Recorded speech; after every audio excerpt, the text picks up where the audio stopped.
It's Super Old Game Saturday. Captain D-Trag's on the way. It's Super Old Game Saturday.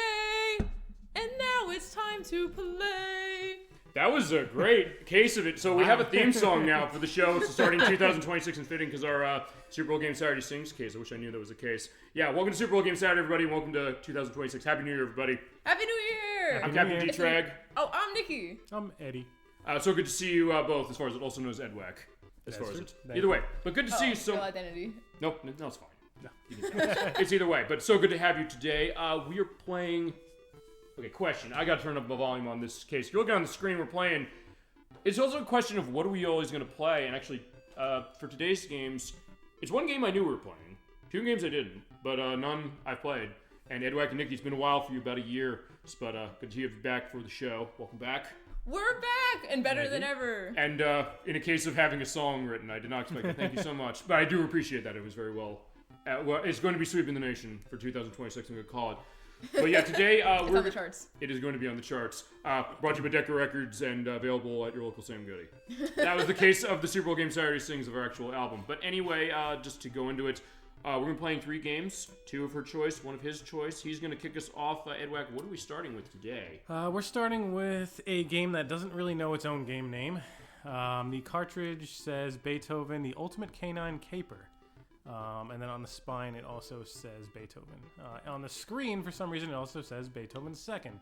So we're unsure what the actual game name is here. Well, technically, you're right. It is the front of the game. It is Beethoven, the Ultimate Canine Caper. It came out in December of 1993 in the US and Europe for the Super Nintendo and DOS. There's a Game Boy version that's just called Beethoven, which is not the same. There was a Sega Genesis version that was canceled that was called Beethoven II, The Quest for Pups, and a Game Gear version that I could not find footage of. The Genesis version, the prototype has been leaked online as far as it, but for the Game Gear version, nothing. But it's kind of a weird case. It is an adaptation of the movie Beethoven II from 1993. This is our first joint from, I was going to say Intelligent Expressions, and I was like, High-Tech Expressions. Are you familiar with this company going back in the day? No. Okay. They were a publisher, I think, out of New York. They published a lot of stuff with licenses, particularly Barbie Supermodel for Super Nintendo and Genesis. Actually, a lot of the Barbie games. Barbie on NES, Barbie Game Girl, which I believe is on Game Boy, as well as the 2 Mega Man games for DOS, Mega Man 1 and 3. They didn't make a 2. They just said we're doing 3. It's not porting the NES games. They're totally different. You have a case where Mega Man is walking past a toll booth, and you're going into a house, and you're fighting spiders. Oh. It's real. I showed you this at Too Many Games. We were there last year, as was the case. But there's that, as well as Tom and Jerry Frantic Antics. We're back, a Dinosaur Story, if you're familiar with that movie from the 90s. A Dinosaur Story? We're back, a Dinosaur Story. Basically, it's a case where these dinosaurs come back. One of them is voiced by John Goodman, and you have to get involved with the Macy's Thanksgiving Day Parade. And What? The guy who brings him back is voiced by the late Walter Cronkite of CBS, and like the girl, these 2 kids who are going around. I think one of them is voiced by Yeardley Smith from The Simpsons, who's Lisa Simpson, and they made a game based on that. Apparently, never played it, but there is one game of theirs I did play and actually own it fully in box. Is my experience with them. It is this one. It's Mickey's Ultimate Challenge. 5 magical puzzles full of family fun. Yes, this is for Sega Genesis, where I have it. It's also Super Nintendo, Game Boy, and Game Gear. This was one of the earliest games of the company that would become WayForward Software. Wow. So yeah, before they made Shantae, they made this. Oh, wow. As was not the case with Beethoven II, because this game, as we're hearing the music going on here, this is a complicated one, because the DOS version was made by a company called Rosner Labs Software, who did the port of D from Sega Saturn and PlayStation's DOS, as well as the DOS ports of Mega Man X and Super Street Fighter 2, the new challengers. The Game Boy game's something different. By unexpected development, mostly did a lot of portable stuff like RoboCop vs. the Terminator on the Game Boy, PGA Tour 96 for Game Boy, and FAM 2040 on Game Gear. This one is developed by Rydell Software Productions. This is a company that started in 1986 with Michael J. Rydell and Vincent Desiderio, or Vince Desi as he's known. They met when Vincent Desiderio worked at Atari. The other one dropped out of the Rochester Institute for Technology, but they started a company together, made a bunch of games on NES licensed stuff like Win, Lose, or Draw, Remote Control, which is based on an old MTV game show. By the way, rest in peace MTV, which was just shut down the other day. Really? Mm-hmm. Oh my god. They ended it the same way they started, with the video of Video Killed the Radio Star from the Buggles from 1979. Oh wow. And there's like, yeah, the irony there as far as how that goes. They also made Tom and Jerry on Super Nintendo. Sesame Street Counting Cafe for Sega Genesis, and their last game before they changed direction wildly was a game based on Wishbone. You know the old TV series with the dog who teaches you how to read? That was Wishbone's Activity Zone for the PC. Then they made a game called Postal. Are you familiar with Postal? No. Sounds familiar. Okay, they rebranded the name to Running with Scissors. They made Postal, which is the top-down game that's extremely violent and extremely politically incorrect, I should say, where you go around and kill people. They made a sequel on the PC in 2003 that has Gary Coleman in it. It's a first-person shooter where you can urinate on people and you can kill people by using a cat as a silencer. It's very messed up. Yeah. They made a movie about it that starts with 9/11. And I'm glad that they didn't make this game then, because after they did that, because this is an adaptation of a movie that has an attempted rape scene in it. I hate to say it. Oh my god. And of a child, it must be said. But that was 1993. There are a lot of film critics who pointed that out and like, oh my god, what are you doing? Why was that necessary in a dog's movie? Like, yeah. Maybe because the first movie had some dark stuff, but wait a sec, that's way too much. I don't think they adapted that for the game. Please, for the love of God, tell me they did. No, they did not. Oh my god. Good. This is wholesome gaming here. Mm-hmm. Sorry, but that was the case where I was kind of surprised saying, wait a second. They saw a lot of family-friendly entertainment, and then they made Postal. I was like, okay, that's weird. Which also had Gary Coleman from Different Strokes. He voices in the game. Wow. It's very bizarre. In this game? No, yeah, it'd be funny if he was, but no, in Postal 2. Oh, it actually okay. is him as himself, and you have to protect him from being that's killed or something. It's weird and messed up, but point is that Beethoven's Second maybe isn't, although I don't know what to expect out of this game. I've heard the name of the game. I've heard that they made a game based on this. We sometimes talk about really weird licensed games on the show. Crusader64 and I found out there was a canceled game based on Mean Girls for the DS. He said, there's not a game based on this. Like, yes, there is. There's a massive documentary going into what they're planning with this, as well as other games based on Pretty Pig and Clueless that they never made. Oh, wow. There's weird stuff on the Wii, stuff like Project Runway or Hell's Kitchen. Or I had the Project Runway game. How was it? Not good. Okay, I was gonna say I didn't know. I'm not gonna assume, but I mean it could be. No, it was pretty lame. Like, because I mean the show is fun to watch because you're watching them. You'd think the game would be cool then, maybe. Yeah, but it's like the show's fun because you don't know what someone's gonna make, and they're also really actually making something. So it's like you're just dressing up someone, and I think just walking down the runway and getting points for it. But I don't know. It's not that exciting really. Mm-hmm. But sometimes that question, we sometimes say, how do you take a case of that and turn it into a game? And I guess with Beethoven Second here, Beethoven the Ultimate Canine Caper, or Beethoven Second, The Quest for Pups, if it was an unreleased version, how do you take that movie and turn it into a game? Well, we'll find out. We're gonna find out. We're gonna find out with our best chat on Twitch because we have hello everyone, Happy New Year. Hello Dolly Finn, so good to see you today. Hi Dolly Happy Finn. New Year to you. I have Edwak and Nickie, of course. We're playing actually a trio of games. I haven't indicated what the other two are. We can do it again later, or Nickie, if you want to say them now, you can. Your choice. Well, okay, we'll save it for later. We'll save it for later. But we're starting with Beethoven, the Ultimate Canine Caper for Super Nintendo that Edwak's going to be playing for us. So good to see you. Feel free to have memories full on Beethoven, the dog, the movie, the musician, because the music in this game is actually of Beethoven stuff, as it turned out.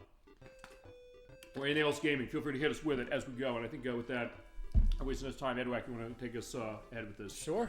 All right, so we have our story here, which is we are our boy Beethoven here. Mm-hmm. We are looking for the 4 missing pups. They've gone missing. We need to rescue them. As we're going to World 1 of Suburbia with Chubby, we're rescuing. Yeah, we have to fill in those empty pictures. Yeah, because it is Beethoven, the St. Bernard, and his love Missy from the movie. Yeah, the puppy's been kidnapped. We got to save him. So the way the stages work is there's 2 phases. The first phase is finding the puppy. Mm-hmm. And the second phase is bringing the puppy back to Missy. Okay. So 2 stages for each pup. She misses her puppies. She does, yes. I'm not sure why they're missing. I did not see the movie, so I haven't either. What's going on. But they are missing, so we need to find them. Scene 1. Okay. Also, Dolphin's saying this. Look forward to this. Love the dog. Never played the game. Uh-huh. Of course, go into anything chat has to say. All right, so I'm going to go over the mechanics first. Okay, you do that. We can walk around. We can jump. We can crouch. Crouching we're going to do to avoid some of the enemies that come our way. Mm-hmm. We can bark, and our bark travels a certain distance based on how long you hold the button. So it's like Mega Man in the sense like the Mega Buster? Yeah, so we can charge it, and we can Big bark. release a wave that travels farther. Okay. We can also do that in the air, so we can kind of do a rising one. Okay. So we can do it while we're rising, or also while we're falling, Okay. based on when the height that we want to reach to hit something. We also have a button that can. This is not the crouch. Like, this is crouch, and then this is to pick up an item. It's down in X. This is just X. Oh, just X. Okay. This you can use to pick up one of the lost pups, or you can eat like a bone or a chicken. Okay. And there are 3 types of collectibles. One is a bone that restores 1 HP, which is our paw prints on the top left. Okay. One is a chicken, which restores all HP. And the last one is a steak, which gives us an extra life. Okay. I believe we have 3 continues, after which we probably game over to the beginning. So we're going to hopefully not do that. You'll be fine, I think, for that. Although when you do like the thing with the bark, which is on Y button, and B is jump, yes. Yes. I was gonna say, when you do that bark, I'm thinking like, like the sound that Mega Man does when you shoot the Mega Butt, the... Yeah. I think like... It's like the dog cage when he barks off. Maybe that's something the new Mega Man game that's out next year as it is should be doing. Yeah, Capcom, free idea.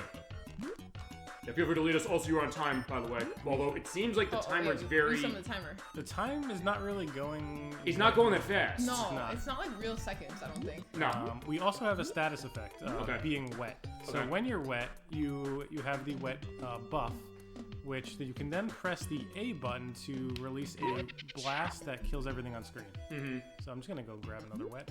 And there's no restriction on how many times you can do that. Just once, and then it goes away. Or restrictions on how many times you can go back to the water. No. It It also goes away after some time. So Oh, okay. You gotta use it you quick. use it. It's not that fast though. You have plenty of time to use it. Okay. All enemies have certain HP. I've been hit. What do you get hit by? On the pointy lantern. Okay. Yeah. Yeah, those things will hurt. Seems like most things that you touch could hurt you. Okay. That enemy has 2 HP. If we listen, we can hear Chubby barking. Chubby! Or yelping. Or whatever. Okay, so it gives you a little bit of a hint as We're far gonna as where he do is. a little bit of a rising bark. So get that guy up there. And he Rising bark, falling moon. Wow. Wait, what's that a reference to? Like I don't know, like That sounds either familiar. your rising sun or like your rising sign Okay, very cool. I'm down with in that. astrology. Oh, there you go. Perfect. We need a crochet nerd. We to explain found more. Stinky, so now we need to bring him home. Oh no, it's not Stinky. It's Chubby. Stinky. Is there one called Stinky? No, I don't think so. All right. So now we can Chubby. pick him up, and then whatever direction we place him in, he's just gonna walk forward automatically. Okay. He cannot be hurt or anything like that. So we need to bring him to the end. But Yeah. while we're holding him, we can't bark. So we're gonna just. Let him walk a little bit. Oh, I almost got hit by an apple there. That was close. I'm gonna bark this cat away. He's gonna stop here. He's waiting so patiently. He's waiting very patiently. I'm just gonna set him to go forward. I'm gonna go up here, see what else we got. We're gonna snipe this guy over here. I would say, yeah, it's a 1990s game, so you have to have kids on skateboards. And then he goes away when you bark enough. He's got 4 HP. That guy wants to send us to the pound. No. Oh, we have an extra life here, so we're gonna take that. Alrighty. And we have the wet status effect, so I'm just gonna. Take Oh, use- apple, apple. Ooh, I got hit by an apple. That's Oh, another. Oh. embarrassing. Put him down. Ooh, whoa. Use my wet buff. It seems like that does help for what you need to do and being able to get yourself going. I think if you fall on the fence, it hurts you, right? Yes. Yeah. You need to Fall clear on the fence, or Yeah. Yeah, it does damage. If you do, Oh, yeah. okay. Oh. I mean, it is the pointed picket fence, I guess. The idea of that, so that makes sense.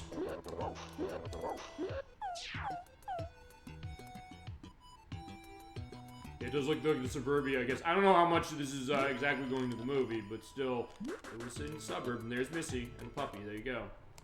Like, I wonder if there's a plot line at all for them having to save the pups, or if it's just made up for the game, maybe. In the movie, there is, as we're going to okay. rescue Mo. In the movie, from what I understand, Missy is involved with a divorce situation, but Beethoven, the dog of the family, because in the movie, the family, it's the late Charles Grodin and Bonnie Hunt were the parents. In the first movie, they find the St. Bernard dog. He doesn't want him, but then he kind of grows to love him, and also when he stops the sadistic veterinarian in the first movie, he's like, okay, part of the family now. Second movie, from what I understand, is the idea that Beethoven sees Missy, who's involved with this divorce case, and there are dog nappers who are played in the movie by Debbie Mazur, who is Mercedes in Grand Theft Auto Vice City, actually, and the late Chris Penn from Reservoir Dogs.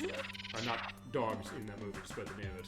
But the thought is that it's kind of becomes a bit of a dispute when it comes to how Missy's involved, but in the movie, Missy and Beethoven get together and they have puppies for them.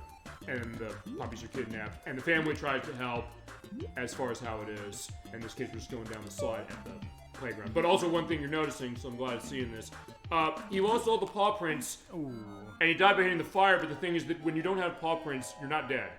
It's basically when you have no paw prints on the screen, you take a hit, you die. Yeah, it's like you can get hit a couple times. We also are sent back to the beginning of the full stage. Does this have checkpoints? No. I mean, this game doesn't seem like it needs it, but I was just wondering if it did. Because however many paw prints you had from the last round, right? Like, so if you lost some... It carries over. Yeah, so like if you enter it with like, what, 1 or 0, or... Can you have 0 and then be hit? Or Yeah, yes. Okay. That's what happened there. Yeah. Then... We're just gonna go. Then I guess you're just like entering the next stage with like not a lot of...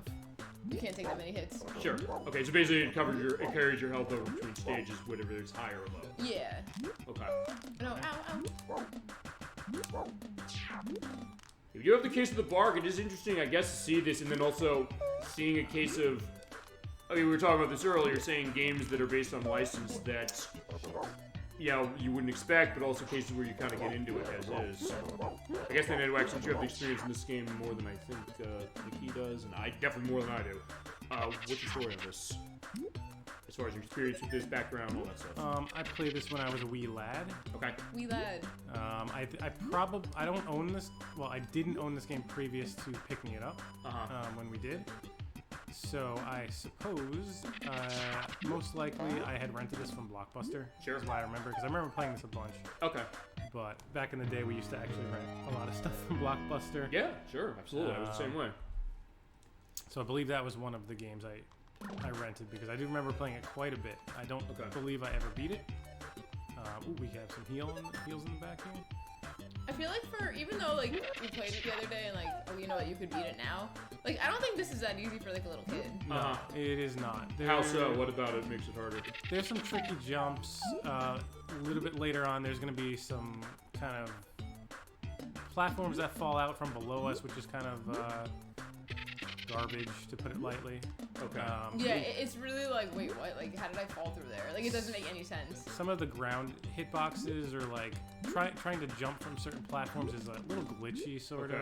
I was going to ask about the controls, because I don't know how this game feels as far as how that is. You know that better than I do. As you both do. I mean, you played this, Nickie, as far as Wall Street's practice. Well, a little bit, yeah. A little bit the first stage the other day. Okay. I feel like it wasn't too bad. It's like you slide around kind of when you walk, so it's like you kind of accidentally get too close to something by accident, or you're trying to stop short of the apple and you still get hit. You kind of see I slide a little bit after Yeah.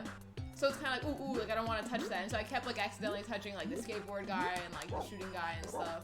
Yeah, that's what I noticed of, another licensed game of the dog, that being, for Super Nintendo, that being Rocko's Modern Life, Spunky's Dangerous Day, which came out the year after this. Which also the case that you're slippery as hell in that game. Well, in that case, you're playing as Rocko. You ever play that? No. They're re-releasing it this year, amazingly, in the Nickelodeon Splat Pack, and I got the pre-order. But what they do in that game is it is an escort mission fully like this, in the sense that Spunky the dog, he's walking around, he has a health bar. If he gets his health bar depleted, he dies, but Rocko's invincible. But the idea is that as you're going around, you have to kind of pick him up. It's very much like Lemmings, honestly, in terms of how it plays. But also something where Rocko's very slippery, extremely slippery. So I guess that's the thought of what Beethoven's here. Oh, in that case, you're playing as a wallaby, but in this case, it's a doggy, as far as how it is. Whoa, I think we were talking about that. Were we talking about on the show, the idea of playing as dog in game? Maybe it was. I mean, we're going to demo Okami this year, as far as our scoping sessions thing. We'll get to that later. trying to think of something else. I mean, we played Shadow Hearts Covenant last year. That's an RPG, but that was in case we have our great dog Blanca. He's part of a party, and we have all those wolf bouts we went through. Which is quite a case. As we're at level 3, the kennel. You rescue Tchaikovsky. Tchaikovsky. I guess it's a good point to bring up the music because it's really quick. It's Super Nintendo core versions of Beethoven music. That's by Fred Porter. This is the only music he did. It does sound interesting to hear like that Super Nintendo instrumentation of this kind of for it. I don't know. I did not expect that was the music. I never actually heard the music of this game or seen much of this game before. They brought Beethoven music into the future. I know. It's actually... Yeah, I mean, it is an interesting case, and it's not the first time that's necessarily happened. Because I remember the song Fifth of Beethoven by Walter Murphy. It's on the soundtrack for... Is that for Dance Dance Revolution? I think they put it in Dance Dance Revolution, yes. I love that song. It was in, what is it? It was on the soundtrack for Saturday Night Fever from the 70s. But I think you're right. Well, there's also another take I think Dance Dance Revolution has. What is that? There's a Beethoven song. Something Beethoven. Yeah. I'll indicate below what's it called or fine. Since I'm not playing, I can also... Can we, like, clip in, like, some of the song, or will we get copyright? I can link list it. Okay. I'll do that only because it's like, well, the Fifth of Beethoven, I have that as far as, but the other one... Yeah, I want to get that sense because you're... We love Beethoven. It's definitely one in DDR. Actually, I believe that Fifth of Beethoven might have been on the soundtrack for one of those, but as far as the other one, it's Speed Over Beethoven. Speed Over, yeah, that was that's it. Okay. Yeah, it was in Dance Dance Revolution Extreme 2. Yeah. I guess they... That's a killer song. Okay. Yeah, actually, funny you mentioned that. I think we talked about this. You mentioned this when we played Space Channel 5 when we were at the chat on that one. You were saying, hey, when you can see myself and Crusader 64 on the dance mat, I have my Xbox dance mat up there, number one. But I would like to see what I can show on that where I don't get copyright questions. There's some things I might not, though. Yeah. Because actually, one thing I'll say this. We're talking about licensed games on Super Nintendo. One licensed game I have over there, and it might be a worse game than this. I don't know if this is a bad game. Would you say it's a good game, bad game? I liked it a lot. I think it's pretty good. Okay. So it probably is going to be a better game than... You ever played the game based on Wayne's World? No. Yeah, I bought it in a lot with something because I want to get a copy of Uniracers, which is by, actually people make Grand Theft Auto and Lemmings, as it is. But I got that game with it. It's a platforming game that's based on the movie Wayne's World, and they have sequences in between that go to stuff in the movie, including the opening of the movie when they're doing the headbanging to Bohemian Rhapsody with Queen in the back seat of the car when they're driving around Illinois. But they have it in the game, but the way it sounds so far as the Super Nintendo instrumentation, and they do have the part of the Beelzebub has a devil put aside for me. But the way it sounds in that game, it sounds so weird and off. Like, I'm not getting copyright stricken on that, I guarantee you. So in that case, we could kind of figure, like, well, it sounds so weird and off, I'll be fine.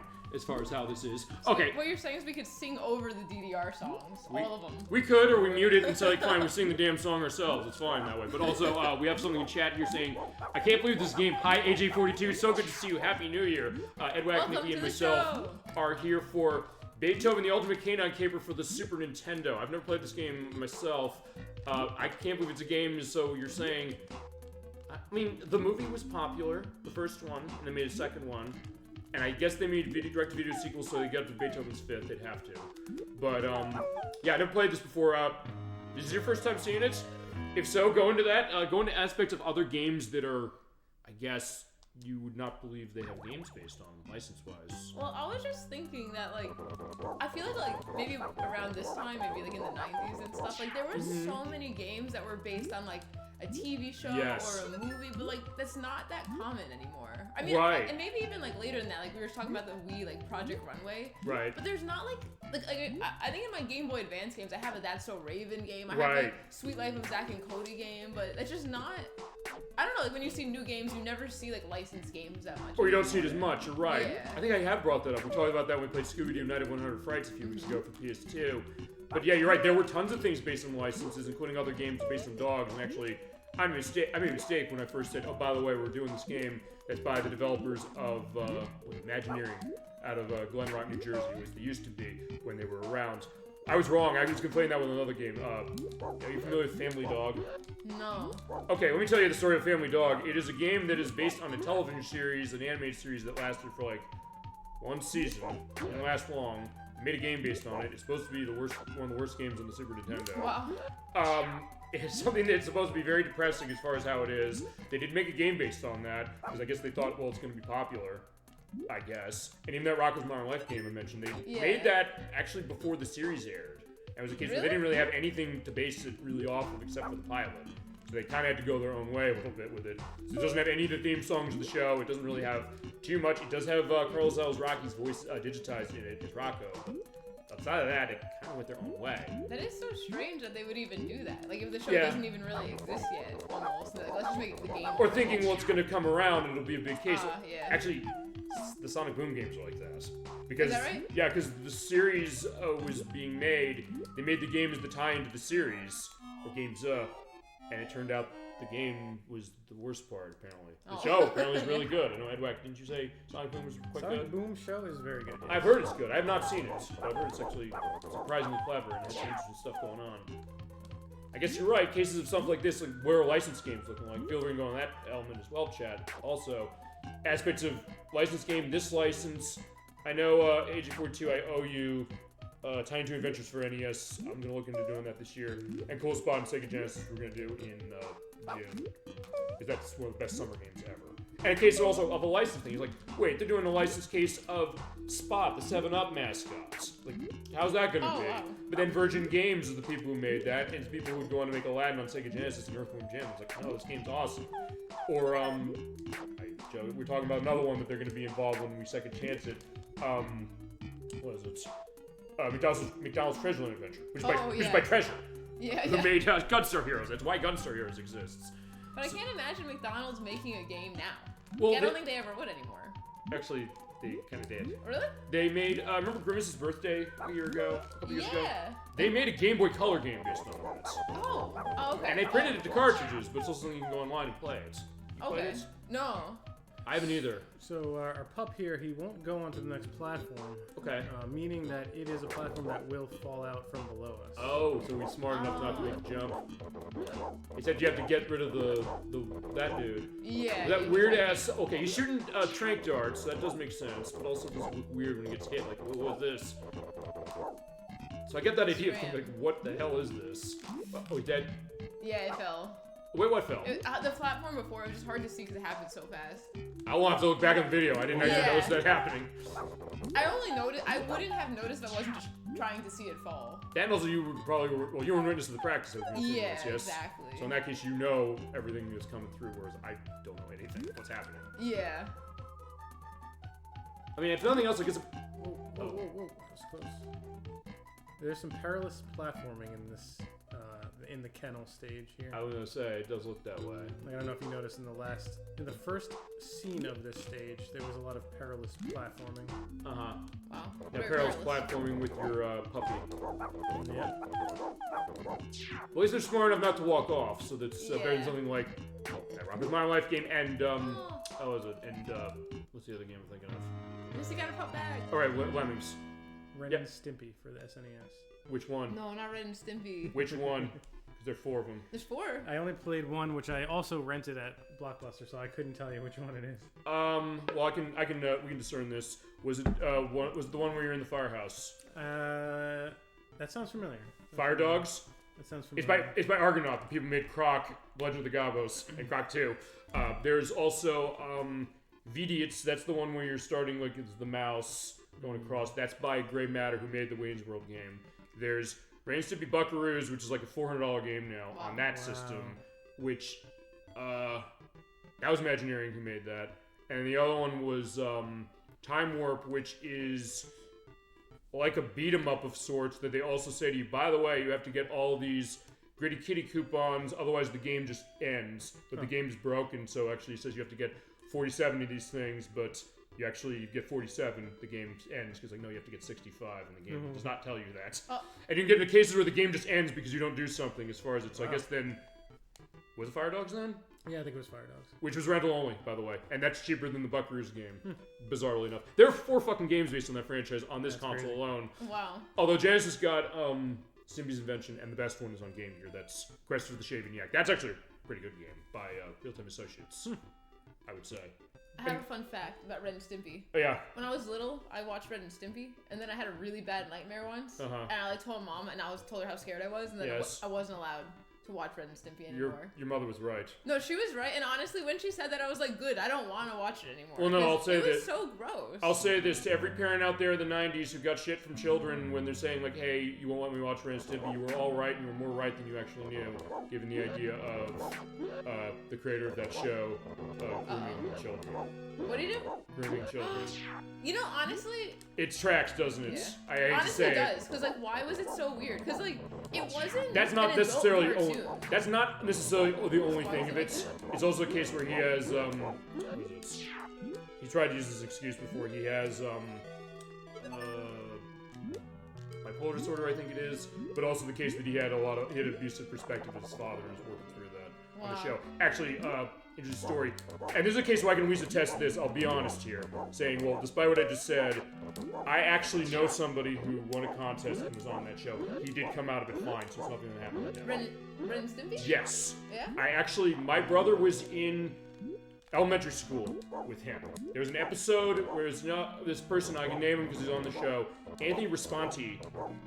He won a contest and he was on the show as far as it, and actually they made him, and he has these cases of being nervous, and his father is it's kind of a little bit, I guess, I'm working through his aspect of his father a little bit, but also a case where it's interesting to think that, like, well, we knew who he was. I was like, wait, my brother was in 3rd grade. Yeah. Believe it or not. So, but in that case, it wasn't a case where it was something to that. It was later, I think, and also the idea that, from what I understand, he was very abusive when it came to needing everything to be perfect for the way the TV show went. But you're right. It was something that was indicated, I guess, it was on Nickelodeon, so that suggested a kid's show, but it wasn't really. And years later, people realized, no, it wasn't, and then that aspect going on. Yeah. I remember, I watched it again as a teenager. I think it was, like, it was probably on one of those channels that was, like, playing, like, retro Nicktoons or something. Right. And I was like, I never wanted to watch it again because I only had that bad memory of it and, like, how gross it was. And I was like, but I was like, there was an episode on, so I was like, let me see if I was just being, like, sensitive kid and it's not that bad. And I watched it for probably all of 3 minutes, and it was disgusting. So I was like, why is this, like, the grossest show they ever made? I mean, it's still not good. There is some value to some of it, but it also depends on what it is, and also, I don't know if you're saying when you say which one, because they rebooted this once, and I think they were rebooting it again. I think it was, like, the original. Okay, good. You're not talking about the adult party cartoon that was on for, like, 4 episodes. No, I don't. You would not survive that one. Is it even worse? Oh my god, yes. Wow. And, like, some cartoons as a kid, like, in hindsight, sometimes they were, like, a little weird and almost, like, too scary. Like, there was, like Cow and Chicken. Like, I actually liked Cow and Chicken. Right, yeah, which was kind of that light a little bit. We talked it before. But, like, Ren and Stimpy took it, like, it came off different. Like, it does, yes. Especially when you know some of those things, I get that. Yeah. Or, like, Courage the Cowardly Dog. Like, that's probably not for every kid. Like, it was scary and some episodes were, like, worse. But, that like, is a different case. That's a different case. We talked about that before on the show. I mean, in fact, I want to show Cartoon Network Racing on the PS2 because I was recommended. Well, we talked about it. I said, what are games based on some of these enterprises? And it has elements of most every one of those Cartoon Network shows. And as far as Ren and Stimpy, I want to show that Quest and Shaping Yak game because it's really good. But also the case, like, hey, you know what that's necessarily like for it. As we're in the, what is it? Where are we at, Edwak? I think I'm taking your play away. We're in the jungle. We are in, we're in basically the Lion King for SNES right now. Yeah, it does look like the Lion King. Right, which I played on the show already. We've saved 3 pups. We have found Dolly, the last pup. Oh, like Dolly Finn. Hey, there you go. Go on. And we now just need to bring her home. Why she's in the Lion King, I don't know. Why, like, the land is floating in midair? Is it as hard as the Lion King? No. I mean, I did beat that game twice. Wow. The Game Boy game I couldn't fucking beat. That game is insanely hard. How about the Aladdin game? Which one? Isn't it like this? I thought it was like kind of like a similar. Well, I don't know. I don't have the information. Well, Nocturne played the Genesis game for us. She handled that like a boss. Like, I think I need to use the Game Genie code, otherwise I'm not gonna survive this. She handled that in like in 75 minutes, no issue. She's fine. Oh wow. She knew exactly what she was doing. We haven't played the Super Nintendo game. That's by Capcom. But I think Lion King's probably harder. Honestly, as far as difficulty. That was like the people who made Command & Conquer made that. Interesting enough. I was like, wait, the people who made like that real-time strategy game franchise of EA's, they made this. Like, they did. And then this one saying like, oh yeah, the people who go on to make Postal made this. I could not believe that. I was like, I could not make that up if I tried. That's why we'll go into ideas like who made some of this stuff. Sometimes you think, well, okay, what was the thought process? And I guess with this one, they're saying, well, even as far as Beethoven as a series, I don't think people expect the first movie to take off the way it did. It seemed like it was well received. I remember liking it for cases itself, but also cases where, yeah, I see what you mean when it comes to the weird hitboxes. I guess. Yes, and also I didn't mention this yet, but this log here has terrible hitboxes. You can fall straight through if you don't go far enough. Like here, if I went slightly to the left, I would have fallen straight. Even though look, like there's no gap. There's no gap between there, but if you're anywhere close to the edge there, you fall straight through. It's terrible. Oh, okay, but also, I see what you're saying, because on the edge there, like, he's kind of walking through, and also there were, like, those little branches on there which you got hurt by. Yes, those are annoying. Actually, it's like, you ever played the Super Nintendo? Hooray, you saved the puppies. Good job. You saved the puppies. The puppies. Actually, that reminds me, did you ever play, oh, God, what's the game I'm thinking of? The Wizard of Oz for the Super Nintendo? No. That's another game that's like that, where it's a question like jumping on stuff. Oh, there's the picture. Look at that. Oh, done. Shit. We saved the puppies! Whoa, that was a speedrun? Speedrun. Okay, there you go. Okay, there you go. We got a pro gamer on our hands over You're right. here. We do, but okay, good job. Wow. Okay, I'm surprised, but there you go. That is a nice picture. In its weird way. Not gonna lie. It was around 30 minutes. Good lord. Okay, there you go. That. When I tested it out, it was around 45. The first, I did game over. I did like get messed up a little bit. Because then we were learning about like, oh, you could fall through the logs and stuff, like, you know, or like, oh, like the platforms were gonna fall down. Actually, I think this is the quickest completion of any game we've had on the show so far. I think. I think so. Unless, next we're gonna do Breath of the Wild speedrun. Ooh, go right to Ganon. I mean, you could beat that game. I think in about as much time as this. I think I'm gonna cut that down by that. If you do like the full strat, yeah. Okay, well, all right. It is the shortest I think when it was not intended as a speedrun. The one time I sped run a game, I did the Mickey Mouse portion of World of Illusion for Sega Genesis. I did them like 16 minutes. Wow. But then again, it's also like I know that I've been playing that game since 1992. So there you go. That's the idea as far as that. I'll have to cut mine down to 15 minutes for this game. You'll probably be able to run that, or if you want to run it again, I don't know. It's your choice on how you want to do it. I'll just have to like blast through everything and not care about my HP. That's probably doable. I would think so. But yeah, you handle that really well as far as how it is. So not bad as far as good job, Edwak, as far as good job. First case of it. You saved the puppies. Yeah, good job. Okay, so with that, I guess I don't know, was there other stuff you want to show on this, or you want to go into final thoughts on this one? It's very cute. It is, yeah, in its way. I'm not gonna lie. I think it's very like endearing. Like I don't think it's.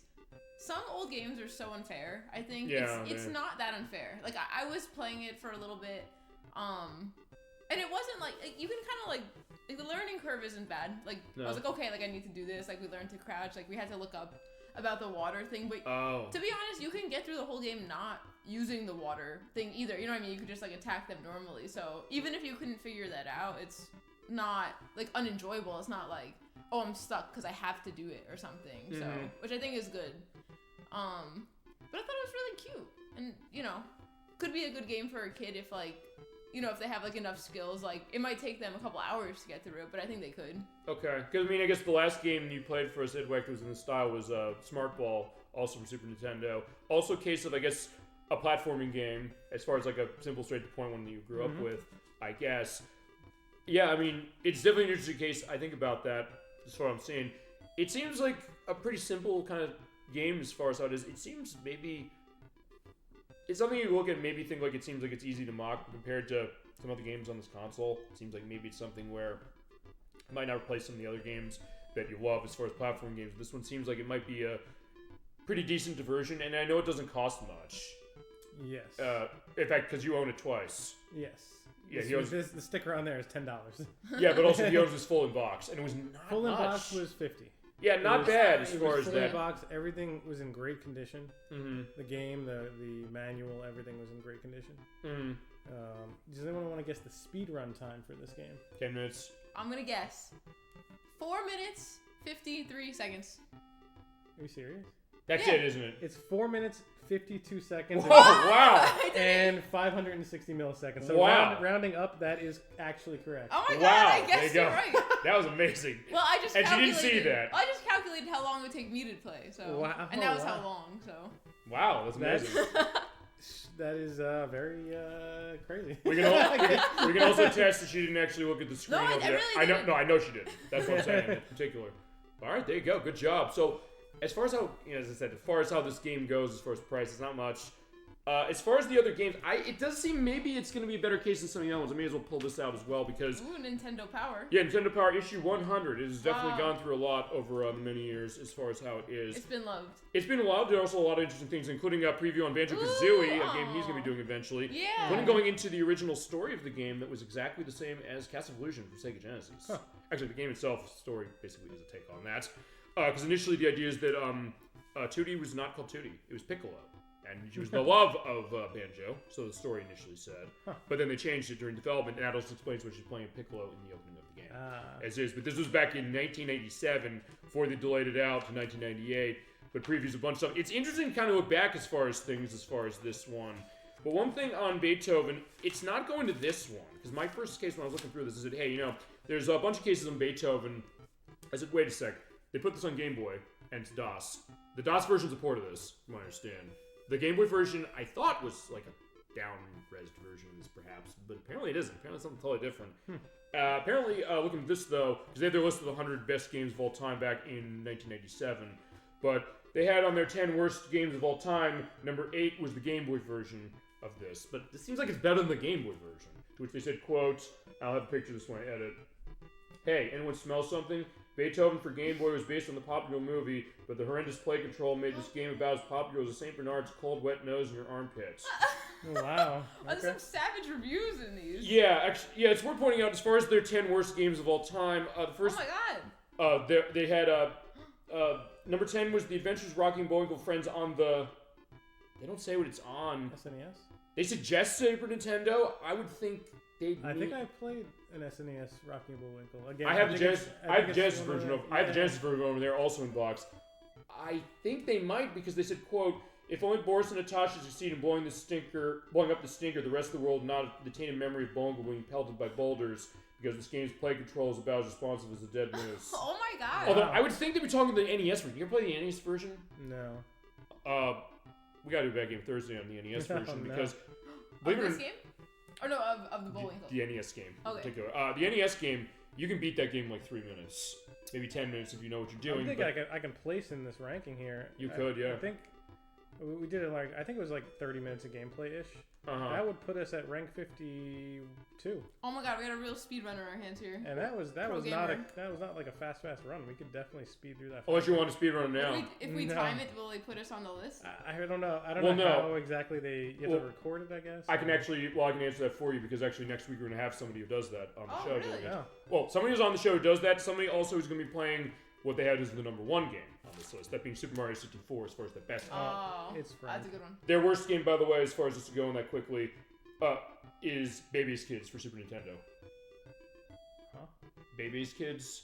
Baby? It is also a movie adaptation. Another one, they Boss made a Baby? What? Boss Not Baby? Boss No. Baby. Actually, that didn't get a game. Baby's Kids, B-E-B-E apostrophe S. It is a game based on, I'm trying to remember, it's based on the stand-up routine of an African-American comedian whose name escapes you at the moment. I think it also went an aspect of his family and his growth as a child. It's kind of a mix sort of live action and his stand-up. The movie I heard was not bad. They made a game based on it on Super Nintendo. It's a beat-em-up, where they said, quote, no game in the annals of Nintendo history scored a whopping 0, but Baby's Kids attempted to go where no game had gone before. The play control is so bad that some players claimed it was like trying to perform Swan-like the ballet with an elephant strapped to your back. It's a case where it's a beat-em-up where most of your attacks don't do anything until you learn that the R button is basically what you need to use the whole time. But like this game also, where it's timed, it doesn't matter, and you're able to manage it. The time is so small you can barely get to the end of it, as far as how it is. I've seen this game. I've heard it's supposed to be one of the worst games ever made. It makes the Rocky and Bullwinkle games, any of them, look pretty decent. That NES game, though, it's Radical Entertainment who made Rocky and Bullwinkle for that. By the way, the people who would go on to make Simpsons Hit and Run, believe it or not. Oh, and really? Prototype, like, what? Yeah, they had some bad stuff beforehand, including the Wayne's World game on NES. But point is that I'm saying, hey, looking at this game, this seems like something that maybe is a bit better than that. When you think about these things, like, wait, they made a game based on this in the 16-bit era. I said, well, it's better than something like Baby's Kids. It's better than something like... They also had Barbie Supermodel, which is also a high-tech expressions joint. It's better than something like Family Dog. It's better than... I'd probably rather play this than Wayne's World. Because at least with Wayne's World, unlike with Wayne's World, the level's really confusing. as far as where you have to go around. Whereas in this one, it's something where it seems at least straight to the point. Yeah. So it's something like, all right, if it's not great, okay, but it's something where you can kind of figure what you got to do. Kind of something of a straight shot. Yeah. Something, you know what? Oh, look, I get the idea, like, hey, defending on this game as far as, and honestly, I can't say whether it's a good game or not because I have not played it. But still a case where, as someone who's played games like this, I'd be curious to give it a look. It seems like it's a pretty interesting case. Some cute dogs. I mean, I guess as far as your dog case in Super Nintendo, I would say the best game with dogs on this console is... Nintendogs. Yeah. Well, yeah, that from DS, that's right, 3DS. No, that's way later. No, but that's good. I It's from haven't played Nintendo. so many games on this. Actually, I haven't played I didn't have this console when I was little. Right, it took me a while for it as well. I didn't get to 1995. So this could possibly be the only dog game I played on this console. Yeah. So it's therefore the best and the worst. Yeah, I guess all at the so. same time. True. I mean, I guess then also, how do you consider that? Because it also be a game with a dog. I guess you have to be playing as one or not. How that's going to go. Important part. Yeah.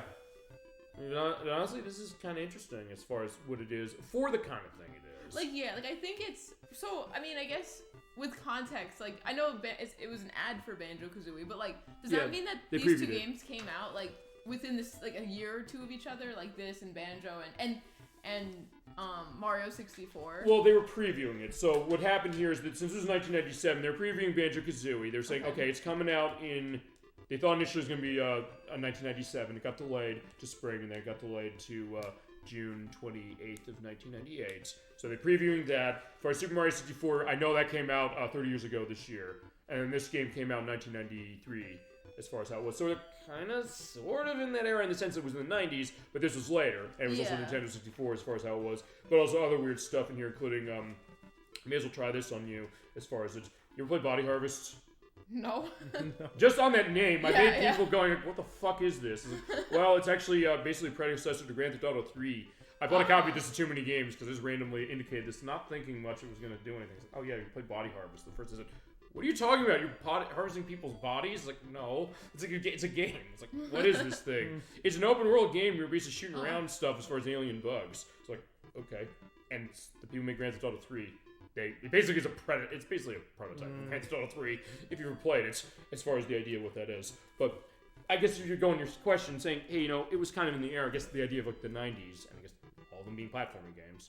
Yeah. To a certain degree. Like with the context of like the other games that came out around the time, I'm not surprised that this is like maybe they're saying, oh, this is like a whatever game. But if you like isolate it now to like, okay, like this is a cute old like 2D platformer, it was like enjoyable for like what it is, but like no, it doesn't compete against like Mario 64 or something. That's like a very beloved game and it's 3D and it was like obviously more advanced. So like this obviously is a game that's like that was a lot cheaper to make for its time. It wasn't like as technological as it could have been for what was available at the time, but but if you like don't pit it against the other things that were out, it's like it's cute. Like you know, it's not better than some of those other games. Like, even though Banjo came out a couple of years later, like, it's not better than Banjo. It's obviously not better than, like, any of the older Mario games. But, like, it was $10 worth of fun. I'll say that. Hey, there you go. Nowadays, maybe that's easier to indicate. You mentioned that when it said, hey, you know, back in the day, a game like this was $50. Like, I don't know necessarily if as a kid you'd say, oh, I feel like we shortchanged on this. I don't necessarily know, because as you're mentioning, you said, hey, I played it, I never beat it. In fact, we got a game coming up next month that I had never beat until I was practicing it last month, and it's a case where it's a game I've been playing since 1995. I was like, I can beat this thing, but I have to beat it because I know we're doing it for the show. I was like, I can do it. Also, another one that's pretty short. Another one that actually, when you think about it, is something that is not seen as something great, or some people say it's really awful, depending on how you talk about it. Other people in my chat said, I don't dislike this game. I think there's some interesting stuff, and I think that's something. I'll mention it was later when we talk schedule, but I can kind of say that with Beethoven, what I'm seeing, and then. Honestly, the other stuff, high-tech expressions, with the exception of Mickey's Ultimate Challenge, which actually is quite good and quite interesting. This looks better than some of the stuff I've seen out of them. In particular, I think it looks better than the Tom and Jerry game that they made. I think it looks better than the Barbie games they made as far as how it looks. It maybe I don't know. I haven't played the other ones as far as I didn't play that weird Back a Dinosaur Story game. Mega Man on DOS is a weird case. I'm like, wait a second. I know Mega Man, so the idea like why is he going past the toll booth and fighting spiders in the basement? With the by the way, the CGA graphics of the PC, where it's basically the old purple and turquoise baby blue color. It's very weird seeing that. So this does look a little better as far as it. And for a game, I guess you'd think, well, would they want to make this? It seems like they put their best foot forward, and compared to other platforming games like Wizard of Oz, where you constantly jump through platforms that you're like, I can't land there. You're only saying, okay, it only happens sort of later. How to make it better exactly, but okay, it seems like maybe it functions a little better, if I'm right. And we have our nice transition too. We can just take this screen. Yeah, because that's going to be the idea, ladies and gentlemen. Because just to let you know, we're done with Super Nintendo for today, as far as in record time. But what we're going to do is Nickie has 2 games she wants to show us. We're going to do a switch over. I'm going to be pulling out the cable for the purpose of the display. Unless there's anything else, Edwak, you want to go into on this or anything else you want to show? No, I think we're good. Okay, But yeah, we'll use this screen for transition, and we'll just put our little message there. Yeah, there'll be a little message. It's not going to say the end because it's not the end, or I can do the Angry Beavers. The end? Question mark? Exactly. I was going to say that's the Angry Beavers line when they're making their version of the not so friendly creature from the off-white puddle who will eat you because they love their case of B horror movies, and at the end they have the voice going, "The end? Question mark?" And I wish there was more of a game. I wish there was more of a game on that than Nicktoons Racing on the PlayStation, and I guess Nickelodeon All Star Brawl 2 because they did get. There's an Angry Beavers game, no? Those are the 2, really. That's it. I thought there was an SNES. I could have sworn I played I the wish. SNES one. I wish there isn't. I don't think so. Well, I guess the closest we'll get is either of those because Nick Bakay and Richard Horvitz are in it, or when we play Psychonauts. Because remember, Psychonauts, yes. Richard Horvitz is Rasputin in that game. He's quite good in that game. Excellent game. And it's a fantastic game. We gotta do that for the show. Of which we'll run the original Xbox version in particular, run through Series X. It's awesome. What'd you play it on, by the way? I played it. Was there a GameCube version? It's PS2 and PC. Then it must have been PS2. Yeah. Nick, you ever play Psychonauts? Oh, no, wait. No, I played on Steam. Oh, it's on Wait, PC. like, Yeah. have we played it No, together? no. Then no. Oh, it's good. It's really interesting. It's a 3D platforming game it's Tim Schafer who made, actually worked on a lot of games of LucasArts back in the day, like Indiana Jones, The Phantom Atlantis, and Full Throttle. And he also made Brutal Legend for Xbox 360 and PlayStation 3. It's kind of a 3D platforming game, not dissimilar to something like a Banjo-Kazooie a little bit, but also in case you're kind of going into people's minds and realizing their emotional baggage and trying to put stuff together as far as what it is to basically become like a mind warrior. It's really interesting and really funny and really clever about what it's doing also. And voice acting is the voice acting is unbelievable. Yeah. And it is led by Richard Horvitz, as it is. Okay. So with that, as Edwak mentioned, this is going to be our transition as far as it, but in that case, we got the reset. You want me to do the swap over of what it is. Also, one thing I do before I get this set is I'm going to quickly do this now. Actually, you know what? No. Yeah, I am going to do this now. The screen's getting darker for a second. Let me make sure I can do this. Okay, good. Because I need to put this down. I have to change the brightness of this game to bump it up because it's a bit dark. But if I do that with the next 2 games we've got, and when I edit this also, I will have timestamps to all these games because they can go on the same show. I want to make sure that's set. So, that I'm going to do a poll, and we'll be, not on the mic. We don't have to do that shit anymore, thank God. But in this case, I can do this. It's showing no signal, but when we edit, there's going to be a nice surprise going on with that nice picture that we saw here. It's not a bad picture. As far as It's so cute. Kids drawing the idea of like doggies there. Okay. So let me just make sure this took. Okay, this is where's the picture? There's a reason for this one too, but let me hit this up. Also, one thing I'm going to do is turn down the TV volume, turn up or turn down the game volume to 22.4. I think we had it at. And I think we're set. Also, I'm going to update in the window for Twitch what we're playing, because I didn't actually not know until this past week that we had something else.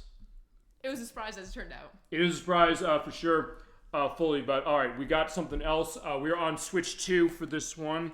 Nickie, here you go. Because she's going to be leading us through. What are we playing, Nickie? We're playing Freddi Fish. Yeah, she's back. The best female detective in gaming. I was thinking, like, is there someone better? I was like, maybe Professor Layton's daughter, but I know you said fuck her based on that game, because I know you hate that game. Freddi Fish. But yeah, here's, she's back. We always had good times for actually her show, the one we had with both you and Christianity 64. That is the third most watched show on our YouTube site, behind Dead Sphere for Nintendo 64 and the Namco Museum Virtual Arcade. So yes, that does mean that more people watched our play of the Tower Duraga, as far as us showing it, than Freddi Fish, but still people wanted to see this. We played Freddi Fish, Case of Missing Kelp Seeds, and Freddi Fish 2, The Case of the Haunted Schoolhouse before. That'll be linked below when we edit. But we knew we had other cases of Freddi Fish. It's like Freddi Fish will return. She's here. She's here. And she's in a new collection as well. Yes, look, a collection of 5, all 5 of them. Well, the 5 main games. There's also some side puzzle games where like Luther is the leader, I guess. Yeah, I wish they would do that. I wish they'd re-release the other ones. Because that's like, on they the could PC, put them right? all on here, honestly. Like, they could fit all these games on one little cartridge. Right. Yeah, because we're looking at the Freddi Fish collection. This came out last year for PlayStation 5 as far as physically. It's digital on PS4 and Switch, and it goes to sort of the digital releases of these from a couple years ago on PS4 and Switch, but this is its own product, as is. It's not exactly the same. And for this, as you mentioned, Nickie, which one are we playing to start? Okay, we're playing, for some reason on here, it doesn't show it as like 3. This is the third one. You can see it's between 2 and 4. So we're playing Freddi Fish in the Case of the Stolen Conch Shell, and also Freddi Fish 4, the Case of the Hogfish Rustlers of Briny Gulch. All right, so we're going Western, and we're going into, I guess, the choral perspective. I guess like a tropical, even though like it's all in the water, it's like, I guess like slightly tropical theme. Right, and I did mention, when I edited on Freddi Fish 1 and 2, and we played that, as far as where the set, I think there is somewhere like in the choral as far as what this is set. Yeah, like the first one's sort of like just generally like underwater theme, and it's like also like Freddy's grandma's house, and then the second one is like the school setting. Yep, and this one, as I said, I haven't played either one of these as is. Just go on to the third game here. This came out on March 1st, 1998 for the PC and Macintosh, and then got ported in 2012 for iOS, 2014 for Android and Linux. It got digital releases on Switch and PlayStation 4 in 2022. And there's something what happened when this initially got ported to the Switch. This is the first one they put on the Switch and PS4. What was the problem with this initially, Nickie? In the first version on the Switch, for some reason, this third game, which it was a collection of it was just a third game, and it was one of the... They released them out of order. They started with the third one, and then they went backwards and all over the place. It had no background music at all. Like, it had the voice acting, and all the... And it's hard to imagine. I wonder if, like... I don't even know. Like, it just doesn't sound right. Like, there's no... like anything in the background unless somebody's talking. It's like dead silent. I was like, what's wrong with this game? They didn't. Like, there's no music. They fucked up. I think that's what happened. They did patch it later. It's worth pointing out also this because I asked. I said, well, does that mean we have to patch this collection, which did get physical release? But no, we don't. And also, it counts it as a separate release. So if you look on your info of played games, it would show each of these individually if you bought them individually when they're downloadable as far as their digital versions. But this collection is its own game. So technically, I guess when they collected this in, either they did it differently or they had a case where they had fixed whatever problems they might have had with the third game. I don't know about the other ones when they ported them digitally for this, get it set. So basically they're all ready to go. But that's the idea as far as it is another game by Humongous Entertainment because, of course, if we're playing games with this company, that means Nickie's got to be controlling it. Exactly. And yeah, so it's this is me. Yeah, because her and Freddi go way back to the 1990s, and we're going to see her next adventure. I can't wait. Let's do it. And Chad, feel free to get on the memories on Freddi Fish, this one or any of the other one, and let your memories go. Also turn the audio up to your stuff, and we'll talk voice acting when there's a good element of it. Yes. They're getting a carryover from Pelican Sam, so I'm in the first game. Are you enjoying the flight on Pelican Sam? And there is Freddi and Luther. They're back. They're back, aw. Gosh, Luther, it was really great of your Uncle Briny to invite us to the Founders Day Festival. Okay. Well, Shout out to Uncle Blenny. says that I'm Okay, so is Luther's nephew, is that the spot? Yeah, our Uncle Blenny's his uncle. Okay. Best friend, Freddi Fish. All right, here we go. So that is the case. To the festival. Awesome. All right, and quickly to go into that, as far as Freddi Fish is concerned, there's Annette Tatani again. She voices her in all the games, including the next one.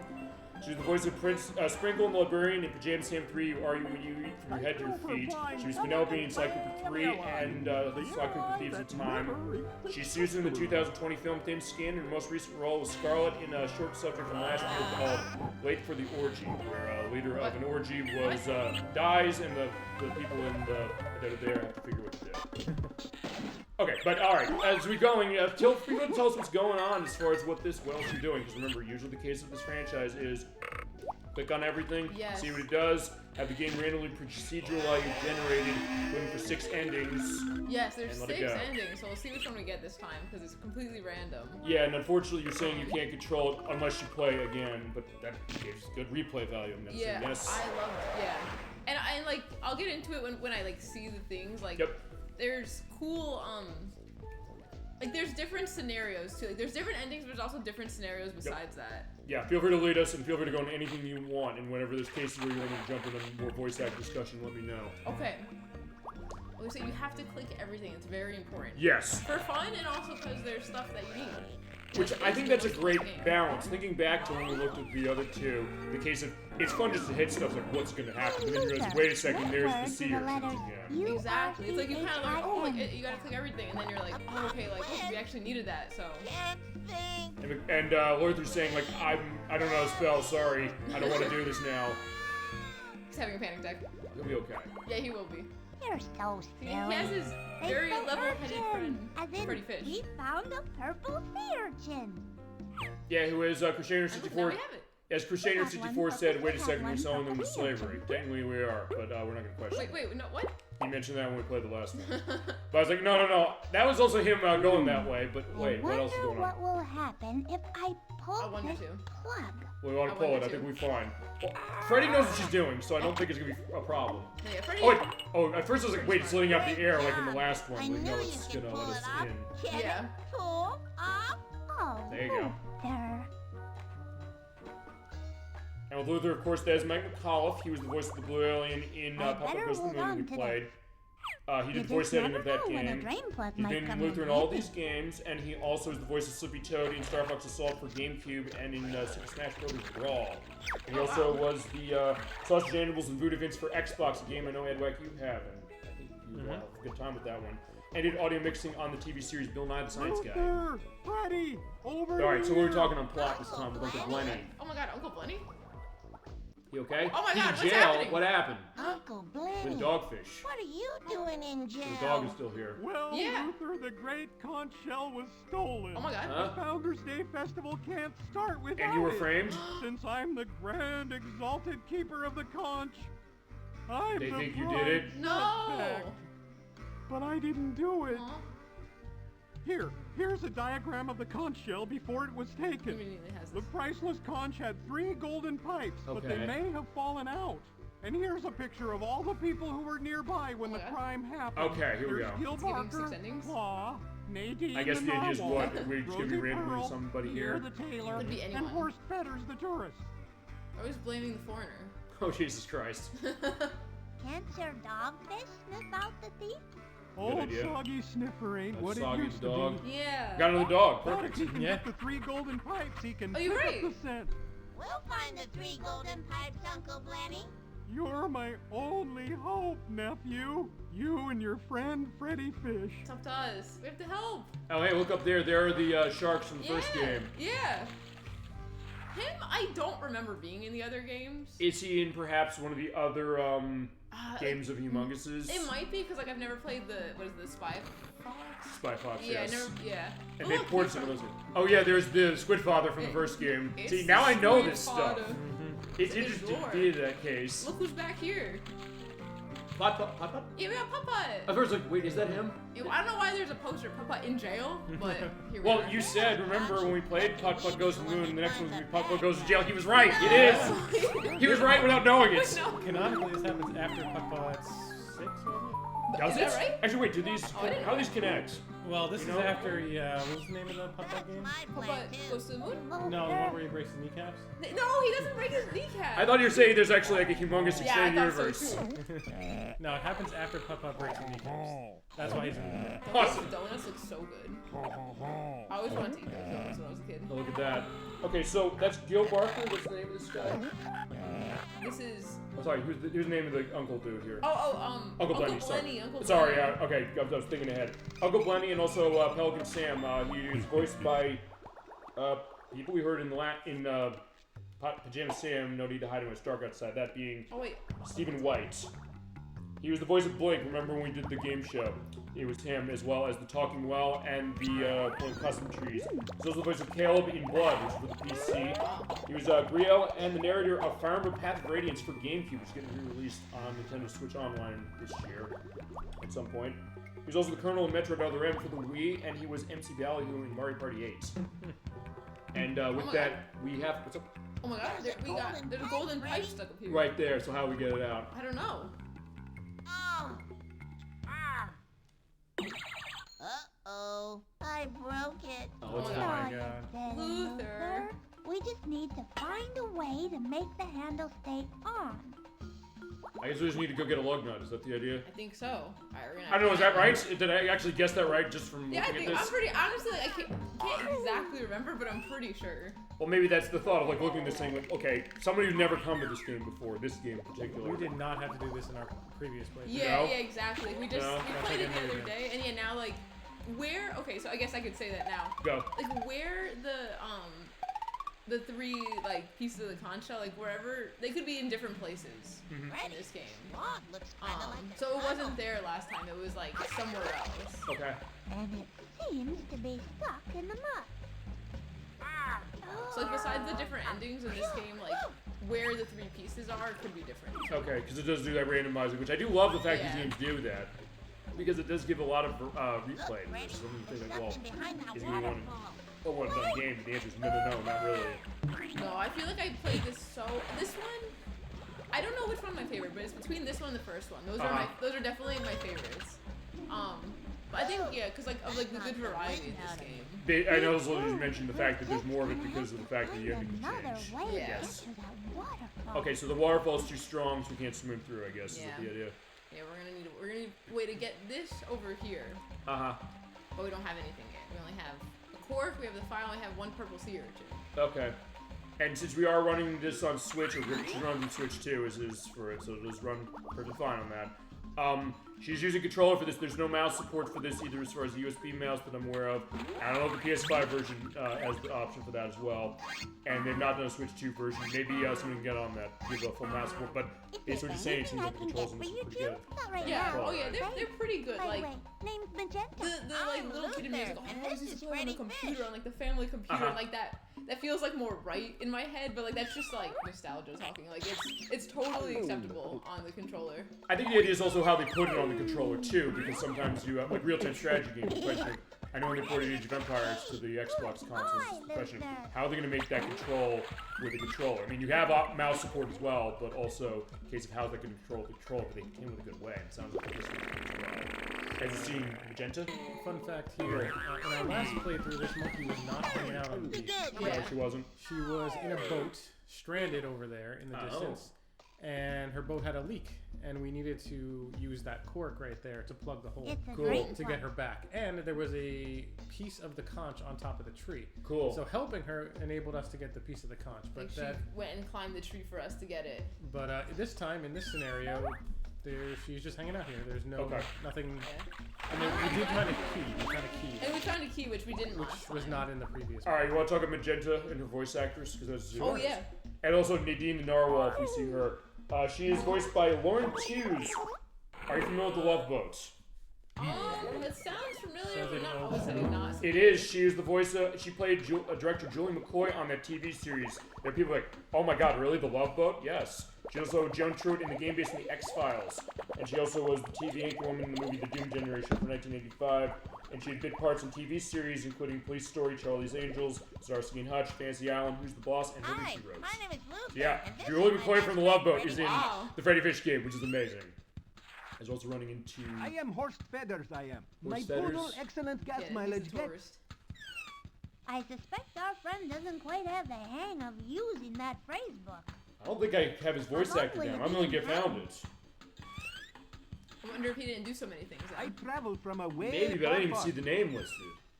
Actually, I found that out when it came to Pup Goes to the Moon, because I realized I did not take voice actor notes and I couldn't find much of them. Then later I was like, wait, the Humongous Wiki helped me on that. Like, I realized Scott Burns voices like almost every character in that game. Oh, wow. With a couple of sets. Which are, Oh, we got a Spy Fox here. oh, hey, there you go. Oh, and Pup There's Pup. Pup in red. Let's see, we get a Pajama Sam. Oh, no, Oh, okay, over Fatty there. Bear. Yeah. You ever play Fatty Bear? No. I haven't either. Button green. You'll see more. Okay, so yeah, like a plane crashed. Yeah. Look, Freddy, it's a I wonder where that came from. Pop. No, it's not. It's a purple sea urchin. I knew that. I just like to say Snaboopy Pop. What's this Naboopy Pop? Snaboopy Pop. He just made it up. Pop. Okay, it's in the Luther Dictionary. Okay, Yeah, he cool. just likes to say silly things. He's like I'm a down with little that. rascally character. Hey, I'm down with that shit. I love that too. I love inventing words as well.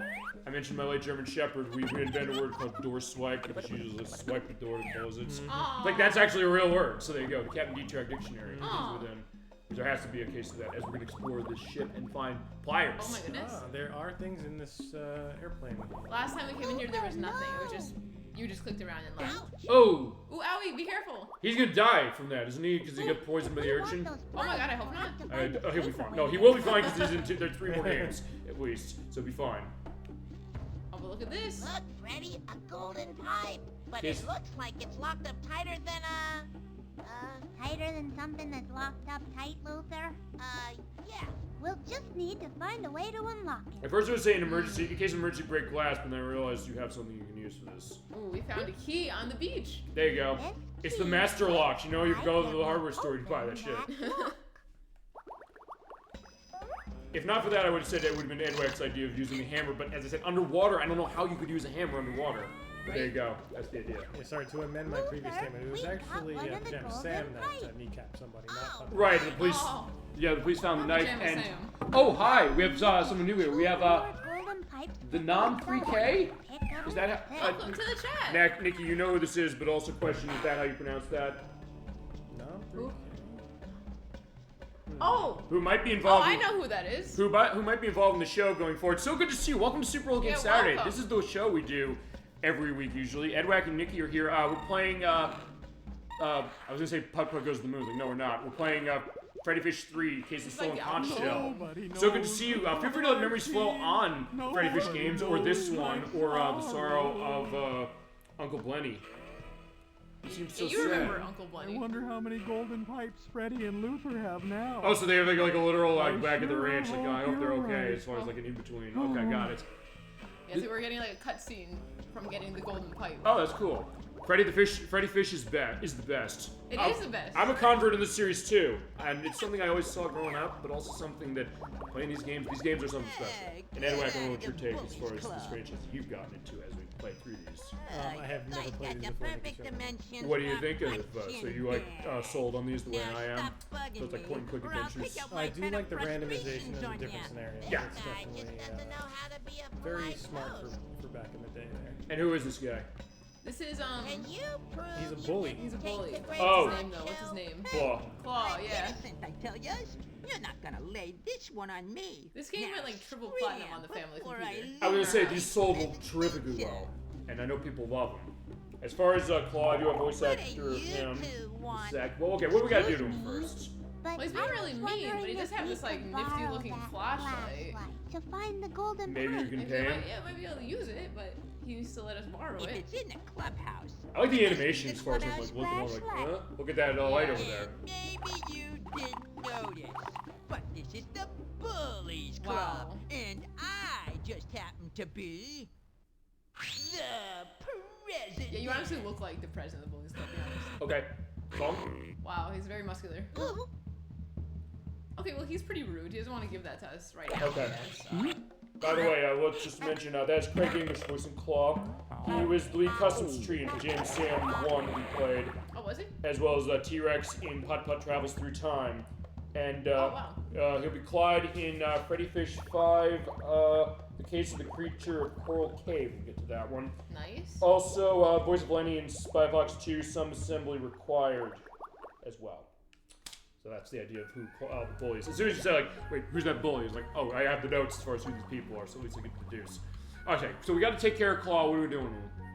So we're gonna have to find something to try to get him to give us the flashlight if we need it. Not just a tailor. Oh, we can go to the tail. I am Pierre. Yeah, well, right now I'm just going to the next place to see like, what else can we find, basically. Like, at least that was my strategy as a kid. Like, I like to go everywhere, Yeah. see what I could find, and then maybe like I would be like, okay, I have this thing for this place now.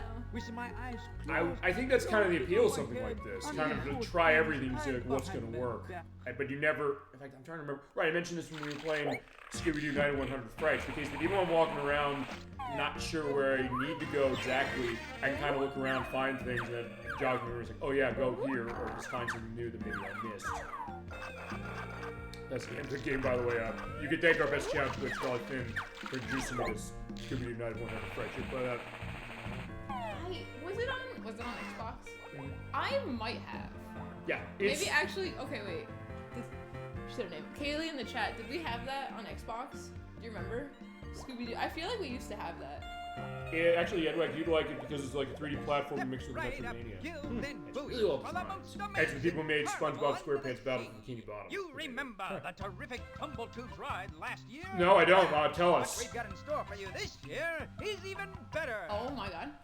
Oh, we're going on a ride? Did you see anything unusual near the Great Conch Shell yesterday? Could be wrong, son, but I do declare. I believe I saw Rosie Pearl swimming by near there. Ooh, he's blaming Rosie Pearl. Oh, wait a sec. Oh, it's Rosie Pearl. Like, what she's saying, like, wait a sec, he's just passing off on her. Actually, one thing I'm noticing with this game I'm liking is that Luther's kind of getting more into the act now of kind of, in a way, the growth of him over the other game, saying, okay, he's kind of taking a little bit of initiative along with Freddy, you know? You say you want And as world we mentioned peace. before, You they're say really you want complementing thin well. thighs and bulging pectoral fins. Well, you won't get that here. But for only 4 purple sea urchins, what you will get is a chance to prove your skill and have a thrill. Win a phantasmagorical funhouse mirror, just like this one. Okay, so we gotta pair away. Uh-huh. One we don't mirror have per enough customer purple point were sea prohibited urchins by yet. law. See me, We'll Gill have to come Barker, back for when we have enough. details. Alright, that's Gil Barker. By the way, Gil Barker, he is voiced by Ken Boynton. We heard him when we played Pajama Sam, No Need to Hide Much Dark Outside. He was the voice of Bert, Pencil, and Argadon, and the Singing Refrigerator in that game. Oh, okay. He was also the voice of Pete Crane in Putt Putt Enters the Race. We heard him when we played Halo, because he was the cryotech worker, and he also was the crazy marine when there was something dark going on in that game. He's the voice of Strader in Mech Assault from Xbox. He's the voice of Brutes in Halo 2.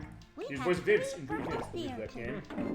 And he is also the voice of Carson Drew in the games based on Nancy Drew. Most recently, Nancy Drew in the Mystery of the Seven Keys from 2 years ago. And he is Gil Barker in this game. Oh, it looks like what? Are we playing? Oh, it's like Zoltar from Big, is that the thought? Yeah. It's like we're getting like our little fortune. I wish I was Big. I wish I could read fortunes. Innocence has nothing to dread. Okay. Wow. That's And sometimes really I can't remember if this is ever related to getting one of the pipes. I Uh-huh. think not. I think like some things are just like only for fun always. Okay, yes, we did have Scooby-Doo 9100 Frights. It was way too hard for us, and we never beat it. Yeah, sounds about right. Also, question mark. When you played it, did you have an original Xbox to play it on? Yeah. Okay, good, because I was going to ask, if you had an Xbox 360, is there Pajama Sam? Oh, that's the wave of Pajama Sam there. If you had that game and played it on an Xbox 360, it's unbeatable. Really? Because of the backwards compatibility of the Xbox 360. Some games are mutilated that way, so we get to Crash Through Sanity. For the love of God, we're playing the original Xbox, otherwise it runs at 10 FPS in 360. The case of Scooby-Doo 9100 Frights, it crashes on the final boss and is unbeatable. Oh my god. In the case of, what was the other one? Oh, right, Marvel vs. Capcom 2. I showed you how that runs on 360, that Xbox disc. Oh my god, it's a disaster. But, I was going to say as far as what that is. But yeah, it's not easy as far as how the game is. But, Freddy, I'm so cool. scared of the dark, I can't even It's scary. Well, if we keep our wits about us, Yeah, we'll figure find. out a way to No, break yeah. this Freddy has the right attitude, if nothing else. Yeah, exactly. Wait, what are those eyes back there? We don't know. It's too dark to see. Oh, we need If the. only we had a flashlight. Oh, dang it. We need to go and We're get. gonna have to make him give it to us. We'll make him give it to us. Mm-hmm. I don't know. Maybe we get the. Well, we can't get the. Well, is there a hammer in any of these games? Just out of curiosity. A hammer? I don't remember. Probably. Actually, maybe in the next one. I think there's a hammer. Oh, you know what we gotta do then? No, we're not doing that. What is it? What do we have to do? I gotta kneecap somebody. We're not. Remember getting one's kneecaps. That's Pajama Sam. This is. That's we get to the one of children's those. Game. Okay, you're right. But the only kneecapping we'll do is metaphorical, because saying we're going to kneecap the bully by saying, you know what, you're not going to be bullying us anymore for that light. I love the diversity of kind of where we are. I guess for where we are, it looks like it's okay. Because you mentioned it's kind of like the coral area, but it also seems like it has like an amusement park. It has like the jail area. It seems almost like a... Yeah. Almost, it does seem almost like a... Maybe like an amusement park kind of. Am I right about that? Well, because I guess like this is like the festival. So Okay, it's like a festival. Got yeah, it. Okay, that makes sense. So it's a festival Hey, deal, what's the matter? It's this thing stuck on my tooth. Oh, this is the Only narwhal you were 1% talking about of lady before. Right, narwhals grow which a was, tooth, you know. Oh, But Lauren now Hughes, it's yeah. ruined. Jill McCoy on Love Boat Defaced is voicing by her. this metal nut. How'd that nut get stuck on there? More to the point, how will I ever get it off? Come on, Luther. Let's lend a fin. It's telling that she didn't tell us how that happened. Like, let's She try to just get up. breezed right over that. Oh dear, my beautiful tooth. Don't worry, we'll find a way to remove that nut. I think of a way, but I don't know how to get it, though. Yeah. Yeah, we need the hammer. Then we need the Not the pliers. hammer. We need the pliers, not the hammer. We could use it The hammer to busts cut the a tooth. hole all the way Exactly. to the other side of the world. Whatever you say, Luther. I think Luther's right about that. Freddie, I think you gotta give a little credit on that one, saying we're gonna dig our way to China or something. This way to last year's ride, the legendary terrific tumble tube. Okay, so it is an annual festival. You were right about that. Yeah. So, and Luther knows it. Okay, got it. Oh my god, it's a purple sea urchin. There we go. We got all we Brady, need for it's a Gill. purple sea urchin. Got it. Awesome. When I want to go down to the bottom of the sea, Got some killer songs here. swim around at the bottom of the sea. Won't you come join me? Oh, at the bottom of the sea, down here. I think this was my favorite of the 5 songs. I was gonna say we haven't heard a whole lot of songs. I guess we're gonna hear them all then. Yeah, we gotta listen. Don't Yes. go sneaking round the ocean floor. We got some tough guys here. Unless you wanna mess with me. Don't go swimming too close Oh, you know to they don't my put subtitles door. for the songs. I just Down realized in the deep blue they sea. probably forgot. I'm a finny fish whose bite is worse than his bark will ever be. Don't go sneaking round the ocean floor unless you wanna mess with me. I really don't want to mess with him. He's pretty I was scary. gonna say they also didn't do the subtitle thing with Pajama Sam 1 either. When there were songs, Well, dive down deep into the murky sea. got like an Elvis. Well, that's kinda where song. you run into me. I'm a cool catfish with an attitude. I got plenty of style to make you feel so cool. Come take a swim in the blue. I'll make you feel so cool. Oh. It's actually pretty good as far as the way the Elvis impersonations are going. Right? All right, what's next? Oh, the baby one. I'm the little fishy who's always swimming to and fro. I used to think this one was cute when I was little. Because it helps me grow. Someday I'll be so big and strong I'll never have to fear. But for now I'm a little fishy who is hiding under here. Yeah, it is pretty cute. I like all the songs. What's the last one? Under Yeah, I like the this one water too. is It's like the Grease, place I guess. for me. Yeah, it is. Under the water in the deep blue sea. Swimming round with my fishy friend. It's where the fun, it never ends. Let's go swimming in the ocean. I love to feel that feeling emotion. Under the water is the place for me. Under the water in the deep blue sea. But I remember as a kid, like, I always used to, like, be excited, like, oh, I'm gonna play more songs or It's whatever. where the fun, it never ends. It's good stuff, and actually a good case of talking about who did the music for this game and also the next game we're going to play. It is Thomas McGurk. He did the music for Freddi Fish, Case of Haunted Schoolhouse. He did the audio engineering on Freddi Fish 1. Wouldn't want to get my He also did music for Putt Putt Enters the Race, Backyard Basketball, did the theme song for Pajama Sam 3, You Are What You Heat, From Your Head to Your Feet, and also did sound editing on Infamous with PlayStation 3, and audio operation work for Metroid Other M on the Wii. It's really good. I really like the songs. You really get the sense, you got that with the second game as well, the fact they really kind of were thinking through the idea of like how these lyrics went, and with these unique styles going on with it. Also, do you want to play to something, Nickie? No, thank you Okay. though. Okay, so what are we doing as far as Okay. Oh, the tubes. Go down the tubes. I Yeah. won't fit in these tubes, Luther. but Oh, you like can last go. time, the case, he can go down the areas where Freddy's too big. So last time we played and this time, both time, like there could be a golden pipe in one of these, Gotcha. but there's not. Like so 2 times in a row there's not. So like there's a lot I of think variety. this makes you go through the tubes twice. Is there a benefit of going through more than once?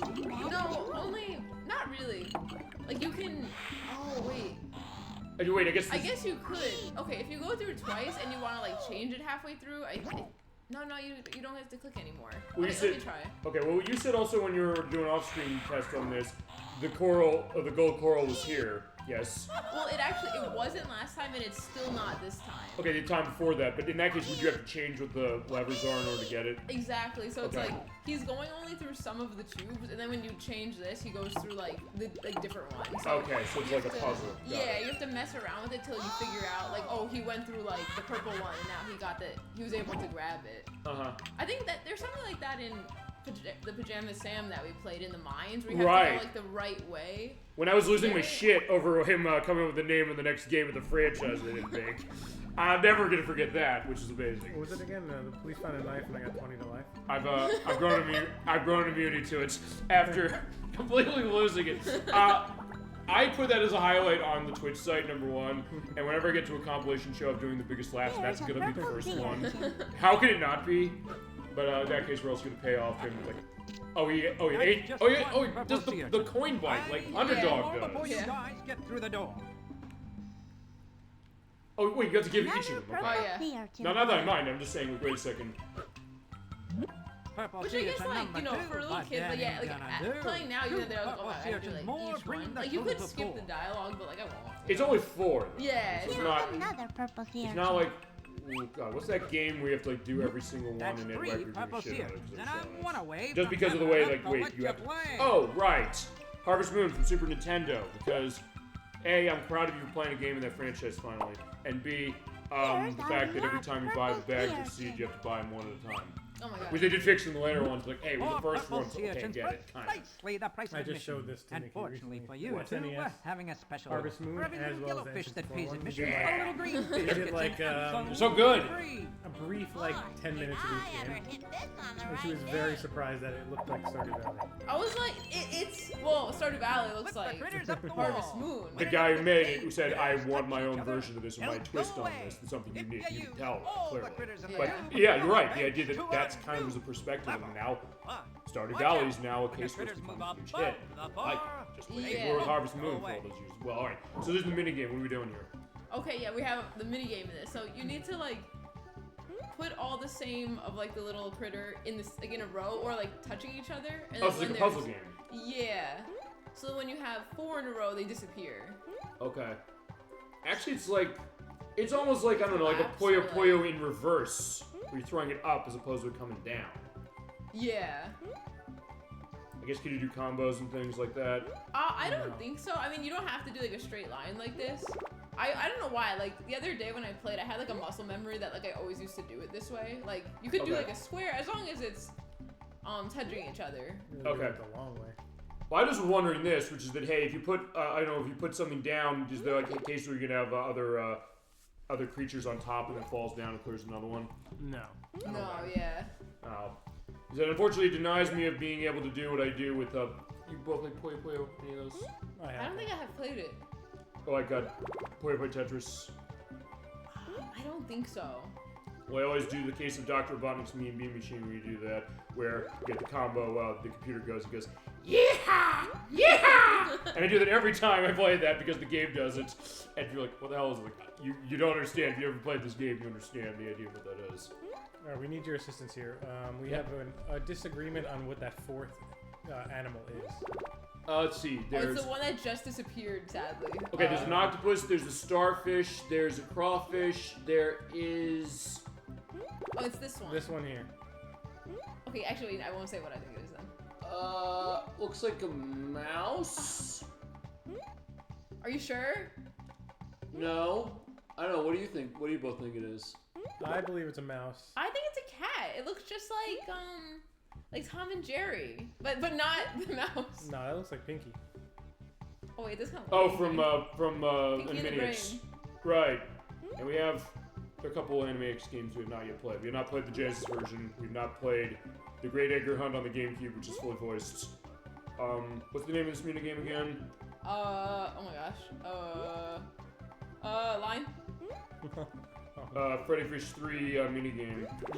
I'll take a look at Humongous Wiki. Okay, perfect. There you go. They have a case of all those minigames. I'll have an idea what's named. Gill Barker's Carnival game. That's the name of it. So I'm seeing that. We finished the level. Actually, how much do you have to play of that, In by the way? appreciation of your Or you just prodigious play it powers, once? To get the world prize, famous just Slogan once. Fun is proud to present you with this. We got A fantabulous mirror. one-house mirror replica. Nice, nice. Is this Now also we're one of those cooking. cases? Oh, go on. Oh no, that's it. I was saying now. We're cooking. Okay, now fantastic. I was gonna say, is this one of those cases like Bear Storming and Papa Goes to the Moon, where it There's no goes for time really for long? that Like now, how many Lothar. how many hundred levels were Oh, there in the mines in Pajama Sam? Thanks, Oh my God, Gill. I Wasn't it like remember. it was something crazy? Wasn't it like 100? Which was or amazing. I something? love the fact that that was it. What a great day. Okay, here we go. So apparently, according to Humongous Entertainment Sometimes Wiki, you gotta I'll stop link to and this. smell the plankton. They started purple octopuses, yellow starfish, red lobsters. Okay, so I was wrong with crawfish. And blue astronaut mice. Oh, dang it! That's what you said, isn't it? No, I said cat. I it was like thought cat. it was a mouse. Yeah. Apparently, if you get to level 9, you get green turtles.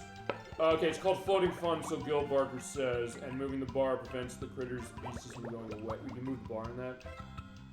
Can you? Or I think it moves itself. Oh, I guess as you go on levels after Yeah. you do it the first time. You do it the first time, you're going to be the unlock for that. But then as far as everything else, it's pretty much go as you go. Yeah, like we played it a couple times the other day, but it's like very long and it's just that, and I think like you just get more and more. Well, like there's no more critters that show up. It's the same board. Okay. Yeah, the non-3K saying this. What animal? I guess for that minigame. Yeah, that's what Humongous Entertainment Wiki is saying. They're saying it's the blue mouse, the red lobster, the yellow starfish, and the turtle later on in level 9. And Come then there's on, the other one. Lothar. Oh, the level 9 you get a new animal. Well, Apparently, not pushing that's what my I'm And then understanding. there but was in the this case, starfish. I'll make The starfish, an right. exception. We did get that down, so I guess we're gonna use that as the tunnel to go through the waterfall. Well, I guess the water's really strong, so in that case, it's like, I guess, in a sense, something makes sense in the sense that, yeah, you can't really go through it. Even with their fishing, Lothar. I guess their swimming skills, okay, they're young children, so that probably is the reason why they can't get past it, Yeah, right? I think it's like I guess it's because they're like small fish. Because like it showed before I clicked on it and like they tried to, but it's like they just get like knocked back because it's like too strong. But that's clever. Yeah. This old hollow log might help us get through the waterfall. I think he's We gonna. should try having brainstorms on a more Good job, regular Lucy. basis. We're proud of you. I think he does in this game, as far as I can tell. Yeah.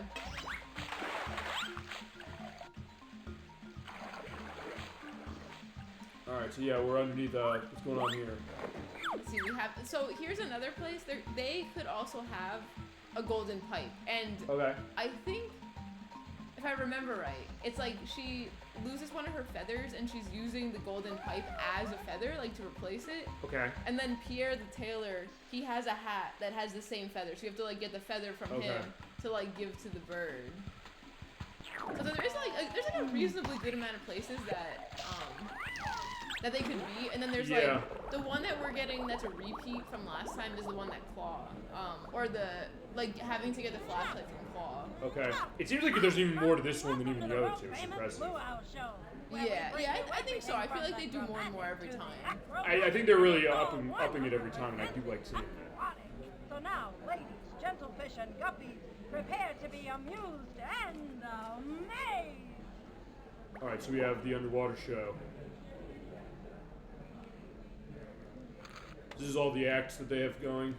Exactly. It's like the movie You get theater to- in the last yeah, one. Yeah, it's exactly like that. Okay.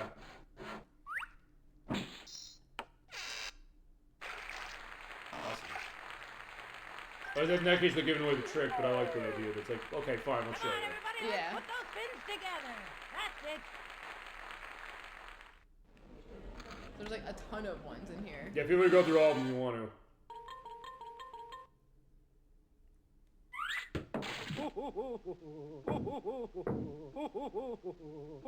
Nice. That's impressive we didn't splatter anything there as far as the watermelon. Make some noise. Okay, wait, there's the hammer. We're waiting for the hammer. Oh, There it we is. got the hammer. Perfect. It is in this game, just not something we pick up. Poor watermelon. And we, Oh wait, you're right, we killed him. Shit. yeah, killed him. A little risque. Oh wow.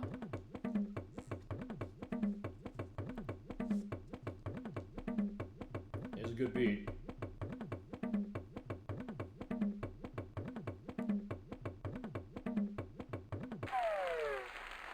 So what do you think of the show so far? Pretty good. All right. Also, I don't know if they're indicating who is voicing her, but there are also some cases where they didn't actually indicate who they were, but they're in the game. Okay. Which I can go over at some point. Oh, here we go. Here he's like.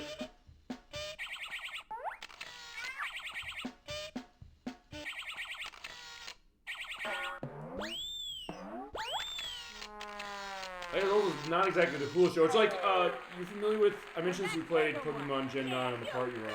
Remember the Chiquita Banana Woman, like you have like that kind of showgirl show, not exactly the showgirl concept exactly, but that idea. It almost looks like that. Enjoy the show. Also, that's Rosie, who, I don't remember her last name.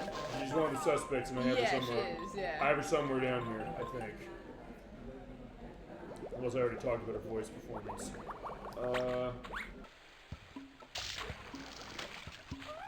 Oh, yeah, I did. No, yeah, she's here. Yeah, Rosie Pearl, that's who she is. She's voiced by Lynn McManus, who is the voice of Betsy Bulldozer and Mildred the Mile Cart in Putt Putt Enters the Race. Outside of that, the only other thing she's in is she was in a game, I didn't know what this was. She voices Monkey Sue in the Gigglebone Gang, Pennsylvania. Came on the PC in 1995. Ever heard of this? No. I didn't hear about it until last night when I was doing the notes on this, but I wasn't. So apparently, I guess it's almost like this in the sense it's like a children's activity case on PC. That's a market I know we have not touched on the show enough. And part of that I think is also because we gotta get more stuff going on the PC at some point. This is a cool game, so Dolly Finn is saying. Yay, I'm glad you like it. It's one of my favorites. I would buy this honestly based on what I'm seeing. I mean, I probably would have bought all these anyway, but as I said, it goes to what I've sometimes said, which is that I'm not lying when I say all the time when people say, oh my god, they show me a game and they love it, that I do want to play. I do really want to play a lot of this stuff you see because it's giving me these great experiences that I might have missed. And telling your story on game, both of your stories. Your case with Edwak, with Beethoven, Ultimate Canine Caper, and Nickie with this game, or all the Humongous stuff, really. Do we have a way? Oh wait, how are we gonna trick him? We might have a way. Okay, let's see. As president of the Bullies Club, I command you to leave. Freddy, I know we need his flashlight to get Uncle Blenny out of Use Gill, you. but this guy is too mean to mess with. Well, what can we do? Hey, Luther. Let's see. I have a Freddy plan. has a plan. Ooh, okay. The secret plan. Alright, let's see. I don't know what you're gonna do, so I'm curious. I can't even guess what she's doing based on what it is. Why, you what? Huh? Oh! They brought reinforcements. Big, stupid-looking, ugly ones. Oh. Okay, that is not what I expected. That's clever. So like before, when you were just messing around with it, like before you played the minigame, if you clicked on it, it showed like a bunch of like like the little fish. Like they went and looked at it and they all got scared of like their reflection in it. So it's kind of a subtle clue. I like that. Yeah. But usually it's like, I feel like when I was little, if I didn't know what to do, like you would just start like clicking everything on it, and then eventually, usually something would work. But I think that's very clever, and I don't even know if the other two did that quite to that degree, saying, hey, here's a little bit of an environmental clue that then actually plays in effect saying, how do we get this? Because I would not have thought, oh, that's how we get this. I thought, well, as you said, try everything. Look at that, that's insanely clever. Yeah. That was the idea of how clever these games are. So now we have the flashlight, so we can go back to that dark cave and see who's behind the area. Yeah, see what we got in there. Okay.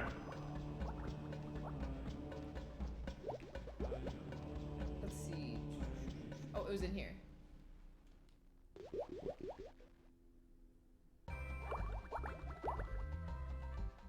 He's just going down the way, or do we have? Do you have to get fortune told each time we go in? Things No, always definitely work not. out for the best. Yeah, our show in a nutshell. Can't argue with that. Yeah, me too. That's what Dolphin's saying as far as I think the idea of thinking this game is clever, or whatever it is you want to go into Dolphin that we're mentioning. Sure is. Right, let's all light it up. But I think I have something that will help us see. All right. Okay. We got the tools This now. flashlight will add some light, Luther, so you won't have to be afraid. Yeah, hit us. What we got? Me? I wasn't afraid. Okay. Alright, so yeah, there, yeah, go kiss somewhere else. Come back and kiss. It's like they just say, like, oh wait, there's scary fish. There's one of the, what are they called? The gold, The gold core. the gold pipes. The gold pipe. Freddy, there's a golden pipe in here. Way to go, Luther! All we need is one more golden pipe, and old Gulch can snip out the thief. Anything else in here? Yeah, because you get the sense there might be other things to find, and along with the other things, the eyes. There's that fish. Yeah, he's nervous, and the tiny fish there as well. Okay, maybe not. Okay. I do have the sound design going to how they go like the way that actually a lot of games on the PC tended to do this going back in the 90s. Like those Magic School Bus games, I know they had aspect to that as Is well. it true that we're not going to have a festival? Is it, Mommy? Oh.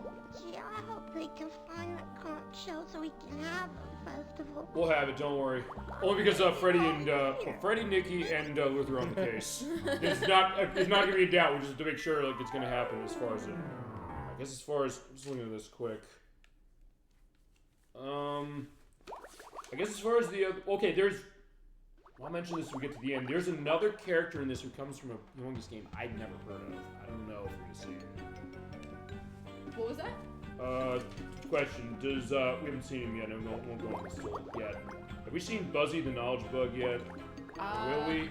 I don't think so. It doesn't sound familiar. I don't know. Apparently the credits of this game say that the character who's in other games of Humongous is in this. I'll go into as far as how it is, but alright.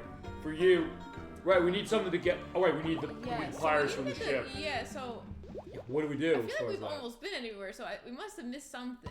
So we're trying to find something that would let us take the pliers off of that sharp, out of like that sharp, like spiny thing that it's stuck in. Right. Because hold on, we have the drain pipe, or the drain plug, and we have, what's that thing? Looking for file? Yeah, this just tells us like what we need. Like, you can click it again, yeah, and say, oh, this is what we need to find. Still need to find one more golden pipe. What item? Not on this, in the tubes.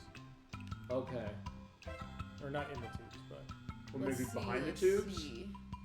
Aha! Look, see, Oh, I did miss this It's before. like the socks from So the other game. yeah, you gotta There you check go. everything. Work glove. A leather glove. That's why even when you miss stuff, it's like, if you just go back around and start being like, okay, Sure, there must yeah. be more to do then. Like, you're just missing one more thing. But I'll say this, if nothing else, it's something where I don't, feel free to correct me if you don't agree with this, I don't think it's one of those cases you'll get, it's like, oh shit, I should have gotten this and I hate the fact that I didn't get it. As far as like, hey, it seems like a bad design. It doesn't seem like that out of this. Yeah, yeah. Or even out of, Pup Goes to the Moon, it came to that, gas coupon. Well, fine, the coupon we need to go as far as the gas station to get Robbie Robot to appear. Oh yeah, that one was like, for some reason it was like you could click it, but it was just hard to click, right? Or it's a case where you did click it and then you miss it, because that's something where... Yeah, it seems sometimes like you it have to be happens. like I guess like it's like kind of a hitbox, I guess, like... That, and I guess also... Kinda specific. Looking around, you mentioned trying everything, looking and seeing those attention to details in the environment, which is the game you're really good at. Yeah. Just from what I've seen of them. Okay, so with the glove, we probably should be able to grab that. Well, Yeah. okay, it is a thick enough glove, I guess, that it won't be penetrated by the spikes or the thorns. Yeah, like, it almost looks like a glove that you used to put like fire in a fireplace. Right, yeah. Or it goes like shear and goes, oh, okay, that's cool, I love that. Wow. This is a job for Mighty Fish. Look at that. There you go. Nice. That always Cash. happens too, where like you use what you need and you end up like losing it somehow. But next time, I'm using a stunt double. I don't know. He seems like he knows what he's doing. But all right, there you go. We got the pliers. Excellent. So in that case, we're probably gonna go back and get the nuts. Exactly. So in that case, I kind of like just the idea of going through this and just saying, okay, you can kind of eventually get on the wavelength of what really is going on with this or any of these, really. Yeah. Which I mean, explains why you, and as you're mentioning, as Venom 3K, feel free to indicate that because she might be involved in the show going forward. Indicate what? Her name is. Oh, I think she said. Oh, Kaylee. No, how I actually pronounce that screen name. The NAM 3K. Yeah, feel free, the NAM 3K, the non 3K, feel free to indicate what the correct pronunciation is. Yeah, give us the phonetic version. Well, it must be, well, I don't know if they want to say their name. The other person. Oh, yeah. Probably their account, because Kaylee does not have an account. Gotcha. Okay, fair enough. Because we'll get that sense, because I'll mention we can remove the tooth now. Yeah. Not the tooth. Well, remember the thing on the tooth. Just pull the whole tooth out. No. They want their tooth. We don't have anesthesia or something. We don't have anything to take. No Novocaine. Yeah, we don't know Novocaine. You're right. Yeah, Freddi Fish has not become a dentist. Well, that's the idea. Like the legacy sequel, she becomes a dentist. Yeah. The legacy sequel is she becomes a dentist. I'm normal again. There you go. Pretty smart. She could be a dentist. But don't worry, Luther. You're still my favorite nut. Gee, thanks, Freddy. I think. Good job. Okay, so we got that. Now, I'm trying to think. Wait, we needed the nut for the cage. For the cage, right? Okay, that's true.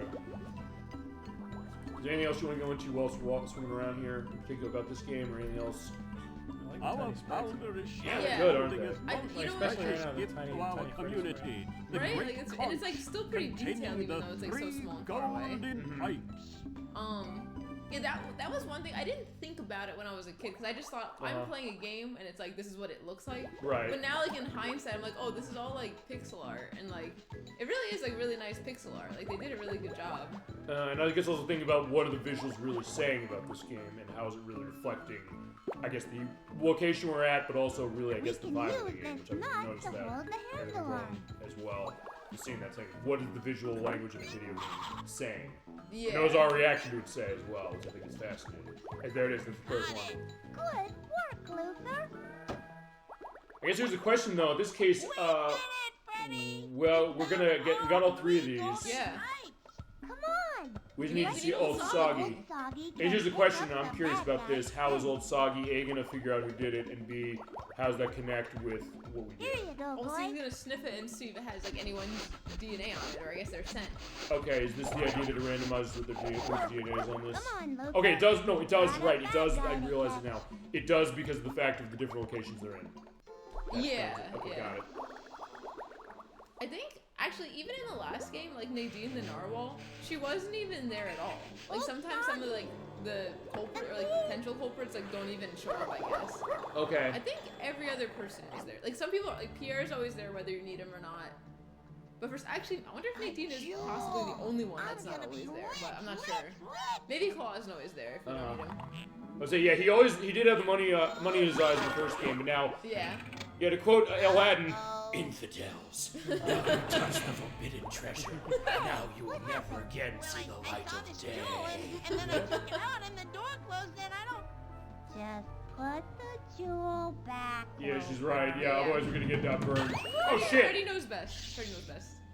Oh shit! Now he's in jail. Don't Yeah, worry. yeah, just I'll like his find a uncle. way to get the jewel back, and we can catch that. That's true. God, I did not realize. Wait, well, the dog's in jail too. How'd that happen? Because now, that You closed, go and then on it, ahead and once track he like that lifted the shell jewel, like piece. it closed up there, and then it dropped him down there. Okay, And so everyone's stuck. so Freddy, you need to save everybody. And We fix gotta their, save the day. and fix their messes. Yeah, literally. Okay, so what are we doing now? All right, we gotta figure out a way to get him out, because now he's stuck. I like that there's kind of a, even more than the last one, there's kind of a end game part of this. Yeah. I'm realizing. Yes. Which I think is always interesting. like that. Is this the same when you go through everything else, as far as like the end game part? They changed this or randomized this part of The it. color of this light is different Yeah. than Okay. last time. So we need to find something blue. I'll bet that's the key I need. So they to get changed what the Luther color out. is that you need to find the object. Yeah. So I guess they changed the Yeah. object. Got But it. you always end up like here, like this. Okay. area. Oh, go on. Nothing in this place is as easy as it looks. Yeah, but Nickie knows what she's doing. So is Freddy, so we're good. That's because I learned everything from Freddi Fish. There you That's go. why. No, I get it. That's why I ended up good. What'd you say? That's why I ended up good, you know? No, I have exactly. good morals because of Freddi Fish. Well, you mentioned that when it came to being a good deed doer with Putt Putt Goes to the Moon. So I understand that. You're right. The idea that a game you play, especially a franchise you play, or franchises, definitely says a lot about yourself and really kind of gets that sense of saying.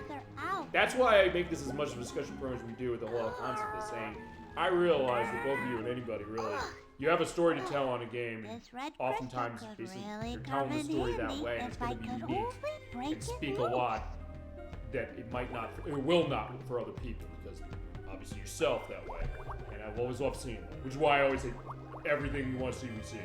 That's in the show, which is usually. Wait, hold on, do we take the fish there, or just, I guess we gotta pick an object. No, that one's just for fun. Okay.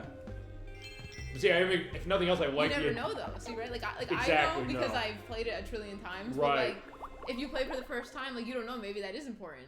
Let me ask both of you this. Edwak, to you for Beethoven, but also to you for this. What's your take on the fact of me looking at this as a blind person to this, as far as never seeing it, and then kind of putting pieces together? Hold on to that. It might Well, I mean, no, come in it's a good thing to see someone else just like figure out like the solutions for the first time. 'Cause Yeah. you haven't seen it before. Right? We have.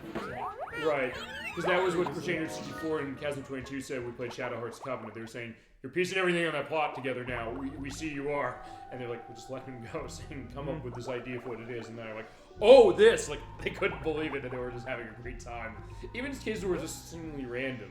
Where we were running into Ernest, the guy for the dog fights, the wolf bouts, I should say. And when Blanc, our great dog, was fighting him, I didn't realize that he was actually like a human in like the wolf costume, like a chipmunk costume, and he took like his hand thing off and attacked it for something, and threw it at him for attack. I said, "There's a man over there." I was like, "Did you think it was somebody else?" Like, yeah, I didn't really think that.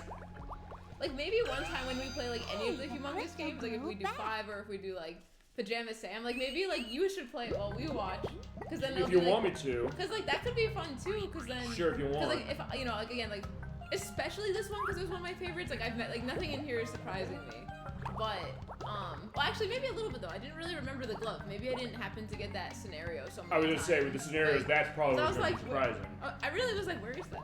I kind of knew it was a glove, but I didn't remember like where it was or whatever. But you know, if you played, it's like, okay, I knew to do the funhouse mirror, but I wonder like what you would have tried to do first. Right. Like, I guess because if nothing else, I'm realizing with these games, I think I underestimated how open-ended they really are. yeah. I don't think I knew. In fact, until you told us when we played Freddi Fish 1, when you said this game randomized it, I was totally gobsmacked by that, and I was like, I love that. But then just the thought of thinking, well, it is something where even with the scenario changes, it's a case where you oftentimes have a lot of options of which way you want to go first. Yeah. Which, especially for a game like this, is very impressive. Because I mentioned the fact that these are remnants or enhancements of sorts of the Scum Engine games that LucasArts made. I mentioned like Full Throttle and the stuff that Tim Schafer made. We mentioned on the show. But, live on the show, I should say. But cases where, for those games, it usually is kind of a linear path you're going through, generally speaking. But this one, it is a little more, they can all take you to the same ending, yes, or the same end point. Not always the same ending. Yeah. But case of kind of being able to try around and say, oh, I'll do this first, and then look at somebody else saying, well, I might go another way. Even on top of the fact that the scenarios are really different. And I think that's really unique and impressive. I think so too, cause like you really could go like whichever, like I could have went like the opposite of all the ways I went. Right. And like then you find solutions before you hit the problem first, you know. So like it changes it in that way a little bit too. It also, in some ways, is a really good reputation of what tends to be the criticism of those LucasArts Scum Engine games, which is, I don't know, experience on those other games like, as mentioned, Indiana Jones, The Phantom Atlantis, The Secret of Monkey Island, Bloom, Full Throttle, Grand Fandango, some of those modern ports, or that one does. But cases of those games, usually it's a case where do the puzzles make sense? Because sometimes I know in The Secret of Monkey Island you have to do something where, in order to get a cannonball set, you have to like attach gum to like something weird. It's like, wait, what is that about? It's weird and funny, but also occasionally sometimes like you have to read it, walk through, to understand how to do this. I think this game, honestly, this one in particular, but I think the other Humongous games I'm sure it shows so far, but especially this one, I think is a really good, I guess, maybe fix for that problem. And maybe something, even though this is something aimed for children, I almost wonder if maybe this would be a really good primer for anybody who wants to play point-and-click games like this, but who thinks that, oh no, it's going to be one of those games where I'm going to be stuck and I'm not going to know what to do and I'm not going to have way forward progress because there's only that one path to go. Yeah. And sometimes the question like, do those puzzles make sense? Or Day of the Tentacle, that's another game that's... And it plays like that. Not to say necessarily all those games are like that, but I think that's why I'm really impressed by this one, for the fact that it's as open as it is. So in some ways, it does kind of mitigate that perspective thinking I can get stuck. And I've heard sometimes people say, "Oh, I don't want to play a game like this," because I'm thinking, well, there's that thought we have. You mentioned before, both of you, the idea of you don't like backtracking in games usually. But have to backtrack. But it takes a game with a really good design like this one to really make you realize what is it when you'll take that perspective. It's like, I'm not going to complain about that ever because this is really well designed. I don't feel like my time is being wasted. I don't feel like, hey, I'm not getting it. Whatever that might be for you. I think in that way, the game design of this is really impressive, maybe more than the other one. That's saying a lot. Bart, we got a bag. Drop this bag. Looks like we can solve this case. Okay. We got our final clue. All right. Fantastic. Pshaw. If Pierre was in charge, this would never have happened. I here came too for this. Disappointed my old silver-haired granny will be, if not snapshot I bring back from festival. It's all Uncle Brynny's fault. He's in jail. He hasn't been able to do anything here. My piece of my mind. Oh shit. Oh no, we got an angry mob. Yeah, and it was one of you most was on top of it. is innocent. Yeah. The thief dropped this Okay, let's see. What's the thrilling conclusion? What do we got in the bag? inside, we found this microphone. Microphone. which Microphone. means the Oh, it's thief is... All right, the Carnival guys. barker. All right, chat. Oh, wait a second. You have to choose. Yeah, chat. Which one is it? I think it's. Put your votes in the comment. Okay, yeah, that's fine. We'll wait. The bag clearly established Okay, so that here. the Okay, I want to ask a question before you select anything thief as well. is- Chat, feel free to go into who you think it is. What happens if you get wrong? I don't know. I think they just let you try. Do you want to put a save down and check that? You know, yeah. Let's save just in case. Yeah. By the way, it's a little late to mention this, but there is a. You can actually save. Well, we know the save. There is a save method that I mentioned when we did the other ones, but. I could just save it. I better save it twice just in case. Okay. About one more. Fair enough. Okay. All right, let's do the wrong one. Okay. Who do we think it's not? Does chat say? Yeah, Chad, feel free to go into who you think it is. Well, let's talk this out. Edwak, you and I guess, Nickie, you know who it is. I know. Okay, so Edwak, who do you think it is, and why? I know who it is as well because it was the same as our practice room. It actually was the same person. Yeah. Okay, then in that case, you want me to go and see who I think it is. Okay, because it's because of the fact that we have a microphone here, right? That's our clue, a microphone. The clue is the microphone. Let me think about this. Is... Okay, so point out the thief already. Okay, all right. Hold on, Luther. We're taking our time with Hold it. on, Luther. I want to think this through. Would he have a microphone? No, I think it would be. At first, I was gonna say Gill the Barker, but because he's like step right up as far as that. But I think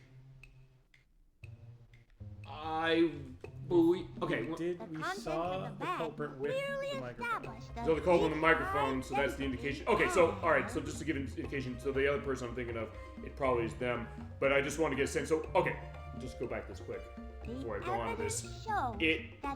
That's what I'm really liking about this one in particular, I think, and I guess we'll get into this final thoughts, but if you think this is the best one, the fact that it really forces you to pay attention to understand who it is. Yeah. Okay, and because of the fact that, oh yeah, this is something that we found, it ties them. Okay, so I would say on the basis of this, I just was going to say Gill Barker, but I don't think it's him. It was not Miss Nadine the Narwhal, because she was basically had the thing on her tooth as far as the nuts. I believe that the culprit is Rosie Pearl, and the reason I believe that is because she was the one who was running the review show. She was the one who had the microphone going on, and who was indicating that, all of the stuff there. So let's give it to someone who we think it's not, then, to see what happens. It's not Nadine. Okay, we think it's not Nadine. Evidence? Wait a minute. Could the thief possibly be Nadine the Narwhal? Thief? Oh. Oh, yeah, you do Utterly get a cutscene. preposterous idea. Why, if you weren't so little and green and cute, I Does she have a never crush on Luther? speak to you again. I guess so. Gee, if it wasn't Nadine, then who's the thief? Okay, so in that case, do you want to then pick everybody who it isn't? Yeah, why not? Let's see, like, everyone be a Okay, question, am I right? Oops, Possibly be Gill Barker? No, I'm afraid you're barking up the wrong tree, Half Pint. Now get a move on, get out of the way before you ruin my whole business day. Okay, question, If it wasn't Gill. Oh, I don't know. then Do you want I don't know, do you want to tell me if I'm right now or later? Okay, I'll tell you now. Well, no, You're right. it's either way, your choice. What do you want to do? That's what I want to do. You want to do it? Okay. Based on You're right. what we I'm found right. in the bag, But we can see everyone Wait a be minute. upset. Could the thief It possibly doesn't, like, be it's not like you get 3 Bullet? tries, then it's like, up, send it to the DNA. I was just saying, that was what I was Nah, asking. it's Hence very- why I said save this. It's very for kids, like, it's for you. I mean, he is an asshole, but fair enough. Yeah. There's a difference between being an asshole and having committed this crime. Then who's the Yeah. thief? Wait a minute. Could the thief possibly be Horse? Not was me. At first, like, wait, is it him? Then who's the thief? And you? Wait a minute. Game's, Could like, really the fun. thief Pierre the tailor. possibly be Pierre the tailor? I am Pierre the Tailor. Pierre the Genius. Here's my other question. Not Pierre the common crook, you silly Since you little guessed green- everybody, does it change anything if you guess the right one Then who's first? the thief? I don't think so. I don't think so. I think we're gonna get the same cutscene now. I just wasn't sure. Okay. Yeah. Rosie Yeah, look at, like, There you it go. looks You're very the obviously different. Ah, that could have been Honestly, though, anybody's the microphone microphone being, in that bag. You ain't Gill got Barker's, it could be nothing right. on me. Okay, so she's saying no, it could have been anybody's, but what happened here? Oh, he's biting her. Yeah. Okay, so maybe you Oh, don't 'cause have he something smells on that on her. I That's why. can- Yeah. Okay, got The it. great conch shell is a real crowd pleaser. Why'd you want to steal I it? figured I could have a full house every night if I used it in my show. Maybe, but stealing the conch made everyone else unhappy. It's selfish to do something you want when it hurts other people. You tell her. And it's just plain wrong to steal. I acted like a second-class entertainer. And she would have gotten away with 2 if it weren't for meddling kids. Yeah, it's metal. We had that 2 weeks ago when it came to Scooby-Doo 9100 Frights, so fitting. Uncle Blenny, we're sorry we blamed you. That's okay. I'm still the grand exalted keeper of the conch. Great job. Thanks to Freddy and Luther. And Nickie. Yeah, Nickie. Yeah, Nickie, you managed this And great. Soggy. And old Soggy, our great dog. He helped Another too. great dog in gaming. We're Thank asking other great dogs in gaming. We love seeing the senior pups Do your represented. duty. Okay. Oh, grand exalted. So yeah, the conch shell, Conch? it's kind of the tradition of the festival. Basically, it has to start the festival. Like Yeah, exactly. And we can't have it without this. Got it. Awesome. Rosie was convicted of violating Penal Code 682 for wrongful conch napping. She was sentenced to 4,231 hours of public service helping humor-impaired fish to be funny. Case closed. I love that. It's almost like Dragnet. Yeah. And I wonder if they had that on their minds. Okay, there you go. That is it. Also, before the only last thing I'll go is the 2 other voices we heard somewhere maybe, but I don't know. There were 2 other fish. One of them was voiced by Lisa Ray Jacobs, who is the voice of Putt Putt in Putt Putt enters the race and travels through time. She's Putt Putt has more than one voice? Yeah, shit. that's when we get to the later ones. But also probably a case where it's so good you never knew it was different. There you Yeah, go. that's true. I didn't know it was different either. She's also the voice of Monkey Penny in Spy Fox and Dry Cereal. She was Diana in the 2007 film based on Hitman. You know the game Hitman? No. They made a movie based. It's the stealth game from IO Interactive, the one where you're Agent 47 with the barcode on the back of his head. The people making that are making the new James Bond game, 007 First Flight. It's out in May. They're related. But she was in the movie. I didn't think the movie was bad. I thought it was pretty decent. She was the voice of the fairies in Rayman Origins for the PS3, Xbox 360, and Wii. She was also Salome in the game based on Death on the Nile, the Agatha Christie book. There's a lot of Agatha Christie games. I think the Switch has a bunch of them on eShop. And she was also an undercredited voice in the game based on the movie Alexander. Are you familiar with Alexander? I don't think so. Okay, let me tell you, Alexander. It's a movie that came out in 2004 from Oliver Stone, the director of Natural Born Killers and JFK.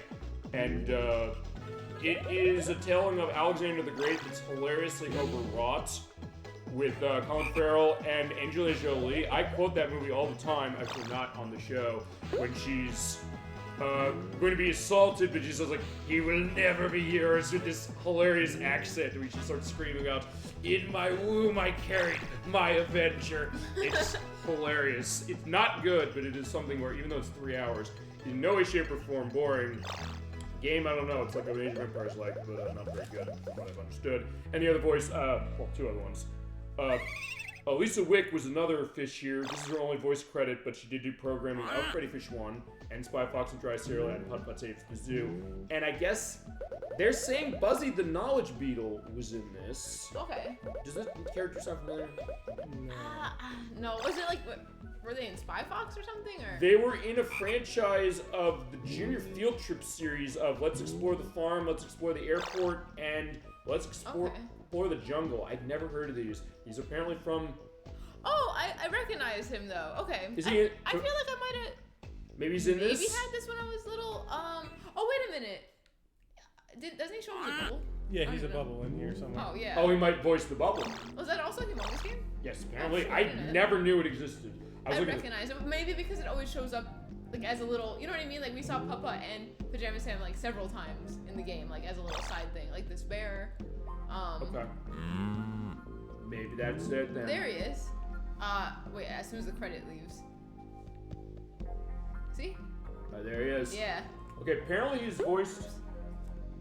Well, he's voiced the same person who voices him in those games, that being Jim Cecil, who also is King Leo in Putt Putt Saves the Zoo, and I tried my damnedest to figure this. I could not.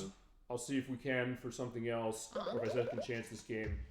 He voices some character in Star Fox 64 who I could not figure out. I looked through every single voice performer I could. Wow. I looked through his personal YouTube site as far as it was to get a sense of listening to his voice saying, is there anything that's coming to my mind? I looked at every single case of the voice in that game. Actually, when we played Star Fox 64 for the show, A, that was a long time ago, and B, I was not doing voice actor cases.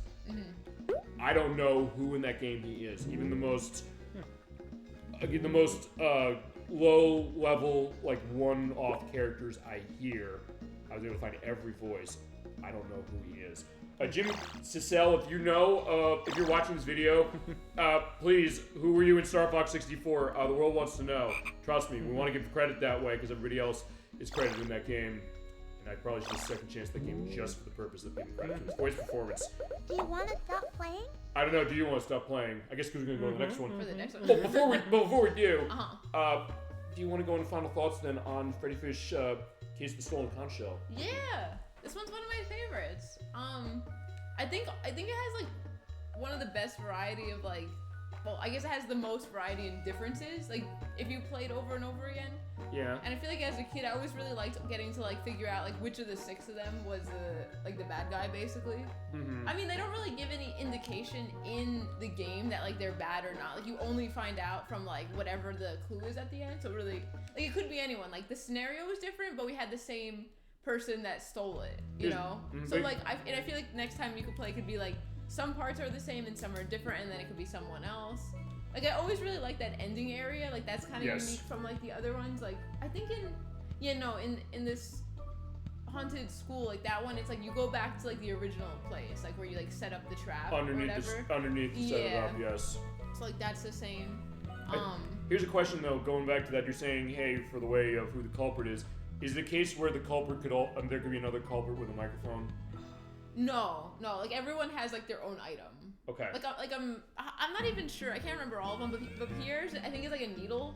I think it's right, a sewing Taylor. needle. Okay. I think Nadine's a toothbrush, if I remember right, because she has like her big tooth, and that's kind of like part of the plot. So you basically see there, you have to pay attention to an environmental clue to say, okay, what are they doing? That's how I kind of was deducing that myself. Yeah. I honestly wasn't paying that much attention. I realized, wait, you do have to pay attention at the end of that. Yeah, you kind of do gets into have who to. is it. Yeah. I think is interesting. Like the consequences are not much if you're wrong, and then you're like, oh, okay, like makes sense. Like I'm sure I was actually wrong as a kid, being like, this seems like it's this person's, and right. Like I said, like like microphone could seem like it's Gill's, because he's like step right up and whatever. Like, right. Like I'm not even sure what his item is. Well, I was gonna say cane. I think it might be his cane. It's a cane. It's a cane. The boxing glove for boxing glove for Claw. Okay. The bully. The cane for Gill Barker. Microphone we just saw. Needle and thread is Pierre. Toothbrush for Nadine, and a tourist map for Horst. Oh yeah. I get it, because he's looking for directions the whole time. Yeah. Actually, fitting. Let's go into Gill Barker's case. I mean, remember, it's also the guy who voiced MC Ballyhoo in Mario Party 8 for Wii. So like, well, he also had a microphone. So by that standard, but I don't know. Okay, that was before. Well, that came out after this, way after this, by about 9 years. So that being an idea that.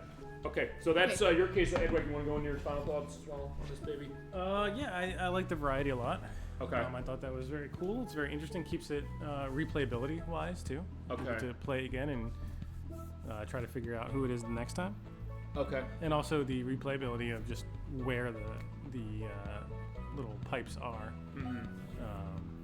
So overall, very good. And Dolphin was also saying, I love the colors in this game. Great colors in this game. I agree. This game absolutely is beautiful as far as it takes. Also, I'll ask you this. Of the Freddi Fish games you've seen so far, what's your thought on this one compared to the other two we played? I like this one the most so far. I would agree with that. I like the other ones as far as it, but this one, I want to buy this game honestly now just because of what I'm seeing on this baby. Because this, I think this is a great evolution. I'm glad we're playing these in order as we are, because I think they're all really good of what I'm seeing so far, but also the case that this one really is doing a great job of taking the foundation that this game started with the first one and built on the second, but then with the third one, really giving a lot of additional depth to this that I don't think I would have expected it to have. Yeah. You're right about the replayability. It's not, although I think it goes even beyond the way the other ones go, because with this one, or with 3, it goes in the perspective of having to put the pieces of the puzzle together for that final area, for also figuring who's the culprit of this. The fact that it's as open, I don't think I really paid as much attention to that with the other two as I did with this one. And I think the design of this is impeccable. And this might be the best one of the 3 that I've seen so far, and one I definitely want to play. And one that I continue to be impressed by these games as far as what they're doing. And cases where I would want to come back and check some of these things out. These are cases where I would absolutely go. I don't know. Would you be wanting to come back to this compared to? Because you said I wasn't sure on Podplay Goes to the Moon necessarily, but with this one, would you say because of the way that there's more variety, I guess, even more variety in this one than on those, that you'd want to come back to this one? Yeah, I would say so. Compared to, and also Nickie, I'll ask this before we go on to Freddi Fish 4 here. What is your case as far as the Freddi Fish games? I think this is the best of the 3 we've seen so far. Oh, really? I don't know. What do you think? Is this your favorite of them so far that we've taken a look at? This one, I think, arguably this one is like the best one. But for my favorite, it's between this one and the first one. Like the first one's like nostalgic and like the art is like a little bit older. It is different. I know you said that with 2, saying hey, they kind of changed the visual style a little. Yeah, like the first one just has, I think it's the only one that looks exactly like that, and then they changed it up, and I think the rest of the 4 look the same then. But there were just something really like precious to me as a kid, where it's like, oh, you have to help like your grandma, like you know, get her kelp seeds back so that she could feed all the fish, and like that was very like touching for me. So it hits on an emotion. It hits on an emotional level in particular. That one and this one, it really enhances on the gameplay and the game design, which I think is really good stuff. Thank you so much for leading us through that, but we're not quite done. Freddi Fish, she has another adventure today that we're going to have. That is going to be of its sequel, or this one's sequel is updated to that. And with that, Nickie, if you want to get us started on what's the next one? Freddi Fish 4, the case of the Hogfish Rustlers of Briny Gulch. Yes, it is when it came out. Let's talk that. This came out on March 30th of 1999 for the PC and Macintosh. It was also the same case. We put it on iOS and on Android and Linux, and then PS3, PS4, and Switch. And it's in the Freddi Fish collection here. As we go on the West. Almost. You already get, like, right away, it's like, howdy. Alright, so there you go. Well, howdy. Alright, so talking to, we'll have the family ties again. And since, actually, almost all of these except for the second one have a family connection. In the case of Grandma Grouper in the first one, his, who was in the last one as far as his connection with Uncle Blenny. And then also a cousin is going to Kaliko Ranch. Yeah, it is Annette Tatani and Michael Palva as Freddie Luther once again. Just going that. As you say, like, yeah, let's go on. And I love that pullover as far as like the map saying, like, here we go with the 4th game. Also, to point out, they did not change the name of this one like they did with Freddi Fish 3. We didn't indicate that when we started that one. Yeah, like... They changed it to the Stolen Shell. But That is strange. I don't know why they did that. from what I understand, apparently the mobile version and then the Linux version, they changed it so that they shortened the name. I guess they thought it was too long. I don't know. Okay. I mean, this one's way longer. For the purpose of naming on the show for the YouTube site, I can't fit the whole name of all these games when as far as I'm uploading this, but because there's a 100-character limit for the title of the video. That being said, I don't care. I love the fact these games have these long names from every one. They have this kind of, feel to themselves to make them feel, I guess, like, hey, there is this kind of event feel. So we're going to put as much thought into the name as in the game as we're seeing our cousin. Which way to the Hogfish?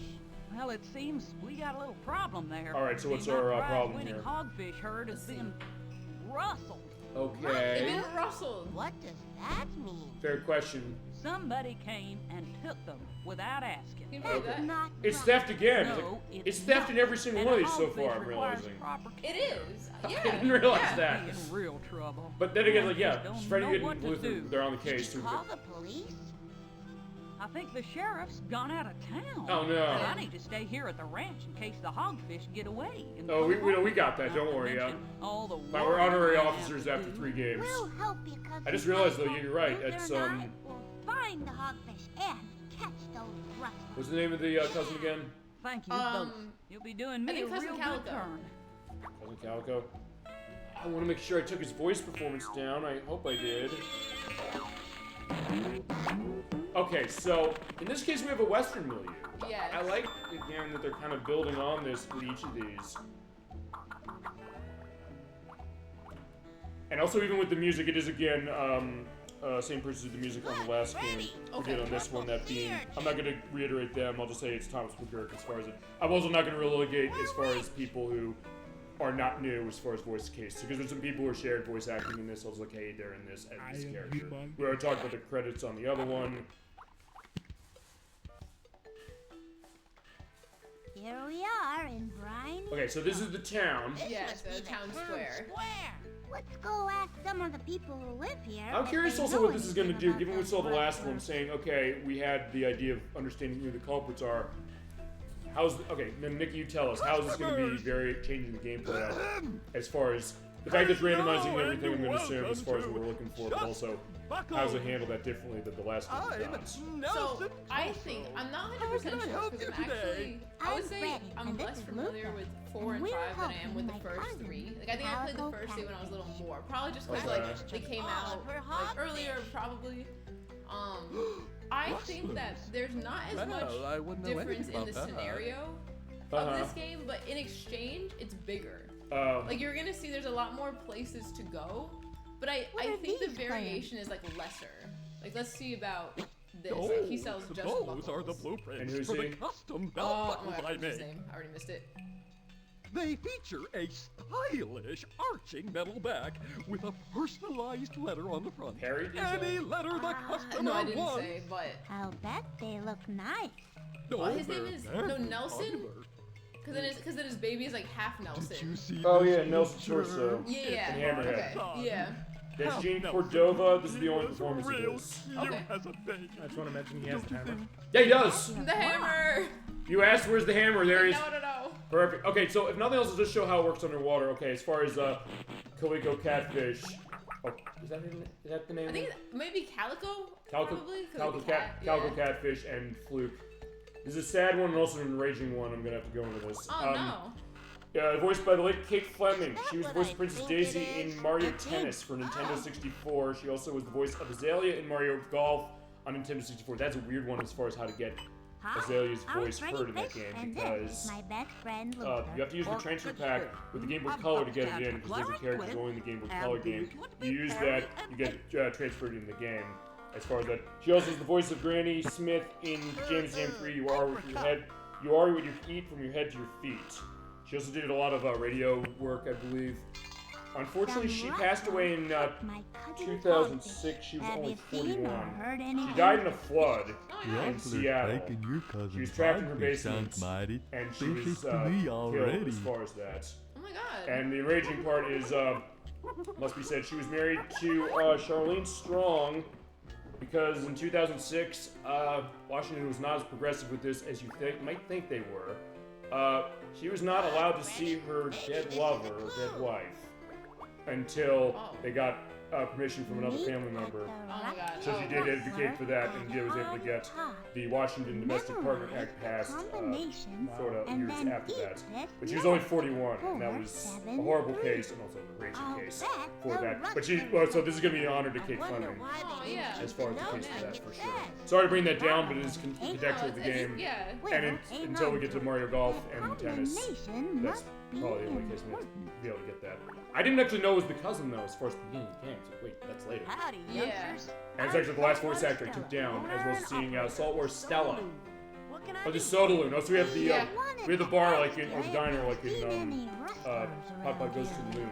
We got Ye Old Saloon. Well, there were a couple of suspicious characters in here yesterday. Okay. They might have been. So she might know. She's running the bar, so she saw some people around, saying, oh yeah, they're over at the table over there. Thank you. That, by the way, is Kimberly Colborn, who voices Saltwater Stella and the Orchid Squad, I should say. She was Jacinda Smith and Keisha Phillips in Backyard Football, also from Humongous Entertainment. She's the voice of Kipper and Grandma Grouper in the next game in this franchise, Freddi Fish 5. Oh, yeah. She's the Eva Popoff in Tron 2.0 for the PC. She's Rosa in Condemned Criminal Origins for Xbox 360. You play that? That was from Sega and Monolith Entertainment. That's a really twisted, but really good, kind of Seven-inspired first-person adventure horror game. And she also is the voice of Moya in Infamous for the PlayStation 3. And all the music in here again is, I guess we're having... our theater time. Oh, theater time. Let's talk theaters. It's like Ye Old Theater, you know? Oh, there you go. We have the Howling at the Moon. But wait. The Moon to Fish. Uh-oh.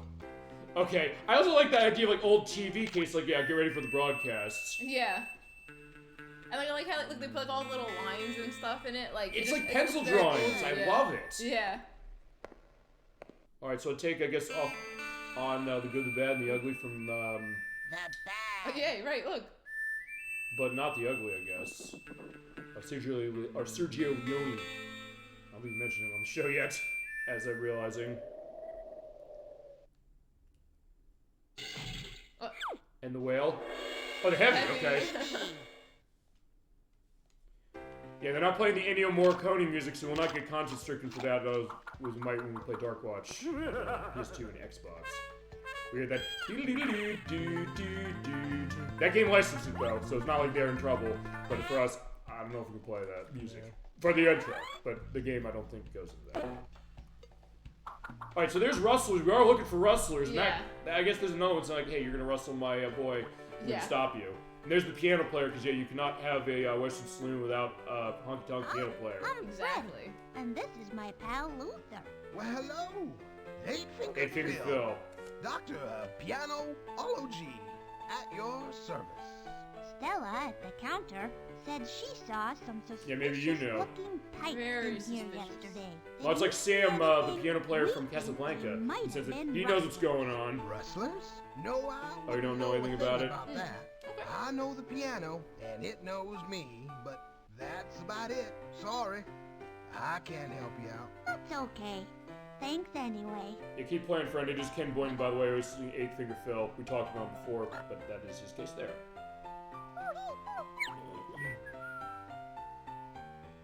I said, wait, they're doing a cut. So, like, yeah, he does know something more. Excuse me? Oh, shit. Yeah. He said he didn't know anything. It's me. Listen. We're getting too close. About that note. It's like Carmen Sandiego. It's like the word's out. You're too close now, Gumshoe. We have to do that for the show. I want to make that happen so bad. We will soon. I guess what's your experience with those games? I played a old PC game. Come on, Is let's she check out detective that or is she hat. just, She's a detective. She's not a detective. She's the big baddie. She's the big baddie. Okay, all right. Then The Freddi Fish chief. is still There's the the best chief. detective. There's the chief though. She's a detective, Lynn Pigpen, Lynn Pigpen, who's in some of the CD ROM versions, and also is on Where in the World's Carmen Sandiego, the game show, with Greg Lee, who of course was the mayor of the town in Doug from Nickelodeon. I don't know why that reminded me of Where's Waldo. Too hard. We just have to punch in the Great Waldo combination. Search. Yeah. Well, there is the one from NES that's by Bethesda Softworks. Yeah, people make Fallout 3 made that. Believe it or not. 9. Actually, Blood Spice Moon had a hilarious take of game pitch of that a couple years ago, saying, "Hey, why don't you have a case like it's a rescue mission? You have to go kill everybody to find Waldo." I was like, "Yeah, make that, please, Bethesda, make that, and make it fucking work." Unlike Skyrim on Switch too. For fuck's sake, you made that game what 15 years ago, and you can't get to fucking work on modern consoles. You released it and everything. What the hell? Seriously. Someone's coming. All right, we opened the safe. What happened? Let's see. Oh, someone's coming. Oh, you had the combination to open the safe. Yes, we found it in the saloon on paper. That was what the octopus was talking about. What? The door came off again. Yeah, that's what happened. Well, I guess I'll just have to sit here and stand guard. We don't have a gun. I wonder if they still called it standing guard if you're sitting down. And wait, what is he reading? He's reading a magazine? Yeah. Did he say he was reading a... That must be one of the Rustlers. Yeah, what are we gonna do to I him? hear the hogfish. The hogfish! Let's go, Luther. Yeah, let's get him. We want our hogfish back. It's rustlers only in the hideout. Oops, I didn't think I was supposed to say it was a hideout. Uh-oh. Calling the We police. might be Rustlers. How do you know we're not Rustlers? Good plan. That's easy. You're not dressed like rustlers. Ah, dang it. If you were a rustler, you'd have a 10-gallon hat like mine. Luther was saying that in the A belt intro. buckle like Yeah, mine. we need a 10-gallon hat. And a fashionable bow tie. Oh, so we're gonna get this guy, is that the thought? Okay. Yeah, I think All so. rustlers dress exactly alike. Yep. We all wear the latest rustler gear. So far, compared to the You last can time see we from played, this picture in Uh-huh. WrestleMania magazine. the variation is like not as much. Because blue last time we needed the 10-gallon exact same hat. items, A big except old belt buckle with the a K belt on buckle it had a and different letter bow on it. I tie. think last time we had S, Mm-hmm. and the hat If you're needed to not be wearing orange. these things, So, you like, must not be rustlers. there since you is can't come variation, in. but I This don't think there's hideout is as for much variation rustlers as the last only. one. So this is the one, so that's the main Okay. aspect, is they vary what you Thank you. need in order to get yourself in here. Like just a little bit though. But I want to see because again, I don't I'm remember this sure one the as much as I hogfish are remember the other inside. ones. Uh-huh. If how we need to get anything is We've different. got to get So them far, moved like we have the along. belt buckle guy. And let's see if he like. I think he's gonna ask for the same things, but I wonder if we have to get them in like a different way at all. Okay. All right, you hogfish. Or like the hat or the bow Quiet tie. down or else. Could be different. Or else I'm calling Mr. Big. Mr. Big. Eric Martin's band from the 90s. I'm Mr. Big. Or, hear Chris Knopf's character It on was Sex and the probably City. just the current. I guess. Yeah, that'd be hilarious. It was a Sex and the City game. I guess the closest thing to it, to Mr. Big as How far as the much would game it is cost Daytona to USA have a Championship custom Circuit belt Edition, buckle made? which has Eric Martin singing Sons of Seeing Angels. as how you said you're Calico's cousin and all, I do the job for free if you brought me the material. Okay, so we're gonna have What them kind of make the materials would buckle. we need to Gotcha. Yeah. bring you for a belt buckle? What do we need? Well, have a look So it at seems these like it's almost blueprints. like an Inception case in the sense of, hey, you know, we need that list to get in. We need something else as far as getting them to make it. Exactly. Like, there's like Okay. more retrieving things. I think. Okay. But it's like it's the fact that kind of packing one I could challenge make into you another a buckle challenge. using as far as my that one group of professional challenges buckle into another making one. equipment. Yeah. Or another set. That seems simple enough. Okay, so yeah, so far he's asking us for the same part stuff where as I the last actually time make we the played. buckle requires years of many training. how many and variations have you seen on lots this of one? expensive tools. Whilst you're practicing or just in general? You wouldn't have to worry about that. I don't remember as much from when I was younger, but I think it's not that much. Like there could be a lot of different letters for the belt buckle, but it's still you need to go find like a letter. Okay. So I'm gonna see if like anything seems like it's in a different place. There's a That's a nice screwdriver. screwdriver you have Could come in there. handy. Thanks. Do you think Yeah, we it'd be a could shame. borrow it? No, I would say it's a shame if No, somebody we might stole it. have It's like, it no, when he stands we're not for. doing that. Maybe Freddy later and when Luther it's do not do finished. that. All right, they gotta finish their task. Actually, You quick question two to this. look like you've got Uh, trouble. What's your experience coming to this one? You say you don't know this as much as the others. Did you come to this when it came out, or did you come to it later? Only we found out it I has honestly to be don't know. well Like it was square. whenever And my we mom are out of bought wood. it for We us. need some Okay. But like I honestly don't know if she A bought it piece for us about like as 7 soon as it feet came by out, 7 or if feet it was oughta like do it. she gave it to us like for Christmas, similar like, It's a or if shame like it's such a maybe nice even one year floor. she gave us Yeah, like several too of bad them. someone cut it round. Well, someone left a Maybe coffee a 7 stain foot on by the 7 plan. foot piece. Yeah, yeah. Okay. Which okay. was the same as last time. It was, It- yeah. I feel like it could be varied though, because where we get the wood, there's different selections. Yeah. Okay. So maybe we just randomly got the Good same evening, one. ma'am. Sir, allow me to introduce myself. Who are you? My It's name Gill Barker. is Again? Gill Barker, and I represent the Biloxi Premium. Oh, he has a Gum new and gig Wheel this Nut time. Company. Yeah. He's like Third peddling largest something distributor else of this gum time instead of like and a wheel game. nuts in the upper western hemisphere. He's got nuts and gum. I'm Freddi Fish, and Is this it is my pal Luther. Ken Boynton again as him? I don't know. I don't know. I'm not sure I saw that on the notes. To make room for next year's models. I would say it sounds exactly the same. Then it probably is. Okay, then I'm gonna assume it is. Therefore, I, Gill Barker, will be offering you prices. At first I didn't notice it was him until you outrageously mentioned low it. that you'll have to bend over to see them. See, then we were also awkward this, which was what if he was the culprit in the last game? Right? And then he came back here. It's like, did he do all his hours of community service before he gets to this game?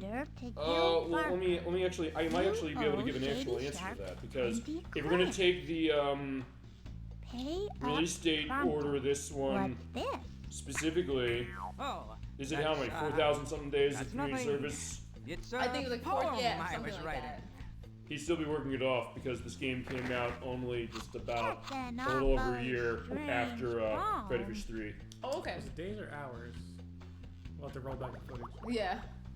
Yeah, I will edit here down the footage, or I'll insert what we said before. Oh boy! There's a hat, but we need to get it fixed. Hat. It has a hole in it. Oh, it has a person in it. Oh, shit. Okay. I'm sorry. I didn't know there was anyone under there. I guess I'm listening to this play because I didn't know there was anybody under there either. Actually, can we borrow your hat if we pay you good money? Mr. Yeah, I guess, yeah, Nickie and Freddi need to do the talking. Just plain shrimp. What happened to the sheriff? They took my gold star. You can't be a sheriff without a gold star. That's true. Folks won't respect you. Maybe we could help you get your star back. Yeah. I'll tell you what, this county would owe you a great service if you did.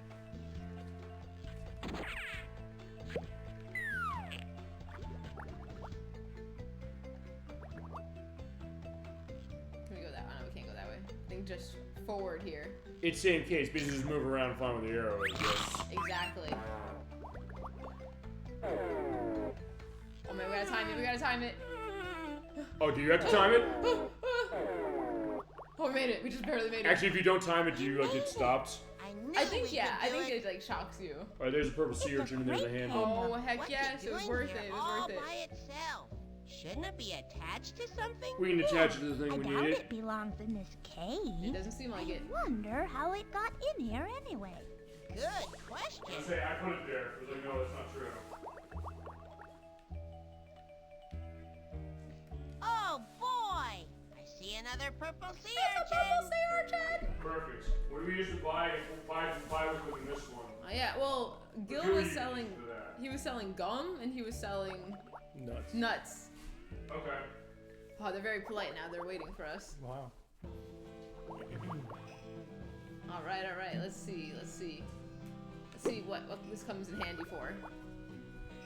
All right. I don't think we went this way yet. Also, I need to look as far as Shrimp. I thought I took his voice actor down. See, like, yeah, that's what I know. That's all I got on this game, really. Is like, who did voice performances? Wow, that's amazing. Good parlor trick. Be my brother. Oh, but you're in the way, bud. Do you think you could let us by? Sorry, can't. Why is that? He's getting I too nervous. think I'm stuck. Oh, Yeah, he no. says he's stuck, but like there's nothing around him. We notice. It's like he really could probably move. So he's like a nervous chick where as soon as he comes by, he's going to inflate and he can't not Yeah, play. he has like anxiety, I think. You gonna not take that down? What was that? The voice actor for Sheriff Shrimp. I guess I didn't take him down. What incarnation? I know. You're right. I did all the notes last night. I thought I took him down. You're right. I'm sorry, but having said that, look, I want to know I'm just because joking. Yeah, My I'm just name's joking. I Freddi know. Fish, and this is my pet. I just want to give credit to pal everybody. That's Luther. the deal. Howdy, kids. All right. I mean, you learn Folks stuff. You call learn a lot me of stuff like the Sahara story Slam, about the professional poor cousin traveling Calico. man and Yeah, I know. musician. It's one of those I wish I didn't know, Do you but play still, an okay, to put it instrument? out there. It's all good for Harmonica. everybody. Fine. Also, before I do that, I do know who that is. That's Sahara Slim. Also, Gobi. Where's This is your that the fish we harmonica, ran into Slim? before. We'd like to hear you No, play. I don't think so. Well, Okay. I got a little song about that. Listen Oh, here. first song. Oh, I used to play harmonica all the livelong day. But now I miss my Monica. I traded it away. Yes, I traded my harmonica, the apple of my eye. I traded away my Monica for a ratty old bow tie. You traded your harmonica That's for so sad. a bow tie? Yeah, I wish I hadn't. Now. Maybe we can help him. I was gonna say, you know, Edwak, you were saying last time we played, Whatever you're cooking what smells was it? good. We played, It's Sahara Slim Cam Special. Sam, No Need to Hide Away Dark Outside. Remember the depressed Oh, mind yes. card? It's that. Yeah. Oh, it's the same voice actor? No. Well, no, okay, it's the same concept. As far as the voice actor, the same person who was, Pelican Sam, Eddie the Eel, and Herman, and King Crab, and Fiddler Crab in Freddi Fish 1, that being Scott Burns. He also voiced. Are you the mailman? Basically every character in Pup Goes to the Moon, specifically Rover, Firebird, Governor Moonbeam, the Man on the Moon, Robert Radar, Clarence, the radio voice, the Red Alien, and the characters in the Cosmic Dust Diner. He also voiced Bowser in Super Mario Sunshine and was Bowser until Mario Tennis Aces the Switch, and he's the master of that game. He does in Bozzy and Grunch 2.0. He's the father of Slippy Bellatino Toad in Star Fox Assault for GameCube. He's Fatty Bear in Fatty Bear's Big Birthday Surprise, and he's also voiced Il Piantismo and Toadsworth in Super Mario Sunshine as well. Wow. As far as him, I was like, wait a sec, he's depressed as hell. I was like, wait, you gotta help him. I'm Freddi Fish, and this is my best buddy Luther. And he's the mailman. Hello, I'm you. You. Silly, you're not Freddy. No, you, like the letter U. Just you? Is it short for something? Yes, it's short for Uriah, Jedediah, Euripides, Algernon, Fortescue, Forsyth, oh, now what was the rest of it? We'll just call you. Yeah, I miss his voice actor Most too. folks do. It looks like the wheel on this wagon has fallen off.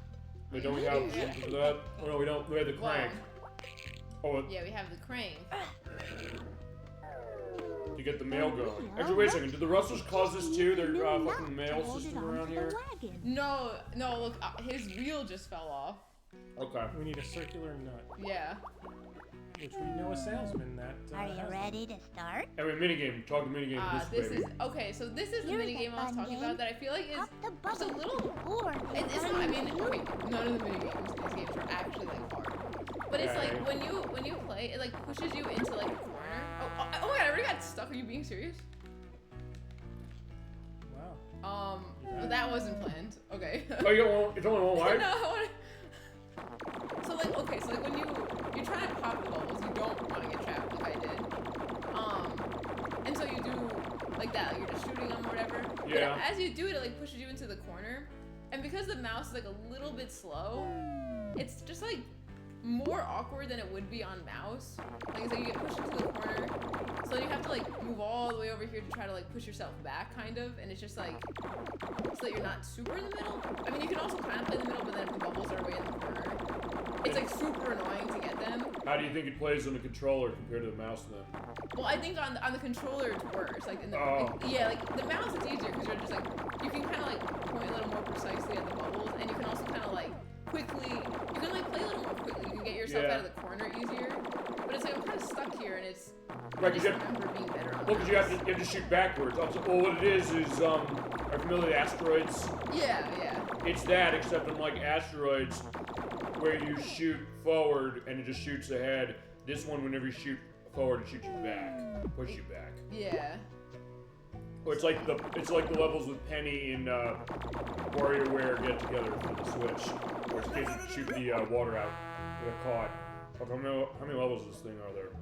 Oh my, I don't even know. Are there tons like the other one? Probably. Since I probably will only play, because in this case you don't even need to win anything. Like this is just for fun. In this case, it's not for like an item or something that you need. Which I think in one of the other ones it was. This is the Oysteroid Arcade. I just like asteroids then, so okay. Yeah. In the indication.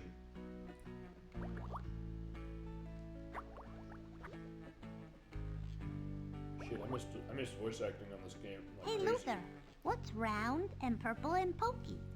Is it on me? Yeah, it's one of those. Silly, it's a purple sea urchin over there. Oh. Okay, I thought it took Sheriff Shrimp's voice down. I'll go back to that. He's voiced by Mike Mattioy, who is the voice of Falco Lombardi in Star Fox Assault from GameCube. He's also Private Vicente in Halo. I actually didn't realize that. Is this the second person that's from Halo that's also in, like, Freddi Fish? But yeah, there's a lot of people in Halo, across this, and also eventually, what was the other one? Pajama Sam. Maybe if we give he's voiced him Joe in Mario something to Golf eat, for we Nintendo can 64. Swim past him while he's busy. He is the delivery man in the Turkey Came to Dinner episode of The Rugrats from 1997, and he also was. There's some other place I was looking on this. Boy, that was fast. I don't think that was enough time for us to swim past. No, I He's don't the voice of think Spy so. Fox in all of the games in that franchise. And he also is Groff in Lord of the Rings War in the North for the PC. Okay. You're right, you're seeing a lot of overlap when it comes to cases of certain games, not just the Humongous games. Yeah. I mean, I'm not surprised that the Humongous games have a ton of overlap among each other. Like that's not surprising at all. Well, I did tell you, I think, when we played Shadow the Hedgehog, when I did the expert mode of it a couple of months ago, it was the first case of the Sonic X voice actors, and it's a lot of 4K's case. Almost everybody in that cast, with like 2 exceptions, was in the dub of One Piece. I made sure when I edited to put in pictures of every single one of them. And I was like, were they in One Piece? Like, is everybody in this cast in One Piece? Not everybody, but it was pretty damn close. We had everybody, basically, as far as what 4Kids did with the series. This should be useful. We got free wood. Oh, yeah. How did you do We need it that? for the square dance. Also, how did she put it inside? Yeah. I was gonna say, yeah.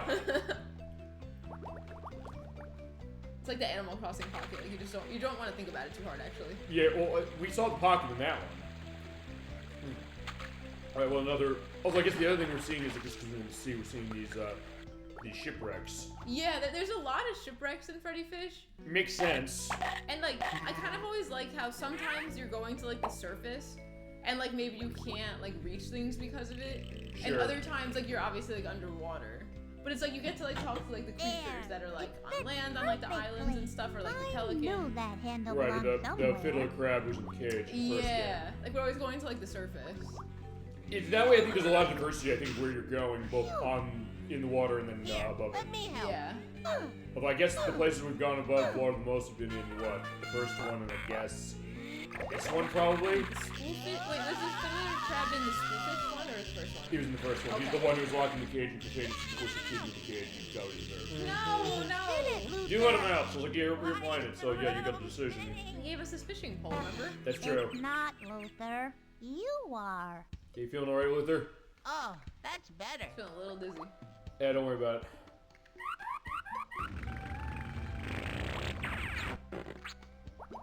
Alright, now we can get in here. Hey, look! This place is filled with water now. Actually, what filled it with water? Oh. turning the crank. Yeah, Oh. yeah. It like, it was, Oh, right, because you were only on Yeah. the surface. Right. So you flood the place. Or not flood the place. You're in the water, so like, wait, you're just raising the water more. Oh, boy! I'm moving the valve. There's another sea urchin. Actually, it always the case that it's, you need 4 of them for like trading and all these. well, actually, in this case, you need 5. for 5. everything. Okay, there you go. The last one needed 4, so I think it could always be different, but I don't remember. I think 5 is like the maximum in any of the games. Okay. Really? Wow.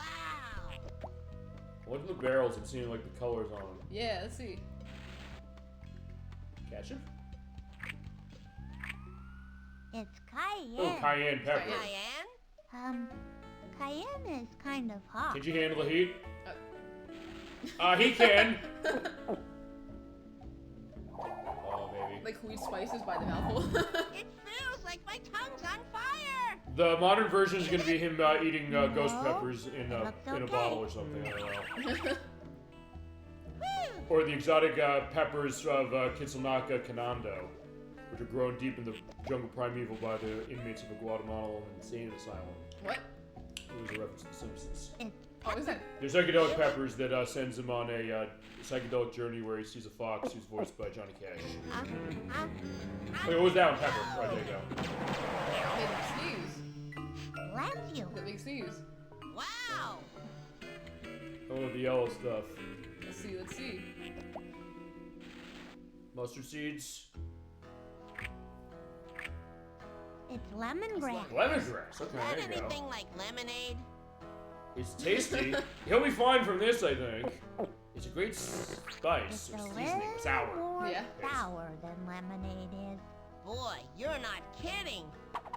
It seems like you reacted the best on that Kinda one like Yeah. compared to the other ones. I was I saying. always thought like, I mean, I think like for like a lot of the foods in the game, like I always feel like they made it look very like tasty. Yeah, you're right. Like even though like nobody wants to eat pepper, but, like they make it look appealing. Like, Right, I guess that decision. I guess here's the question: is it monosodium glutamate over there? Yeah. Oh, it It's is. like a It actually barrel- is. You're not. Well, It's not a joke. Well, because I guess this is like a sunken ship that was probably carrying spices. Oh So yeah. it's like it has like pepper, it has I guess MSG, like. But as a kid, I don't think I realized what MSG was. Probably. I never know what it stood for, and in this case, it's what it is. I really like We need okay, but we need a K, so. Oh, I see. You could take the letter off of that. Yes. Yeah, If you need K on it, but in and this a case, bow no tie. good. We don't have any of those things. Yeah, we We'd need some more better stuff. get cracking. Can we look at that note again one more time? Okay. Wait, what was the So text on this is top? what It's we all need messed to up. look like rustlers. What the well-dressed wrestler's wearing? No, that the dub. A big old belt buckle with a K on it. With an and a K on it. bow tie. Oh. Purple. We don't have any. What was that? That was a file, man. We'd better Yeah. get cracking. Purple Okay, dot that's something, weird. dot something. Really like So I guess that. typo. That's the Crusader 64 A blue Crusader 10-gallon 64 hat. aspect. A big old belt buckle with a K on it and a bow tie. Purple Espo. Raw. That's awesome. Better Good get catch. cracking. Oh my god, that's sometimes when you play stuff like this, you realize that.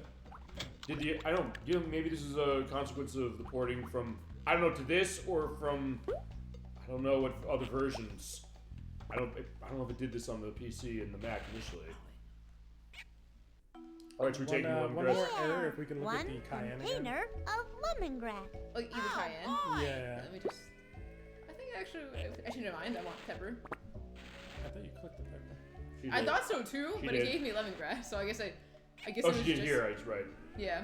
We want Yeah. to watch the One cayenne again. Yeah, container that of text pepper. gets all messed up on the I'm top. Does it going to really? taste Yeah. the cayenne again. Okay. When you start talking, or but let's see if it's Oh, it might dialogue be- shorter now. Might be different dialogue.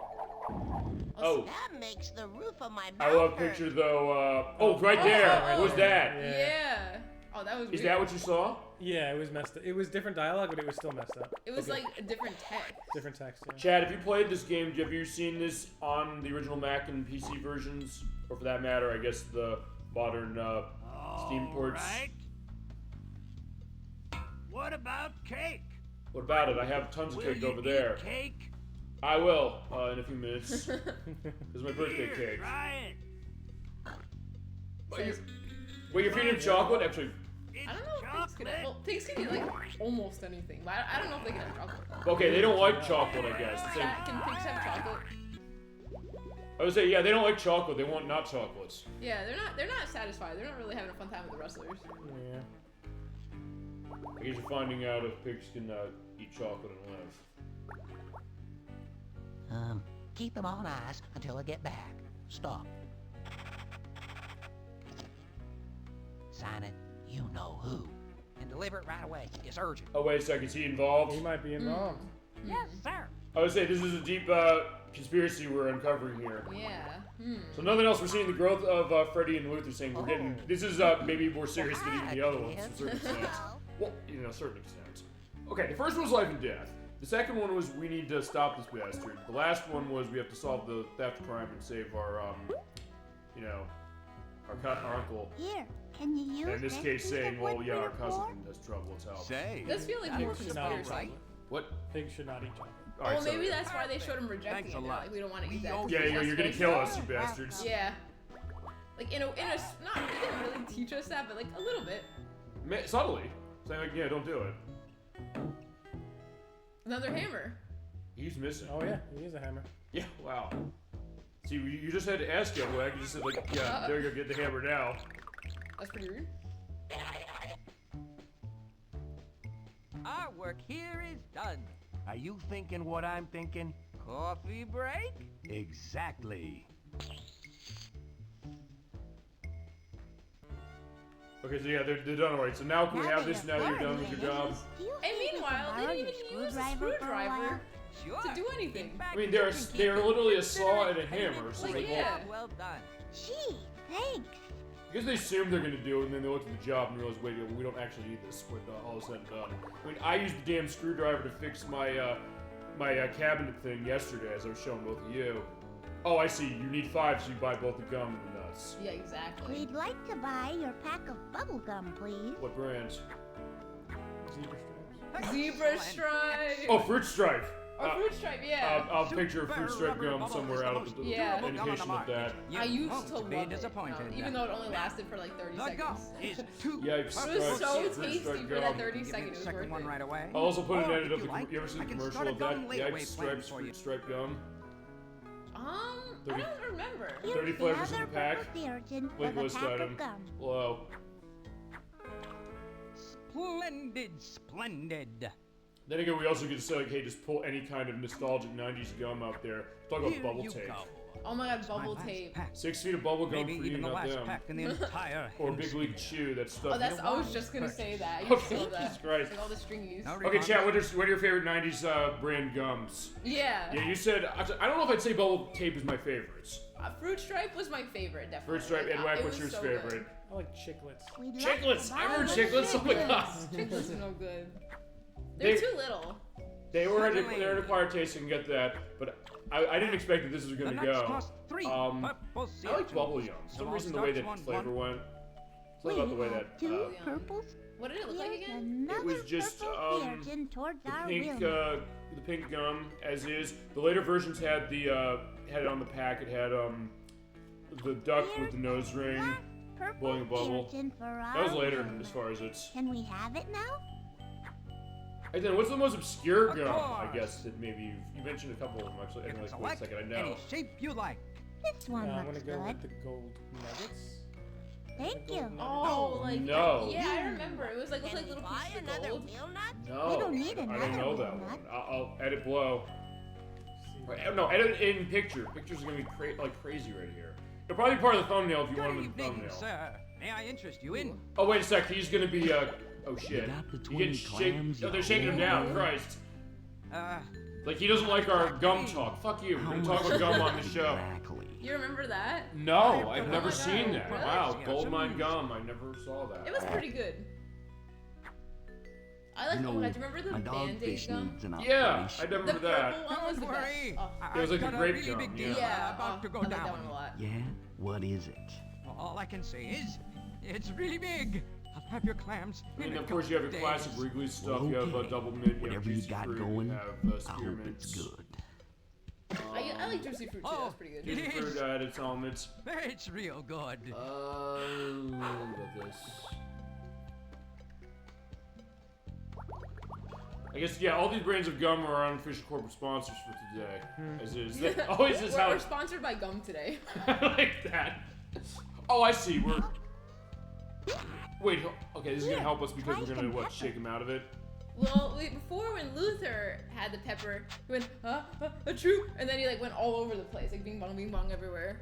I guess here's a question. Is it something where the other spices work here too? Or it's only this one? I think you need to have the pepper. I forget if the cayenne makes him like fire and it like makes him blow away, but I think it has to be the peppers. Gotcha, that makes sense. I haven't seen anybody sneeze like that since that kid got a worm doodle up his nose in school. I would say the toss back to the second game. They're chewy, gummy, something. You gotta have it. Yeah, you gotta have them. Oh, here we go. Oh, we got the harmonica. Hey. Yeah, we got Monica the harmonica. We gotta go take it back. Oh, she doesn't like it. It's like, yeah, stop playing that shit. I think maybe you just need some lessons. But you know what? Hey, it's not her fault. It's not his fault. He's like, I just want to blow this thing. This is harder than Okay, now she's realizing, like, okay, hold on a second. I need lessons too. So she does have her aspect of, what was it? So this is what we Alright, need to look like right. That's what we need. The K? There we go. Oh, we're gonna pry it off. Cool. Yes, we finally have the screwdriver. Or no. Oh yeah. Don't do the E. Don't do the E. Yes. So like, yeah, like this is like again, there. So far, everything we're doing is exactly what we did the other day, except for like we needed the S in the other one. In this case, we needed the K. So it's like there's a teeny bit of variation, but we also had to get the pepper to make him sneeze. Like, so it's a bigger map and there's like more places to go, but it's a little bit less variety. Like the things so far, nothing's been in a different place. Like these guys are here, they want wood. Okay. But again, in exchange, it's like a bigger place to explore, and I think there's like more characters to interact with. Yeah, I'm getting that sense as well. Yeah. So that's why, like, I would say I still like the other one better, but this one still has like a lot of its fun. It's interesting to think then, since we're 4 games deep into this as is, and canonically speaking, as far as these point-and-click ones, we have 1 more to go. The case of how are they varying these up after as much time as they've had them around? Because in this case, there's 4 games within 5 years. And the last one, I think, was 2001 when it came out. Okay. But there were other ones, as you mentioned, on the periphery. The cases of what are they going to do for, I guess, expanding this out. Which has been interesting to see, like, the evolution of the series. Yeah. Because you think, what would that look like for this? But I kind of like what I'm seeing here.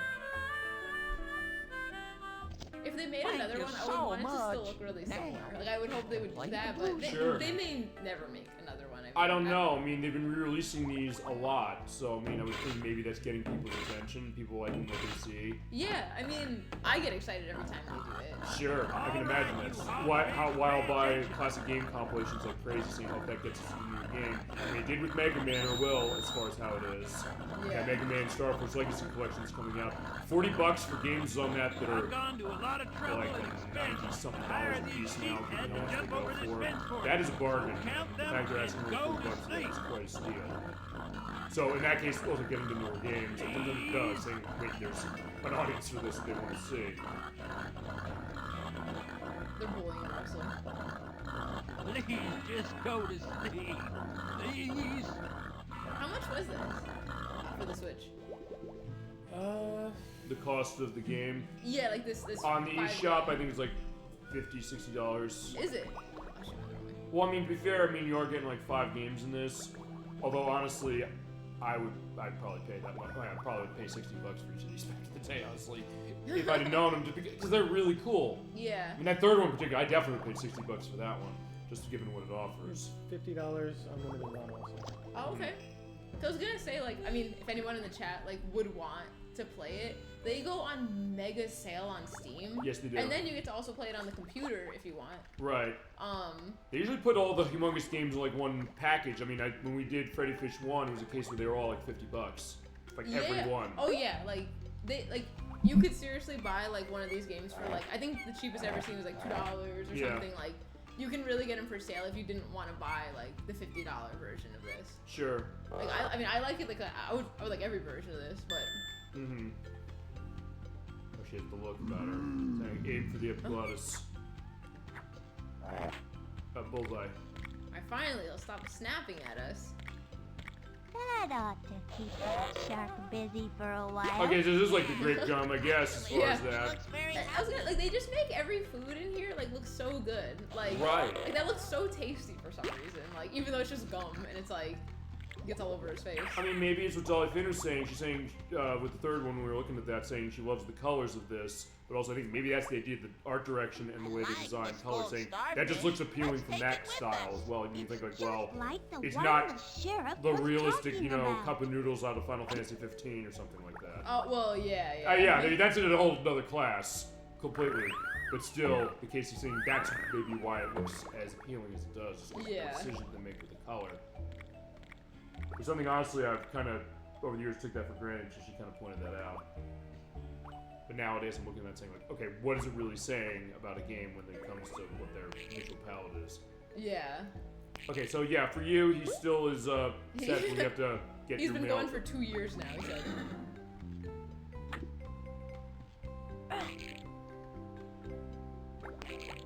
We did it. It's fixed. Oh, we helped. It'll stay on there, right? We don't have to use any glue or anything. Careful there. Yeah, not for a Don't couple ever years, I mention guess. GLUE around old Elmer. Elmer? Oops, and something Is that a nod to the glue company? What's he got against glue? He owns a company of it. You're upsetting Elmer. Wait, he's nervous about glue? Is there something gonna happen if he gets glued? Well, you know, like, because like a horse, you know? Oh, the glue factory. Shit. Yeah. It is a nod to that. Yeah. Goddamn, wow. Poor, I mean, he's like a seahorse, but I guess that's like the point, definitely. Okay. Hi, E. Tippett. I have voice actor discussion with you. At last. There you go. His door. Ooh. We got what? Ooh, we got a piece Oh, of the belt plates. buckle. Do you Awesome. think we could have this old mailbox door now that you're not using it anymore? Sure, take it and leave me to hermit in peace. Okay. And also credit your voice performer. E. Tippett as well as Perry, or Perry Regal, Thank you. is voiced by Andromeda Oh, Dunker, Mr. who's the Tippett? voice of Arian Joe in Sin and Punishment for Nintendo 64. He also is the voice of I'm I'm not sure. hermiting. Voice of Maradunya in Aliens vs. Predator 2, as well as Mo in the movie Life or Something Like It, which came out in 2002. It was Angelina Jolie in, I can't go back to her, from Alexander, in Seattle as like a network star. I was not a fan of the movie myself. Okay. Also the voice of Gina Bailey and Sergeant Thompson in Fallout 76, speaking of broken games of Bethesda's, as well as Motoko in Shadow Warrior 3, which is a game I think Mike first mentioned playing and liking at one point of the show. Here, I as believe well this as is yours. Misako Amada and Kiwu in Starfield. My starfish! Yahoo! Yeah, sorry I didn't take your voice before down. I thought I took everybody when I was going through the lists last night, as it was. There's actually kind of like a lot of characters. There are, in this yeah. one. I think more so than the last one, especially because like in the last one, sometimes some of them don't even show up in the scenario. Like, Right. like I said, the Nadine the Narwhal isn't always there. But here, like everyone that showed up and like everything we've done is exactly what we did last time, except for like the color or like the letter. Okay. But it's like you're doing the same things every time. Which is like, I'm wondering now, like when I was a kid, maybe that's why I liked the third one more, because it felt like it was more different every time. Maybe, yeah. Yeah. In his case, he's giving up parking tickets, so we have to go and figure out for ourselves. Or take this hat. This is And, great. get How that do I set. look? Like you need a smaller hat. We Yeah, do need the hat, maybe so you're yeah, right. now let's get it painted. All right, now we're cooking. Alright, let's go. I do like more interludes in between the story, though, in this. I think that's kind of interesting, seeing the way I guess they're pushing on the plot more and evolving it as we go. Not that the other ones didn't do that, but this one basically does it every time you get a key item. Yeah, like I think last time we maybe get a cutscene 2-ish times. Like every time we get a piece of like a golden pipe, they show Uncle Well, I Briny don't know. like in jail, or then they You show try the little telling them guppy that saying, story about "Oh, your like is there trip to gonna be the Akron? like That always puts me to the sleep. festival this year?" And like he's all thanks a sad. lot. But here it's like there's a lot more times where you get like a cutscene. Right. Like you get them a lot. Mr. There's a Big thing with again. Gill. There's a thing with the harmonica guy. And the first game had that as well, but even then, with the sharks and the squid father, but even then, it seems like this is... I get the sense that maybe this is the thing that's kind of defining this one. More focus on the story, and as you mentioned, bigger area to look around in, but also the fact that you have kind of almost like 2 or 3 lists of things to put together to get to the end point. Yeah. And I think there's also more like, okay, like you need to like get something to get like the list of what you need. And then it's like, okay, he tells you what you Can you need. make us And then a there's like belt several buckle steps to get with like on the it? other pieces. So like there's still a lot worth doing, even if it's not as like variety. I was gonna say, what do you think about that? The idea of this method of, I guess, having the gameplay going on more as far as like varies it, and I guess it elongates it. I think it's nice in its own way, but it just like has a little teeny bit less replayability. Because I think even for a Here, kid, like this is for the belt it's not buckle. like it's not as different, even though the color and like the letter could be different. Right. Where in the other one, like you might have to go to like different places, like. So I think the other one is still better. Right. But like this one is worth playing.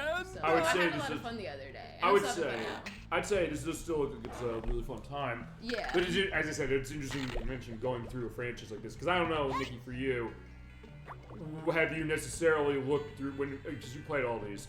Have you necessarily looked through this? I guess seeing the evolution of this as a series before we did this show, just in general, when your own time before we even got this or help before you even being made. My best work. All that's Like if is I about. like thought about the differences, Yeah. kind of. I would say Here you go. not like in a way that was like I feel like us talking about it now, we're going through it more and I'm thinking about it more like in hindsight than I did when I was little. Right. And then even like once in a while when because I've like nostalgically played this like since forever. Like I probably played it when I was like 12 and then like 15 and then 18 and then like 20 something. Like once in a like when they came on Steam, I was excited. And I like, played them all. You want you a chance to give them a run for it. And also expose Edwak. So much work. Yeah, exactly. Maybe there are some tricks to Because I it guess we before don't the show, know me and you about. played at least one or two of them, right? I'm going Like, just back because in. I like them so Don't much. let any non-rustlers inside, okay? So I don't think I think talking about it on the show, I think about it more analytically than I ever did. Okay. Otherwise, like it was more just like, oh, we're just playing. Like we probably played like my favorites. Like it's probably when we played it, like which one did we? Like 3 or maybe. It was probably 1 or 3, I would guess, or 2, I guess. Look nice. Okay, we got all of them. For it to be blue. I don't know if you remember. I did lose consciousness. Might be that the hogfish done up and rustled What do you mean? themselves too. I was asleep for Can't whatever ever this tell last with part was. Oh no, I was talking about hogfish. when we played it before, not like for now for practice, but like the first time we ever played it together, like before the show ever. Yeah. Like if it was maybe like 3 or was it 1? It was not 3. It was probably first one then. Yeah. Probably. And we played Papa Goes to the Zoo, I think? Together? Yeah, you mentioned that one. You mentioned that when we played Puzzle Goes to the Moon, so that was when we played. So probably like we just enjoyed it as like a standalone thing, but didn't think about it as much. But now playing it back to back, I'm like, oh, there is like a significant difference between 3 and 4, and then also between like 1 and 2 and like all of them. Also, question: what was Freddi doing there? She looked like she had her tongue out, like she was kind of sick or something with the paint. Because that's their spittoon. Yeah, like, shit, right. They're spitting into it, but Shit, they okay. said it was ink before, but it's still kind of like nasty because they're like spitting and making the color different. Yeah, you're right. Okay, fair enough. Are Now you it makes sure you don't know anything about the Rustlers? I heard that Rustlers took some hogfish belonging to the cousin of a young girl near here. I haven't seen them, but if I was looking, I'd look in the soda loom. I see. I mean, I'm thinking the Shenmue thing, because we've since played that for the show. But when we get to Shenmue 2, it's a case where I'm going to have to go to the jewelry shop, and I'm going to say, I'm looking for the Anton Apartments in the South Korean Quarter, which way? It's like, you're wearing jeans, this is horrible to wear in here. You keep asking like 20 times. She's like, fine, if you go away, I tell you, will you go away? Like, sure. Like, oh yeah, just go down the street. Right. I see. Thank you very much. He's like, great. So if nothing else, he's completely, dedicated on what it is. Like, okay, got the spit hat.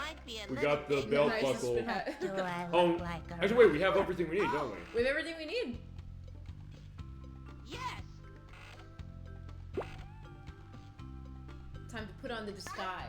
See if we can get in there. Wow. Okay. That's kind of scary. I'd almost believe you were a rustler. Good. That's what we want. And also, where's the belt buckle gonna go, though, in her, though? That's a good question. Let's find out. Oh, there we go. It's more like almost like Those a, Rustlers won't it's like be a, able instead of a to tell me bracelet, it's like a apart waistlet. from the Yeah, that's real kind of the thing. case of it. Just like hanging there on her Great thing. outfit. Yeah, let it all hang out. Let's go. Luther, you stay here while I try to get past the guard. Oh, so we have to leave him Wait, behind? I'm coming with you. Oh, no, we're not leaving him behind. Aha, Perfect. Came in handy. It came in handy. Let's try to get past the guard. Hold it! This is a... Well, howdy, fellow rustler. And howdy.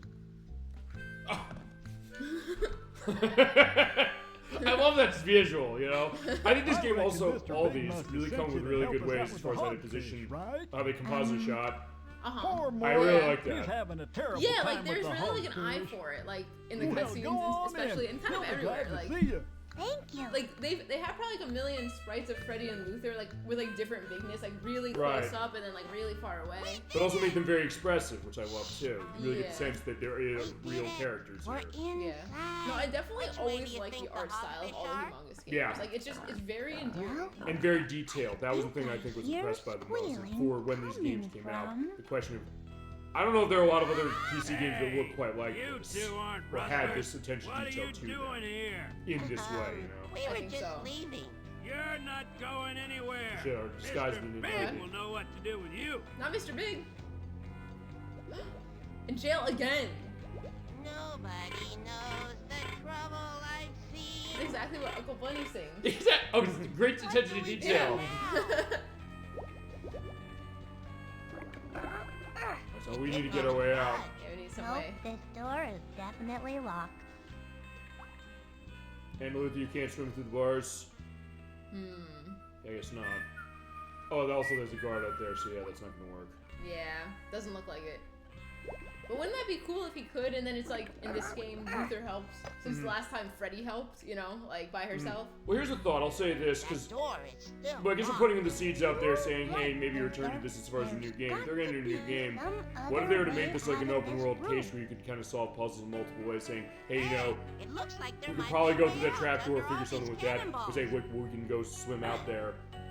Oh, Kinda like come up- you're saying if we could do either way, like if there was like Yeah, more scenario. maybe in a way, this is gonna seem like a weird comparison. Maybe something like, I don't know, like some of the Telltale games where sometimes you have choices on where things can go based on certain decisions you make. Yeah. And then but still put it in the shell of this, something like this. Yeah, That not seemed like an like, interesting oh, idea. like he will remember this. Like That would be hilarious. Imagine you talk to Uncle Blenny and like, you know, you don't help him fast enough. He's like, he will remember this. And then it's Luther's birthday and he doesn't give him a very good gift. I know. These are the missing hogfish, Hogfish. all right? We're not missing. We know just where we are. Where are Oh, we? they can talk. Yeah, where are we? You've come to rescue us? Yes. That's right. Good. The food in here is terrible. And poisonous. Yeah, exactly. I didn't know Hogfish chewed bubblegum. One of the Rustlers brought a whole bunch of it for us. I think he thought it was a normal part of our diet. It should be. It's not. Actually, that's not dangerous to eat, is it? Oh, no, they are. They're fine. Oh, yeah. Whether they're liking this gum, maybe it's a not good gum. Maybe they got extra classic bubble gum. Not that it's a bad gum, but in case like, no, it's the sugar-free aspartame variety. It's like, I don't know if we're feeling that one. We need real sugar in here. Yeah, right. Or actually, or at least, if not that, give us some Splenda. Or what's that other sugar Guess substitute? we'll have to work out another way to get like those monk fruit hogfish or out. something, or like Not what I expected, monk fruit. like what's the other one? Like equal. Equal, right, and Yeah. sweet and low. Yeah. And the sweet and low indication we played Metal Gear Solid 2. Like, I wonder what this does. let's push it. Oh, drop the anchor. Wow. Wow. I wonder if this will bring the anchor back up. Yeah, maybe so. All right. I guess why are we putting why do we need the anchor up or down? Let's see. They might come in handy. Okay. Yeah. Ooh. This Okay. might come in handy.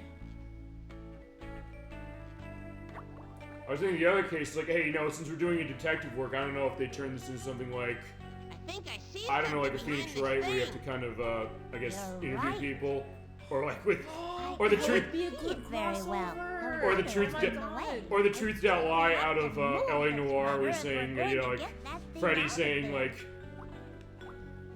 I'm trying to think. No, I'm trying to think of the case of you ever play L.A. Noir? No. I think we have it though, right? I don't think so. Oh, no, you had it. Okay, maybe not. I think we've just talked about it. It's basically what is it? It's Phoenix Wright if it was inches away from the adults only rating. Yeah, like I remember you Like told me very about to the it. point where I want to show it somehow, but I know I can't show all of it live because there's visible Did nudity. you hear You see every single something? thing in it. Like Oh, a is it like that bad? creaking Yes. Oh wow. I It's think inches away from the adults only out rating in terms because a lot of the homicide cases are based on the Black Dahlia murders, and so it is naked women, and you see every bit of it. Oh my god. But I'm trying to think because you have like a lot of the interrogations as far as saying, you know, Look at this neat. like you're trying to kill him, and you gave this woman drugs and tried to kill her. It's like I don't know anything about that. And then you have the perspective, and then she says, "You're full of shit," and then you have to pull out what it is to show that you're right as far as what's going on. It was like, wait, the hook case. Okay, no.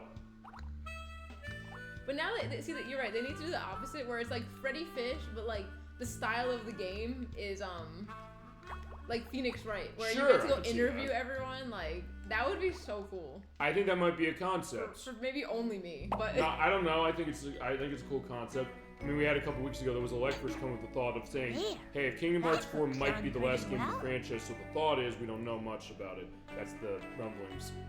What would somebody want to do for a Disney RPG that's not Kingdom Hearts?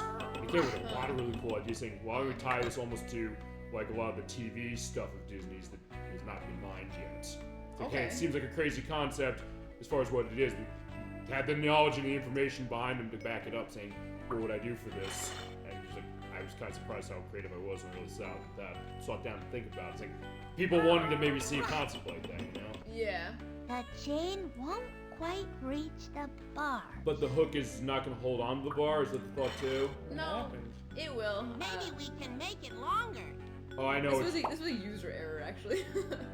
Okay, no, she did the one thing, and there's a case of saying, okay, do that, hook it on, and then, yeah, you're right, as far as what, I know what you had there and what you mean. Yeah. But no, that is a cool idea. It's like, hey, you know, give a concept saying, how can you take a game like this, have the elements that made it so special to begin with, and then evolve it to still feel the same, but then pull something else out of it that maybe you never thought you wanted. Wait, stop doing that. This should free those hogfish. Luther, Oh, no, it'll, okay. prepare to drop I think I anchor. clicked 2 to the left before instead of on that. Freddy. I was trying to click the button, but I guess it put away the chain for some reason. Okay. And that's gonna come down and it's gonna pull the bar off. Yeah, we're breaking him out of here. Awesome. Not just gonna jailbreak. Good job. Hogfish. What? No! Come Yeah, back! Please come back! We're going home. The food's terrible here. Oh, what do we do now, boy? I think you should give yourselves up. And get ready for jail, man. In the name of the law. Law? What law? Theft. Yeah, I don't see any law. This is the 4th time we've run theft. She knows. We now know the law. This is the Phoenix Wright argument again. Perfect. It's Sheriff Shrimp. Perfect. There you go. He's in And town. just about everybody in town, it looks like. Youngsters, that was mighty fine work apprehending these two. I'll be taking them off to jail now. You boys ought to be ashamed of yourselves. Hold on, Sheriff. What? There's one more person involved There with is? the rustling. Yeah, that's right. He kept talking to Right, Mr. someone. Big. Mr. Big. I never saw his face, but he was in charge. He planned the rustling and everything. Is that so? Well, what if it is? We'll never reveal the identity of Mr. Big. Yeah, you'll never catch him. Actually, I know who Mr. Big is. You do? He's right here in the room. When the Rustlers caught Luther and me, they called Mr. Big to come and decide what to do with us. Okay. I suspect he was already here when you all arrived and just slipped in with the posse. Well, which one is Oh wait, it, you Big? do have to do with the other one, basically. Yeah. Okay. So, okay, I just realized I goofed because Why? I guess I must have gotten distracted when we were with the hogfish. There was a clue in the room on like a barrel in the corner. Yeah. And but by the time you get to this cutscene, it's gone. So I forgot to look at it to figure out which one it is. So hold on. How are you supposed to determine this? So it's like the last one in that you have Yeah. suspects you have to pull, but then again, what do you have to look at the end to know who is behind this all? When we first got into the room with the hogfish, Yeah. there was like in the corner there was a wooden barrel or whatever, like a wooden crate. Yeah. And there was something on it, and I was supposed to look at it, and mention it, and I kind of forgot. I must have been, maybe we were talking about something else. But I don't know. But I don't know. It seems to me, I'll say one thing. Unlike the last game, Yeah. it seems as if It's a little unforgiving, I because was now gonna say, I don't can't know. Not necessarily against this game, but I don't know if this seems as well designed as the last one for that very reason. Saying, wait a second, Yeah. if you didn't notice that one little detail at the one area and you don't know, it's like, wait, we have to basically take a shot in the dark here. Yeah, so I'm just gonna guess. I'm gonna guess who it was last time, which was him. Okay, why? Because last time there was a barbell. Business hasn't been very good at Like there was a barbell, and that was like an item that he had. no. But obviously I didn't see this time. I noticed that Oh, there you go, got it. Oh, and maybe it's just the same every time. I don't know, is it? There's 4 possibilities. Okay. 4, huh? Everyone thinks I keep in such great shape in my shop. I'm starting to get a little. So what is it? funny. It could be a barbell, a sheet of music, It's Would you funny, be a piano yes. player? block of ice with a telegram, But I'm not a rustler. Who would that be? No, Sahara he Slim. isn't. It's not and Nelson. Hogfish chewing That bubblegum. was a good guess. Oh, it's not him? No, it's not No, him. I guess because like Then which one of us is it? Okay, that's interesting there, because like, wait, it could be. he gave a good reason. It could either be the piano player, Okay. or Sahara Slim, or Gill Barker. Those are the only 4 that. Gill Barker. Wait, he to be the villain again? Let's try it. Come on, Gill. Mr. Barker. It is him. You've Shit. been in some financial trouble lately, haven't you? Didn't he also get? He could have been arrested last I time. overheard you talking to a loan shark about it. Because I guess there's only a couple people that you see being suspicious. Not everyone here is caught like talking to someone suspiciously. Did we read that though? Tell us it was a home. Yeah. You rustled the hogfish to pay off your debt. Yeah, it was like the paper fell on the ground and we read it. Yeah, I'm Yeah. afraid I did. What was it that first tipped you off? It was the gum. You Why? had an awfully We did obsess over that for a small reason, I eye for a guess. gum salesman, and I got to wondering what had Yeah, happened why to do you the have so rest of little? it. The hogfish were And why do you have still chiclets chewing and it bubble when yum we and bubble caught tape and the bubble Super rubber ball the lasts Band-Aid a gum? long time. Well, I was It's asleep a last time, fabulous so product, which is in why the, I borrowed like, money when we to did the invest in practice it. run, were But the the sales pigs all weren't so chewing gum? good. And They I was were. going to have to declare This one they were. They were bankruptcy. chewing This gum one they here. were, but were Sell they the when we hogfish, played last I could time? at least get into maybe hogfish not. ranching, which Because you that's the know clue is a then. much It more wasn't- It's not sitting in profession the than room. sales.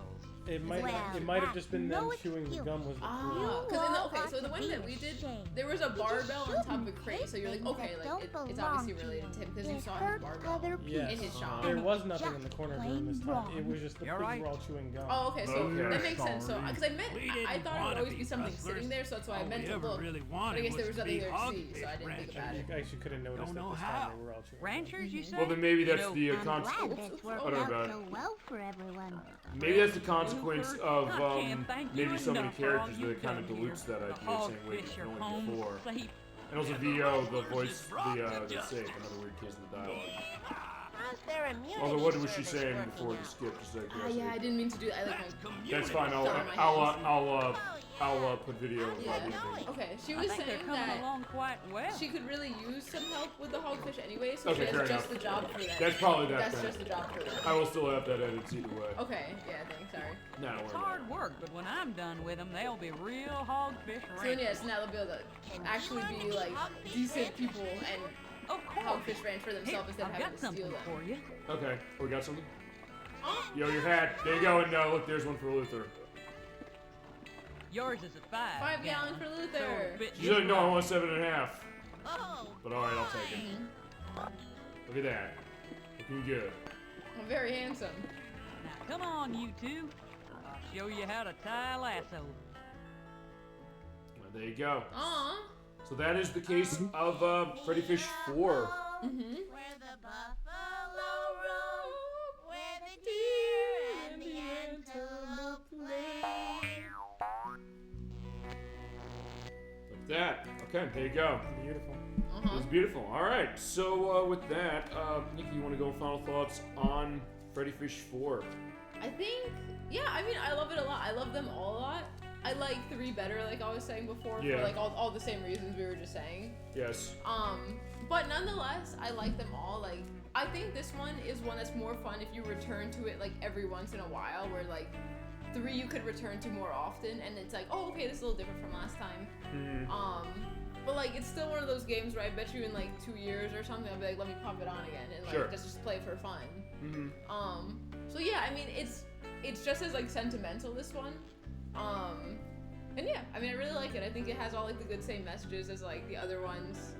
Kind of like teaching kids like, oh, you know, like to do the right thing. I feel like that's like Sure. always like the bottom line of these games. Like, you know, always do the right thing, and it's like, you know, it'll work out for you basically. Like, you don't have to do things in like the shady way. Like, and everyone always learns their lesson in the end, kind of, you know. Sure. So yeah, I love it. Okay, what about you, Edwak? What's your take on this one? It's pretty good. Not as good as number 3. Looking at the options that it could be in the end, it's less robust than the last game. Which is surprising. Yes, it's a little surprising. It pretty much did the exact same thing as the practice run. Like, there was not really any variation in the execution of what you need to do. You have to go to all the same NPCs. You have to go, help them out almost an identical way. So, Yeah. So just like not as robust, not as quite good, I would say. But it's still good enough overall. Yeah, that's of what I'm seeing so far. That's kind of my idea. I kind of find it interesting, I guess.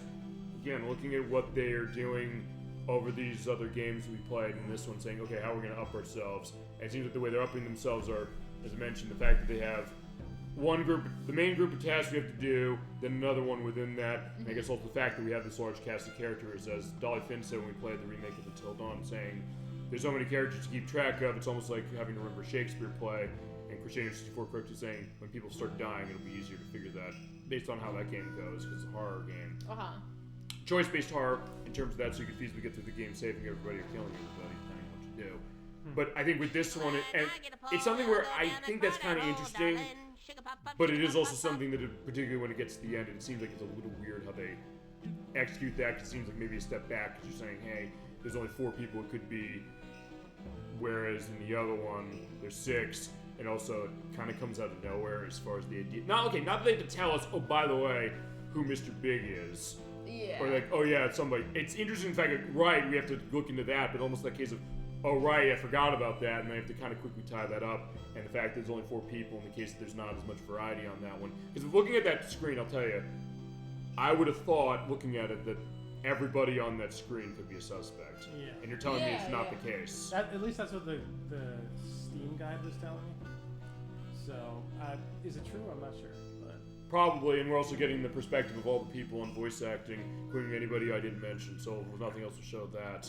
I mean, maybe that's the case, and if that's the thought of how this game was necessarily looking with that, maybe that's a question. Although, from what I'm seeing here, I don't think this is something where it seems like, oh yeah, this is a case where it necessarily ruins anything with this franchise exactly. It seems like it does have some interesting stuff going on. It isn't a case where they weren't putting an effort into this, clearly. I can definitely still see that. And it seems like it's going to be a pretty fun time as far as you can play it, whether you play it on the Freddi Fish collection or I guess standalone, just a standalone on PS4 and Switch, and also on the PC as well, in particular. And also the only other thing I'll see who are any voice performances that I didn't talk about. Actually, I think there is... Well, Craig English is in this somewhere in a role I couldn't determine. There's also in the other one. The only other 2 I didn't mention were Puffer, I guess is the person who got that. Oh, the little guy, yeah. And Gruntle, voiced by Sharon Collar, who played Maya in the 1985 film Twice in a Lifetime, was a librarian in the 1995 movie Mad Love, which starred Drew Barrymore and Chris O'Donnell. And also Martha Seatman on the Blood Ties episode of Northern Exposure, which is a TV series that my grandmother really liked, in particular. And the only other one is Apricot. Who's that in the plot?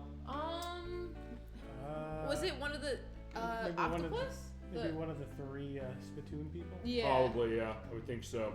Voiced by the late William Dufree, who was the American voice of Bob the Builder. Oh, was he? Interesting enough, yes, for quite a while.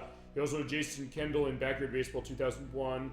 He was the voice of Lupin III in the original 1996 manga dubs of Lupin III, The Mystery of Mamo, and Lupin III, Bye Bye Lady Liberty, which are movies in particular. Oh, sorry. Don't worry about it. It goes too dark as far as the way the color sets on this one. That's my case of itself. Oh, my darling, oh, my darling, oh, my darling Clementine. Me. Wow, that's... There you go. Like Nickie. But he also had an uncredited role in G-Police for the PlayStation, as well as the voice of Katauka in Pat Lauber, the movie, and also was the LOFW military computer in Colony Wars for the PlayStation. Unfortunately, he passed away in 2020 from esophageal cancer at the age of 62, as far as how it was. But cases like, want to get the voice performances down, want to give credit as far as the games, and just going also both your memories as far as these and other stuff as well. So I think in that case, I think with that, I don't know also for that matter, since I do have Switch 2 up, if there's anything you want to pop up that I've got on that console to have as background music whilst we go into final thoughts fully for the show and also into schedule discussion. If you want to pull anything out for that, whether it's this game or anything else, feel free to go into anything, even like what the fuck is this? Feel free to tell me. And I have updated the Nintendo Classics app. If there's anything in there you're like, hey, you want to do. Or you want to look it up, a game we're going to be doing for our, what is it? Our scoping sessions later this year at some point. Okami. Yeah, that'll work. Yeah, we'll talk about this. I'll also adjust the volume on the fly to make sure this goes. I guess because you're saying the intro is really, really long on this, right? What's that? Okami. I thought you had played this already. I have. Oh, yeah, we shouldn't then. No. We should do something like just derpy in the background. I don't know, anything. Or in case where it's great music and you want to listen to that great music. You ever play Zero the Kamikaze Squirrel, actually, just to go into this? No. This is a spin-off of Arrow the Acrobat, if you're familiar with that franchise of Sunsoft's. Yes. He was apparently the villain of this. This is porting the Super Nintendo version. It is available on Switch from Radalaika Games and Shinyudan, who ported it. By the way, this game goes for like $400 nowadays on Super Nintendo and Genesis. It has been re-released. But it is a 2D platforming game. As far as what it is, it gets a little bit of a preview of what this is. It's strange. I played it a little bit. Does it ring any bells? No. I bought this because A, it was on sale during the holidays, and B, because $20 on Super Nintendo. I was like, no, wow. I want to take a look at it this way. But it is like a 2D platform where you have shurikens. It's like, I guess it's like Shinobi, but, play Shinobi. You ever play any of the Shinobi games? No. Yes. Which one? PS2. You ever play Shinobi 3 on Genesis? Nope. Should. It's a wonderful game. I've shown it twice in the show. And I adore it. And it's on Switch Online, as far as if you want to boot that up. Well, I'm not going to tell you boot that up and play that music again. It's awesome. But, okay. So, now we're into the show. Thank you so much to both of you for joining us for Thank you for three inviting interesting us. cases. Yeah, of course. Anytime. Let's go to a couple things. Before we go to schedule, because that's going to be one thing we go. I want to talk about a couple other things in particular. Future collaboration. So, next time we come back to Freddi Fish, as far as a franchise, that will be with Freddi Fish 5, The Case of the Creature of Coral Cave. Yes. That being said, Nickie, what is your next game of the show going to be? Or do you want to think of? I can also go into stuff of... Oh, do you mean like besides the Freddi Fish games? That or anything, because I can also go into your dibs lists. Basically games you've called on the show that I'm not letting anybody else have. Yeah. You said, hey, I want to do this. So I think the next time we do Freddi Fish, we'll have to at least do one or two like Putt-Putt or Pajama Sams that we haven't done. Like maybe we could do one of each because like 3 seems like a good amount. Is 5 really short as far as compared to 1, 3, and 4 that we played? Well, maybe not. So like maybe 2 will cut it, but it's gonna be similar though. It's it's not like it's no 3-4 hour game. So we'll have to at least do at least one more with it, like like we did today, like a couple of shorties. Okay. So probably either another Putt-Putt or Pajama Sam, and maybe if Eddie has like another like something like Beethoven that's really short. Okay. Besides that, I want to do Crash Bandicoot and the Wrath of Cortex. Yes. That is a game of yours that's on docket for you. So it's probably like either like maybe that would be like the next one to do, and then we could save like Humongous games for like a time after that. Okay. And then I think for Eddie maybe is Banjo. Yeah, it could be Banjo. Is that next for you then? I think probably, yeah. I think that would be a good one. I feel like it's time now. We have more time. Okay, it's also... so we could do it. It's also worth pointing out, I'm going to have to also indicate this to both of you, because I know you both, on the last show you were on, as you're noticing the Clear Canadian. Yeah, I was like, it's really tasty. Yeah, this play brought to you by Clear Canadian. It is delicious. Sponsored by Summer Strawberry. Yeah, I bought the strawberry. I also bought the blackberry. There's some good stuff, and also they have peach, and they have another one there. It's weird. I drank this when I was growing up. In this case, where I saw this back around years ago. I was like, wait, they make this. Like, oh, you've got to try this. Other people I told was like, it's really good stuff. As far as I was like, kind of a light soda for it, but. Yeah, going to those 2 games, if those are going to be your next 2, I do have to unfortunately go into something that you mentioned last time, because I know last time you said basically, mostly under no circumstances you don't want to do or be involved in any games that are going to take more than 1 part. Well, I mean, I think like 2 is fine, but it's more like it's going to be more than 2 for Crash, just to let you know. Not that I'm saying... Oh, that's okay. I mean, if it takes us 2-3 times, like, I'm okay with that. That was my thing, because I did take that to heart. As far as you're saying, like, we usually don't want to do that, but I said, well, for those games, Crash Bandicoot Wrath of Cortex can be 4 parts at least. As you got me an achievement, thank you. Yes. And I would say, I mean, like, I guess, like, when we say that, it's more like we wouldn't want to do something like a huge RPG that's going to be, like, a 20-part thing. You know what I mean? You mean like Shadow Hearts Covenant? Because we ran that the whole year, basically, last... Oh, yeah, yeah, exactly. Like, that's a little long for us. It's like we'd rather get to play more games. But, like, to me, like, a Crash game or, like, even Banjo, like, those are, like, manageable. It's like... Right. It's like, hopefully, I would want it to be, like, only, like, 3-4 parts, like, at most. Like, if we're getting into, like, 7, 8, 9 parts, it's, like, probably longer than I would want it. Honestly, the only things as far as what has really gone long have been, generally speaking, some of the RPGs we played, although even those have not necessarily always gone super long. It depends. I mean, the longest we had Lunar, Silver Star Sword Complete. We had both the Shadow Hearts games, those in particular. Shadow Hearts Covenant was really, really long. It is the longest game we played on the show. But we did figure out how we ran it. We did have early shows on Saturdays to basically go 9 hours to be able to go through the whole way of it as it was. But for just to give a sense on Wrath of Cortex would be 4 parts at least. Banjo-Kazooie will be 2, based upon Edwak, how you said you wanted that scoped, which is... You feel free to correct me if you still are with this. I know we have you on tape saying this, but if you say you want to renege on this, feel free to indicate. That being that you're going to run through the game using the Xbox 360 port, but then you also want to show the hidden eggs using... I think the easiest way to me to do that would be for us to use the Switch Online version. It's worth pointing out, I do not have the problems with this setup on my PC anymore, where there was like audio-visual delay with the Nintendo 64 stuff for that. So that is able to be done. Basically what I'd say is we use the save states to put them down for all of those insanely long passwords you have to put in on the floor at Treasure Trove Cove to show off all of those eggs. And I could do it on my end as well for some of them. And he knows what I'm talking about because this cheat codes are insanely long to get those things unlocked. I mean, we don't need to do the eggs. But I mean, now you love this game. You said it's your favorite game of all time. We have you on tape saying the idea of that. But it's like, if you don't want to do it, that's fine. But since you do love this game, if you want to show everything of it, I'm fine however you want to do it. I don't care how you scope this, how much you want to show. It's just your case of saying, what do you want to do with it? We can do it. I can help as far as that saying, I'll basically, you'll practice it as it is anyway. I'll go through it again with the Switch version just to have it fully beaten and then say, okay, set save states down for all of the passwords basically right after we enter them. Because that'll be the easiest way to go for it. And since we'll have like 4 save slots between the two of us, as far as your Switch 2 and mine, that would be something we can do. If you want to handle it that way. And I wouldn't have a problem with it. No. Yeah, as far as this, don't ask me what to indicate like what is really going on with Zero the Kamikaze Squirrel here. And people probably gonna say, hey, you haven't upgraded the game name. Because say, yeah, that's fair enough. As yeah, you're going through the game as is. Apparently this game also is teen rated technically back in the early days of it. I don't know how. I don't know the game well, so I'm not sure necessarily. But okay, so that's gonna be the idea. I guess next time that they go, also Edwak, another game I know is on your docket is our second chance on Donkey Kong Country 2 Diddy's Conquest. Yep. Which I know you want to do. At some point, I'll do second chance. We'll do second chance for McDonald's Treasure Hunt Adventure. That's a case where it's short enough. Both of you can beat that game each yourself. Wow. And run it as far as how it goes.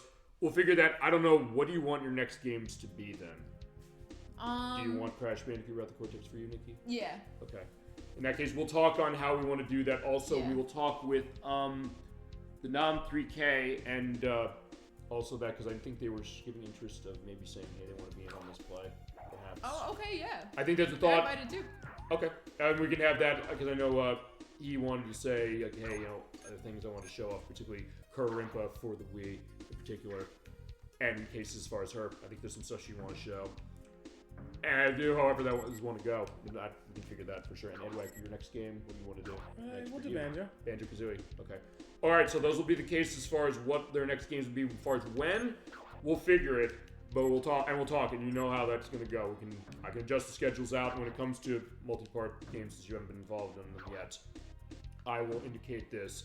The way I tend to do this is that when other people say they're going to get a sense, I ask them, like, okay, what's the scope of this? What do you want to do? Yeah. How long is it going to take based on that? And then what I do is I generally will allocate enough shows that I can get a case of overestimating if it has to come to that. It's like for the case of Crash Bandicoot Wrath of Cortex, I'm thinking 4 parts. I could also allocate it for 5 if needed, just in case. But if we're doing less, that's fine. And that, I don't know on Banjo. I think we'd need 2 cases for it anyway, honestly. Probably. That's gonna go. But that being said, I can allocate to 3 just to make sure, saying like, okay, so it's not gonna be a case where, oh, you don't finish in 2, we can't do it. It's like, no, I'll plan that enough. Yeah. So, and that's basically the case of how it goes for the long part games, or longer part games with more than 1. But we'll figure it out. We'll talk through when you want to do that. You don't have to answer it right now. You can think about that. So what do you want to do? How do you want to do it? let's see where it fits in the schedule. Or for that matter, also what you want to do is like, hey, there's something else you want to do as far as if you think is really quick. That, oh, I want to do this. Yeah. Or something to that degree.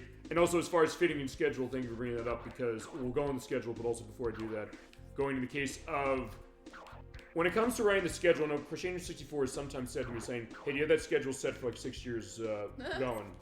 I realized, honestly, no. As I've been looking through it, I've said, okay, certain things of this year, like what do we want to do? Stuff that I've been asked for, stuff that other people, with regards to guests, want to do. I fit a viewer question every month. I fit in the scoping session thing, which we'll talk about in just a second for that. But I'm also saying, okay, when it comes to certain cases, like someone saying, okay, when do you want, and also when do you want to start something? So when it comes to that, I say, all right, the schedule basically will be tailored around all of you. Okay. I do really appreciate the idea of you coming by, giving what you give to myself, to all of us, and our best John Twitch. I'm also going to come in the chat as is for all the shows you're not on, saying what that's going to be. So I want to be as accommodating as it can be, and also get a sense of when we get that set, that'll basically be in line that way. If we do have to adjust it to that, because we had the Shadow Hearts Covenant saying we did play that most of last year, but I said, well, if we're in a case where we can't do a part for a month, it's okay, we'll figure that, we can get stuff out, I can adjust it as it need to be for other stuff we're scheduled to go that around. So it's no issue as far as that, just to give us an indication. Okay, so with that, and as you're going along, as I said, I don't know how to get up there as far as how it is, but you're probably going to find out. Let's talk schedule because we're in 2023 now, or 2026. We're in the past. Yeah, we're in the past. We're in the past. Yeah, we're taking you back. We're gonna take you back to the past to play the shitty games that suck ass. Well, I don't know if this game is a bad game. It's just a case where like, I want to buy this because it costs a fortune and it was on sale. I mean, I also got a bunch of other weird stuff here because I bought. And I'll mention this before we go to schedule. Dynaland. You ever familiar with that? No. It's a pinball game for Sega Genesis, and there's a rewind function by the way on this. That was developed by Wolf Team. That is the team that would go on to make the Tales of games of Namco. We showed off Road Adventure for Sega CD last year, which is quite good, as it is. But that's a pinball game with dinosaurs on Sega Genesis by them. I also picked up Cleopatra Fortune, which is a puzzle game from Taito. It's really cool, as it is, as well as Gargoyles, the remaster of that from Sega Genesis, because, yeah, it's going up in price a little, not much, but it's still a case where it's on sale, want to get it. And see, is this game as bullshit hard as people say it is? Yes. Absolutely. It is. But it's got some interesting stuff, and I guess I was also indicated by that, or thinking that because Electrus was mentioning a couple weeks ago, the idea of his Disney RPG game pitch. I appreciated that idea. Like, that's the thought of saying, like, hey, I want to go into this. And said, let's get this game. Let's take a look at it. But that's the idea. So I got some other interesting stuff for this, and yeah, the sky's the limit on stuff. So with that, we're in 2026 now. Let's talk schedule. As I said, it is subject to change. Not everything's going to be 100% for this, but we'll figure as we go. Next week is going to be, 30 years this year of Nintendo 64, so I think we need to celebrate it. I realized we did Magical Tetris Challenge a couple weeks ago. That was the first Nintendo 64 game we played live on the show in 2 years. Wow. So I said, wait, hold on. We're at 30 years of the system this year. We got to change that. So next Saturday, that's going to be on January 10th at 7 p.m. Eastern Standard Time. The guest appearances are continuing. Gemini 96 is coming in. He hasn't been here a while, but he's been prepping. He has a long dibs list of games as far as stuff he wants to get to. But I said, what do you want to do next? We're going to play the flagship game of the Nintendo 64 from its launch. Not Pilot Wings. That was my case. The other one. The one people actually played compared to Pilot Wings. Pilot Wings sold 1 million units about, but this one sold 11 million. And in case people know this game. Super Mario 64. We're playing it on Nintendo 64, I guess, but I also said because of the tech aspects that I know the Switch Online is working with again, and I have a controller for it. If you want to use Switch Online for that, we can do it, but I said, look, hey, it's your choice. And also how controller's going to go. But yeah, we're going to start our player. He's starting his play of Super Mario 64 next week. Nice. Experience with Super Mario 64. Well, we played it. I played it for the first time as like an older person, so and it was a lot of fun. And you 100%ed it, played it, Edwak? Yes, many times. Yeah, he's gonna be doing that one. That is one definitely for him because of some stories he's got, but also his case of saying that's the next one as far as him calling dibs on it. So we're starting that next week at 7 p.m. Eastern Standard Time. Week after that, we're going 2 weeks of Friday shows. First one is going to be on January 16th. That's going to be for, as you saw on the Switch menu, the release of Bust-A-Move 2, or Puzzle Bobble 2. What's your experience with Bust-A-Move 2? None. Edwak, you? Not too much. Okay, it is a puzzle game from Taito. It is a case where you're shooting bubbles around. You have Bub and Bob from Bubble Bobble. The spin-off of that, sort of. We're going to be celebrating this. It's going to be our viewer request because the like person in our chat mentioned we played Taito Legends 2 last year. He said, I get the sense people don't know this game. I love this game. I think it needs more attention. I said, well, what do we do? When I hear that on the show, my first idea is saying, let's give it more attention. And I realized 30 years of Bust Move 2 this year, so we're going to play it. We are going to use the collection on Switch that I've got because it's porting the Sega Saturn version of the original game, as well as the arcade game of Puzzle Bobble 2. Dolly Finn's joining me for that one. She also was able to beat the story mode on her own, which I have never done. I said, I can't get past level 3. Can you help me? She did. She ended up beating the entire game. Wow. And it was not easy Nice, as far as good how job. it was. She's our puzzle game master as far as a lot of cases of that. So she said, I want to be in on this one based upon what that is. Yeah, you got it. So 7 p.m. Eastern Standard Time on January 16th, we have our 30th anniversary celebration of Puzzle Bobble 2 / Bust Move 2. I look forward to doing that. Week after that, I'm coming back on also Friday. That's January 23rd for part 2 of Super Mario World 2 Yoshi's Island for Super Nintendo. Nice. Right. Edwak, I'm sorry I took that game away from you, but you didn't call dibs on it, number that's one. That's okay. But also, it's one of those cases when I was doing practice, I kept hearing words out of his mouth I didn't expect to hear, which is, I didn't know this was I didn't know this was a thing. I didn't know this was there. And I said, and I think at that point, then you kind of saw, I was like, I guess maybe it has to be me. And I'm getting another, wait, somebody's in the door. Oh my god.